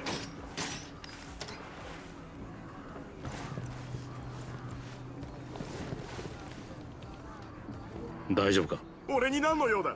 ユリとポリとお前を拷問した奴らだ。罪を償わせに来た。どこに連れて行かれたんだ。そんなに遠くじゃない。それは確かだ。それに静かだった。多分山の中だ。あと古い動物の皮みたいな匂いがした。それだけだ。すまない。気にするな。近くにいるのは分かった。ありがとう。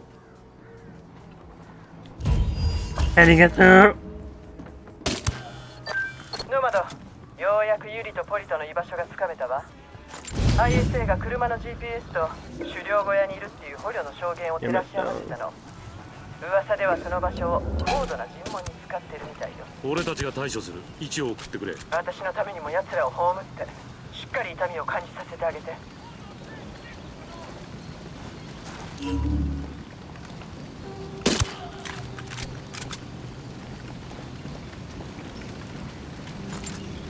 ラララララララララくん、なんかめっちゃいい。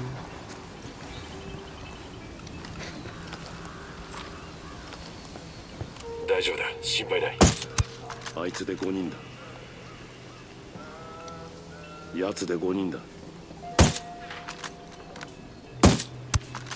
下がれ、下がるんだ。了解、了解。移動する狙いやすい位置を探す。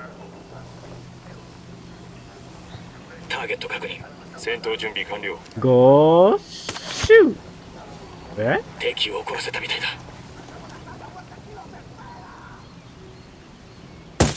Ahora sí ya estuvo. Ya valieron verga. Métanles la vara en sus puntos con todo lo que tienen y túmbenlos como se debe. くそ、こっちに向かってくる。どうする？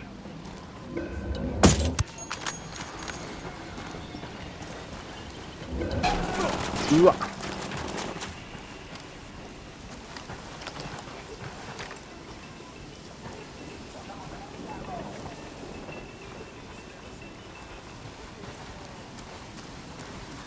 交戦開始。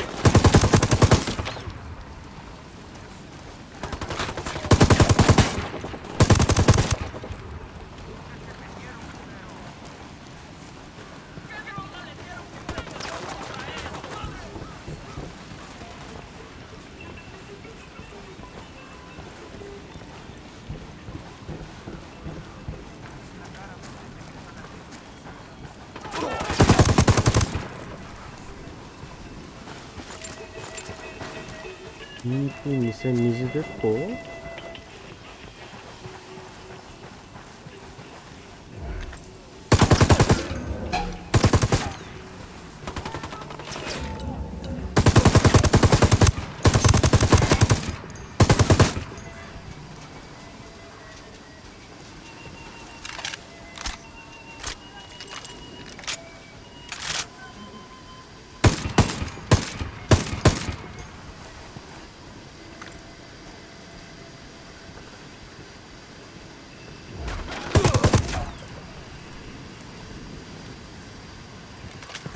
よし、みんな無事か。これガチ？やば。色。ガチかこれ。あ、ごめん。あーごめん。あーごめん。ごめん。やば。カルト集団だわ。これカルト集団。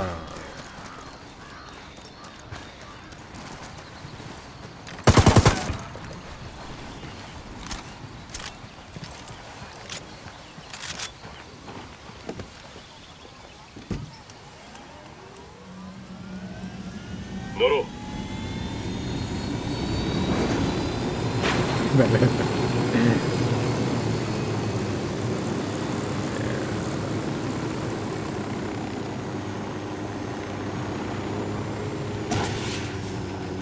ああ。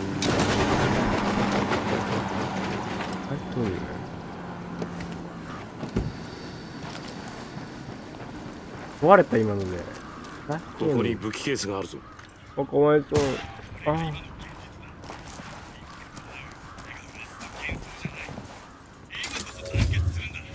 バーティカルグリポン。いいね。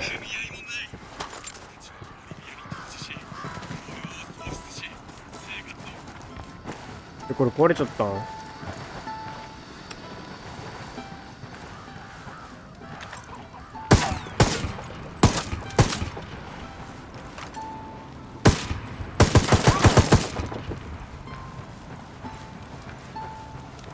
ガッデン！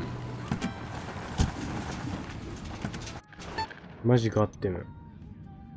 ラユリとエルポリトの居場所が分かった。俺が運転する。ぶっ殺しに行くか。やり方は問わない。最終的に2人とも死んでくれればね。莫大な資金と広大な時間を費やしてボリビアの人々を援助した。特にアクルスでの貢献はよく知られている。あそこの住民は壊滅的な死。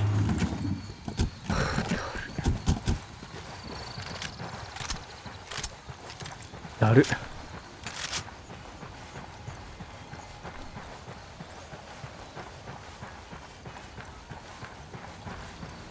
ウィーンウィーン。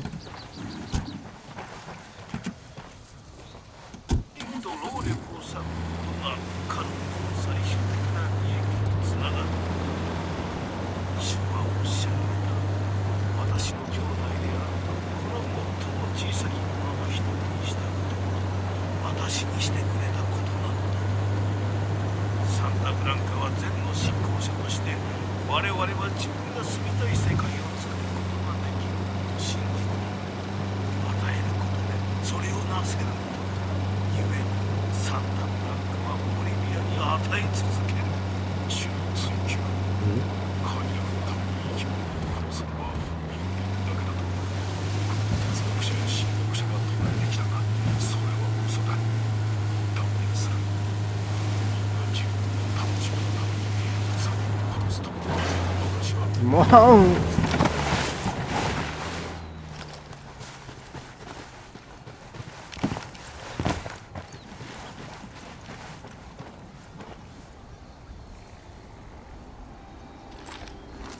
ドローン飛行中。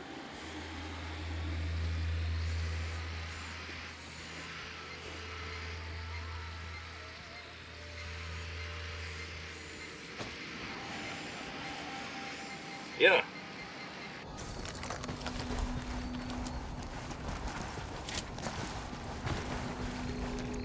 親に接近注意しろ。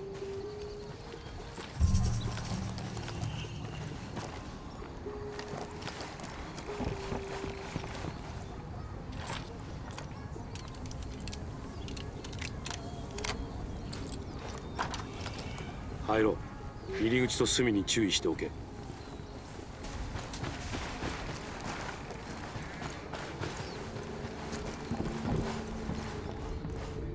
すげえ。いいね。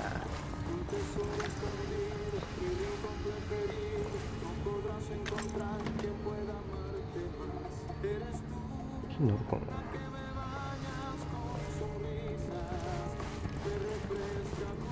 な。ワニ。ワニ。ワニワニ。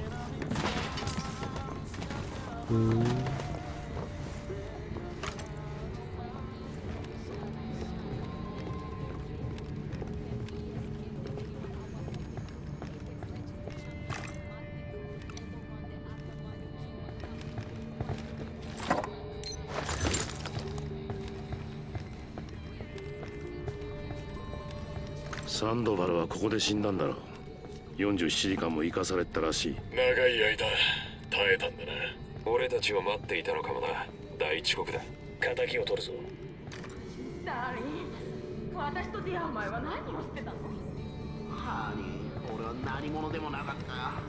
こんなにも生きがいのある人生、こんなにも深い愛があるなんて想像もできなかった。私も同じよ。あなたに会うまで半分空っぽだったの。ピントが合ってない。ぼんやりしてあなたの目を通して見えるようになるまでは。愛してるよ。さっきあの男の手を折ってた時も奴が君に触れようとしたのを思い出しながらやってた。もう嫉妬深いんだから。そして俺が折った指の一本一本が奴が君に対して犯した罪への罰だ。私泣いちゃいそう。ダーリン、話したいことがあるの。もちろんだ。何でも聞いてやるよ。何でも。この間あなたが水攻めした男を私が牛追い棒で電気攻めしたでしょ。ハニー、あれは教科書通りの完璧な拷問だった。最後まで言わせて。あの男は私たちの与えた痛みでキリストが味わったような苦しみにあえぎながら糞にを漏らしてすすり泣いていたわ。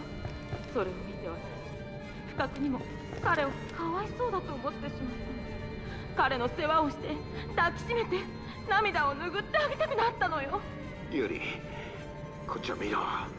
何が言いたいんだ？ダーリン、私赤ちゃんが欲しいの。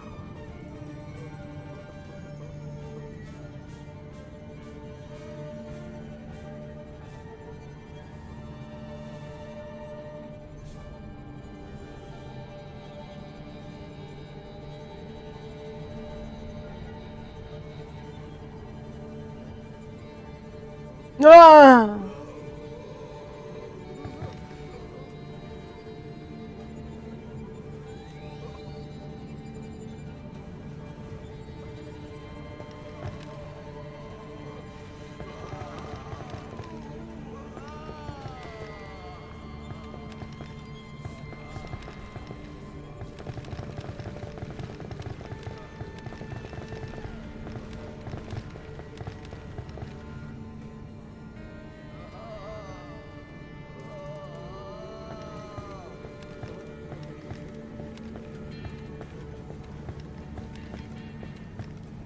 とルルルルン。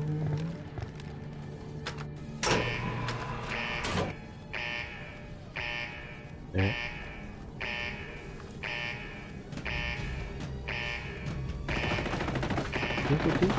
応戦開始。いけいけいけいけ。ターゲット排除。いけいけいけ。ピュンピュンピュン。お、ユリユリ。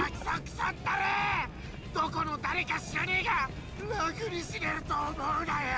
ユリを始末した。ユリあっけねえ。ユリ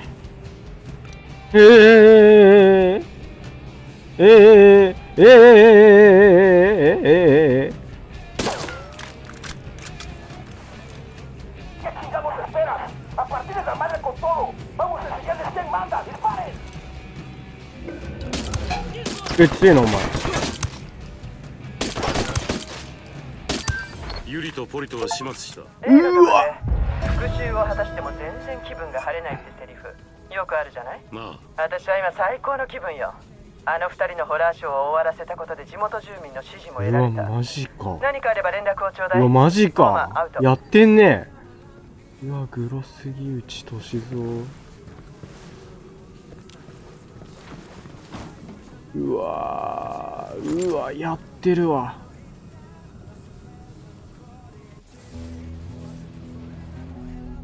護衛部隊の施設が襲撃を受けた。私は疑問に思った。ラプラガはシカリオのリーダーにふさわしいのかと。ソーシャルメディア遊びに熱中しすぎではないのかと。ネットで女を漁るのがそんなに忙しいのか。お前の仕事は女漁りか。違います。俺の弟だ。俺がしつけておく。ラプラガは理解した。理解しすぎた。必死だった。裏で糸を引いてるやつを絶対に見つけてやる。俺たちの仲間を一人殺すために一般人を10人殺す。無抵抗だろうが知ったこっちゃねえ。だが自分がもたらした損害の大きさを理解していなかった。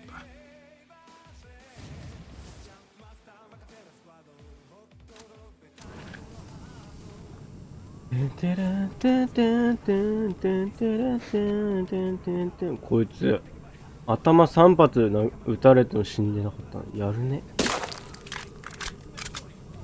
やるね。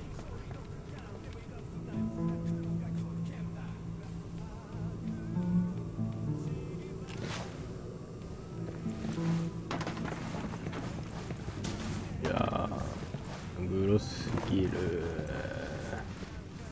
グロすぎる。募集症だ。よかった。そういう。うわ、もうえぐい。人間じゃねえ。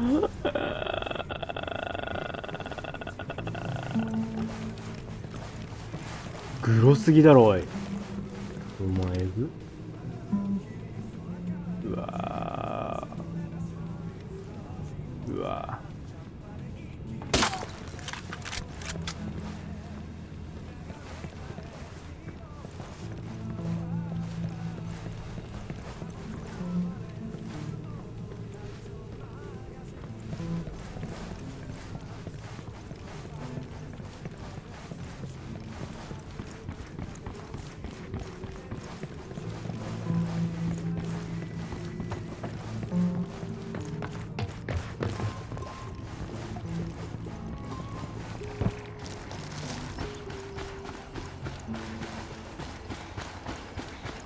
グロすぎだ。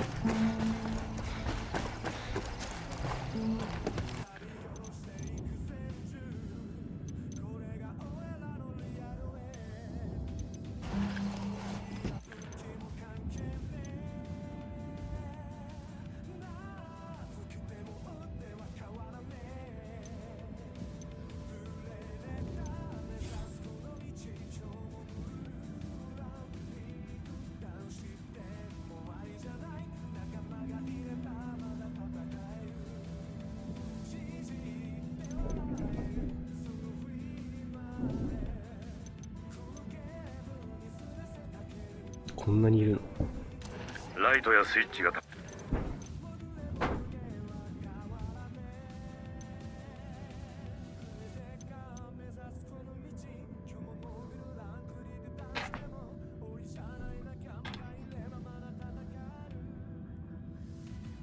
れ気持ちいいよね。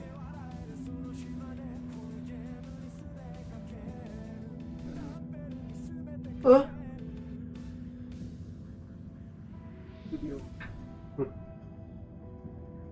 低いもん。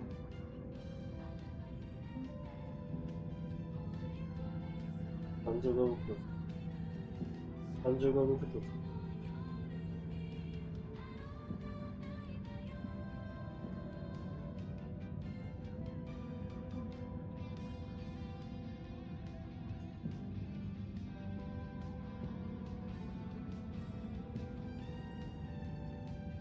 あ？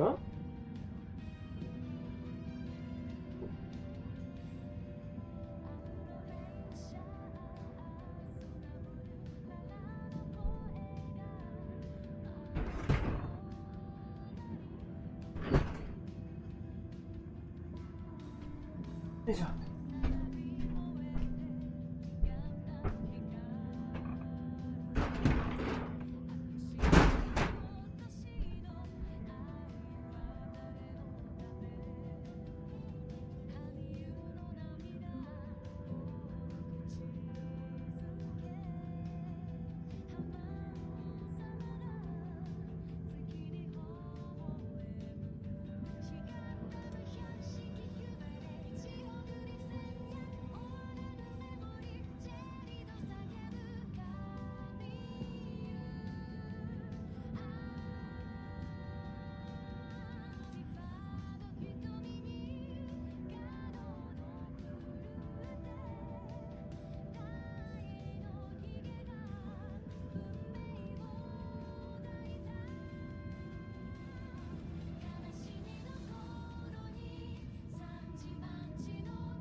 ゆりっぷりゆりっぷりってかねー。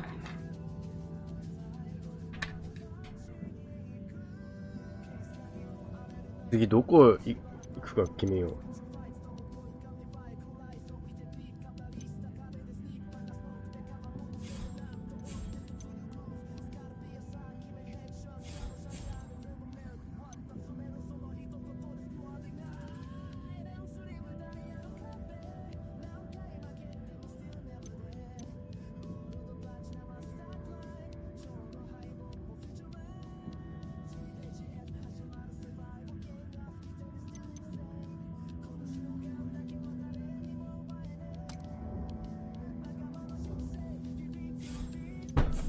とりあえずちょっとやろう。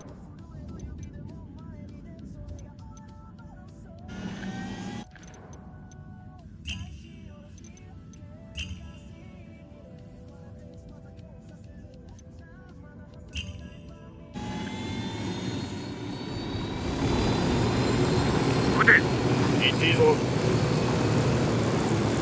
コピー。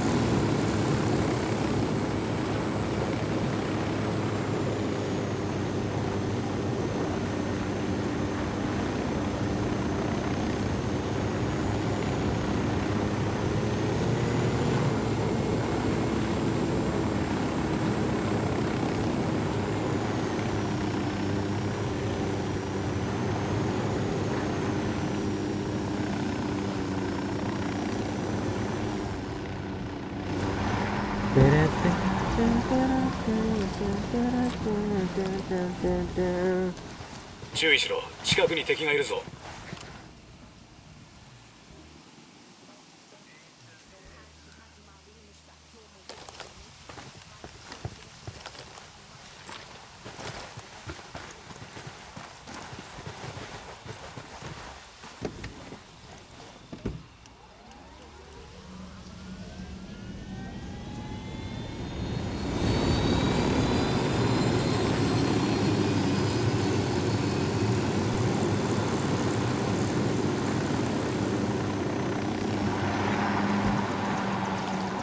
下がれ、バレちまうぞ。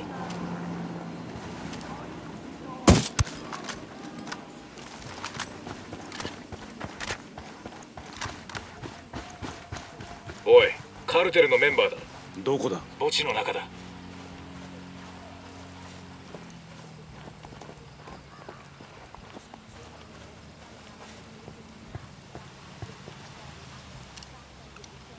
新たな敵を発見。2人目のターゲットを発見。了解だ。移動する。ターゲットを確認。間抜けどもにお見舞いしてやる。よし、一安心だ。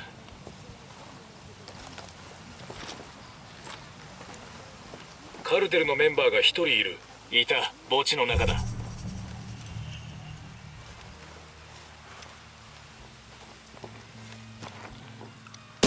サブマシンガンを持ったやつを見つけた。おい、カルテルの副官だ。墓地の中だ。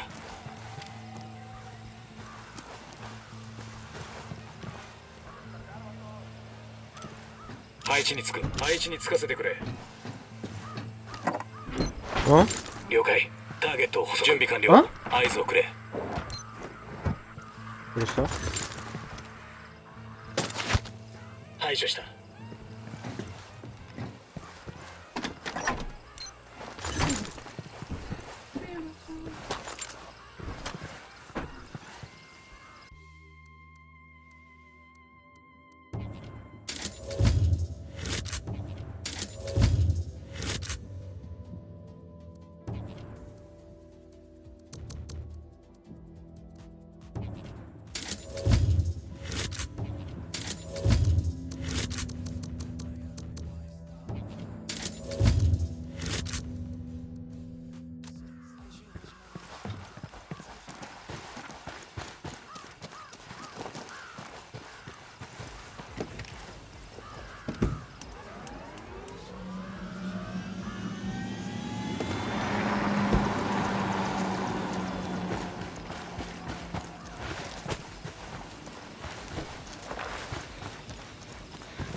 岡の葉が掘られてる。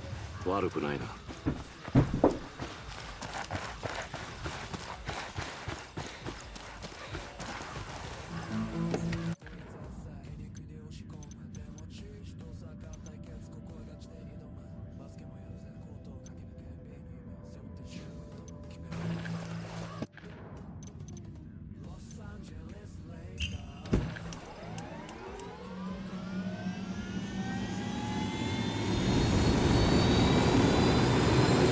いいぞ、出発してくれ。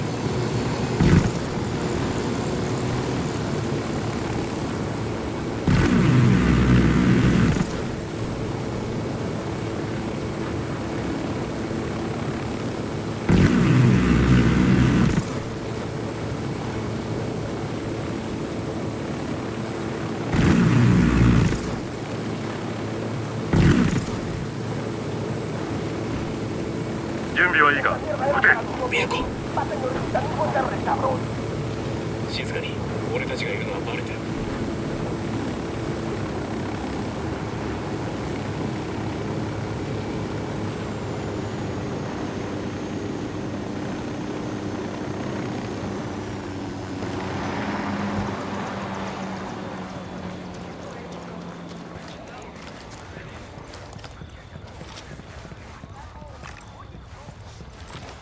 待て、武器ケースがあるぞ。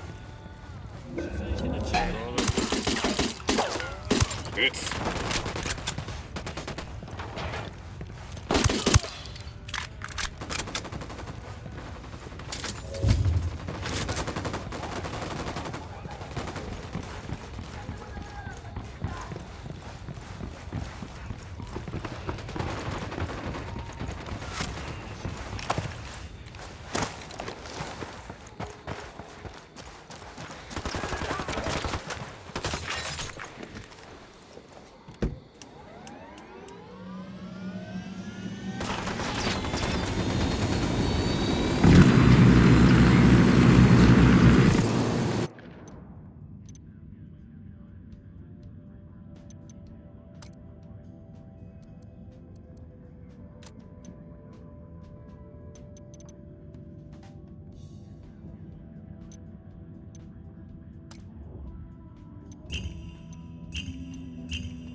光線開始。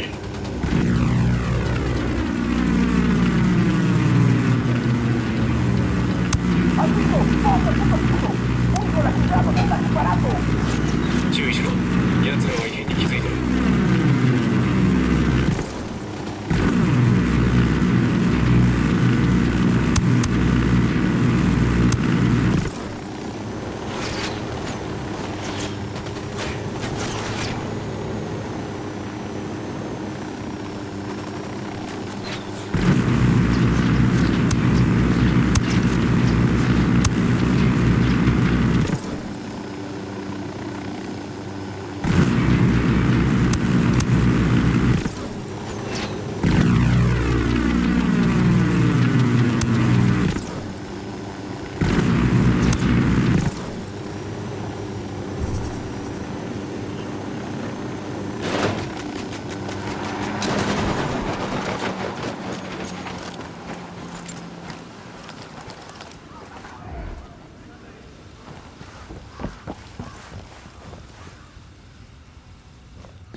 来るぞ。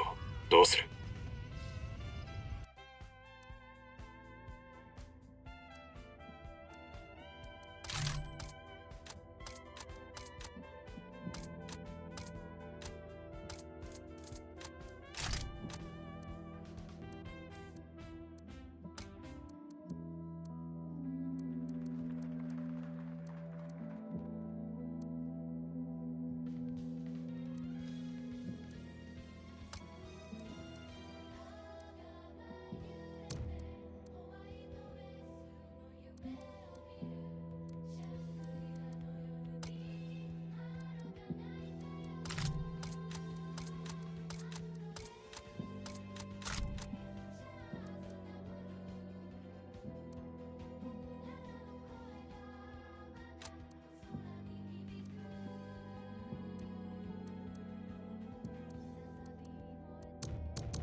Fuímonos, pues.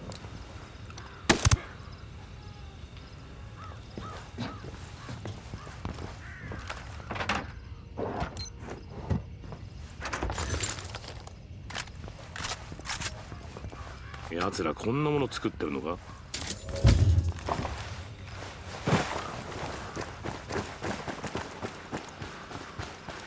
よし、まだ大丈夫だ。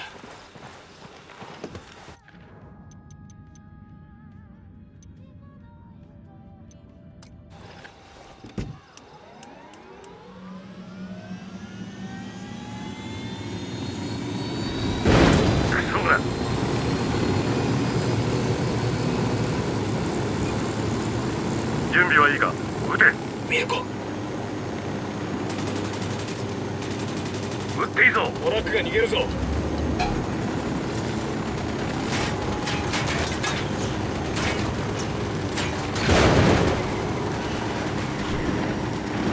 補給トラックが逃げるぞ。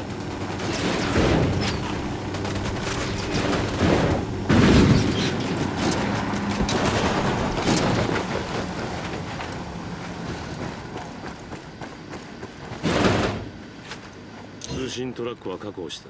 連絡して回収してもらおう。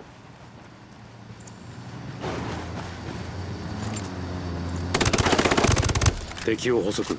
民間人の近くだ。クリア。もう大丈夫だ。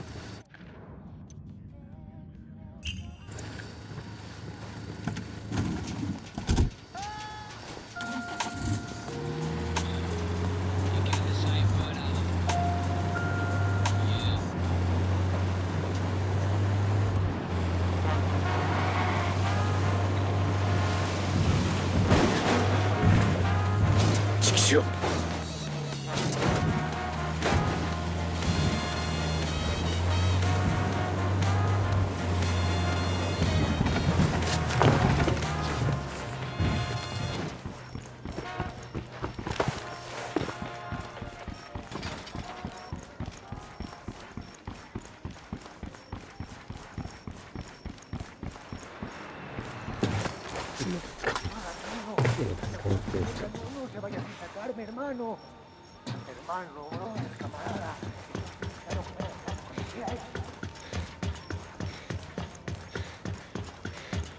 この辺りに何か情報がありそうだな。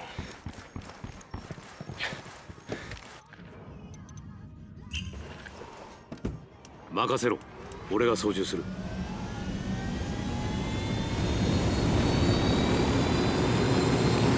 よし、行っていいぞ。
敵を確認した。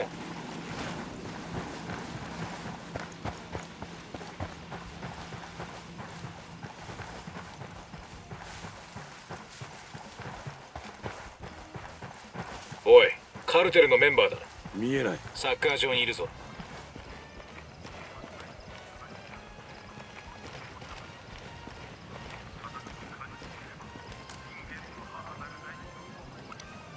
新手の敵だ。下がれ、いられてるぞ。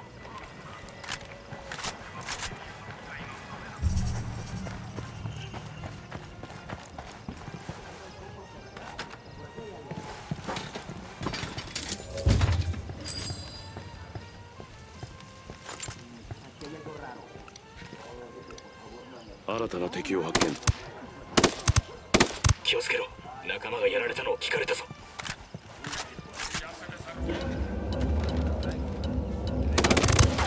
見つからないうちに伏せろ。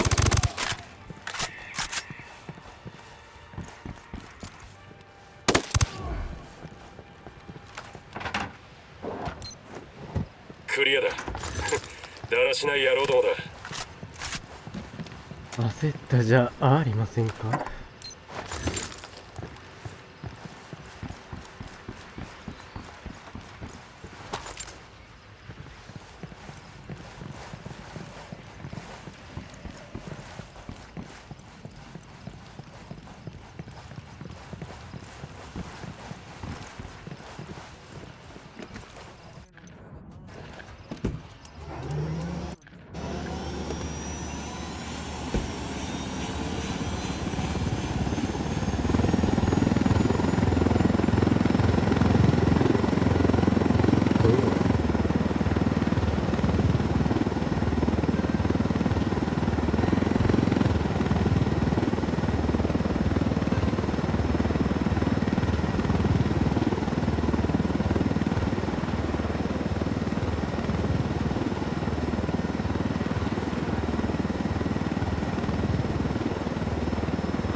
嫌いじゃない。よし、行くぞ。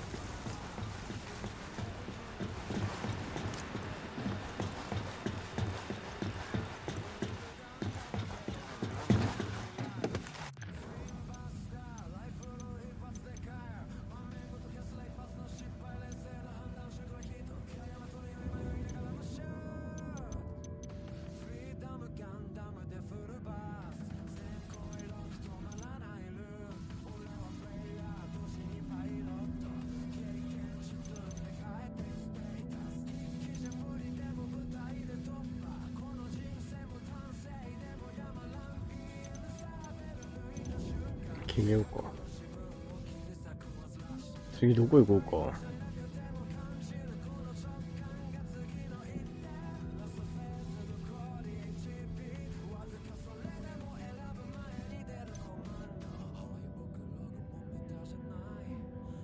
こいつ生きてんの？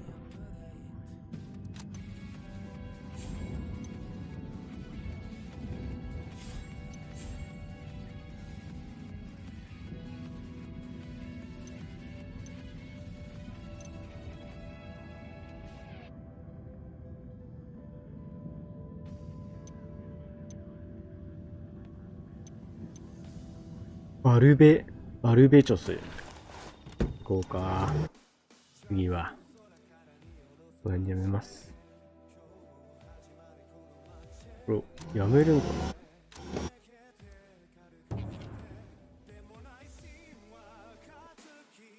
何にしよっか。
なんだろう。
一貫やめますね。何もしてねえけど。何もしてねえけどやめます。ボツ。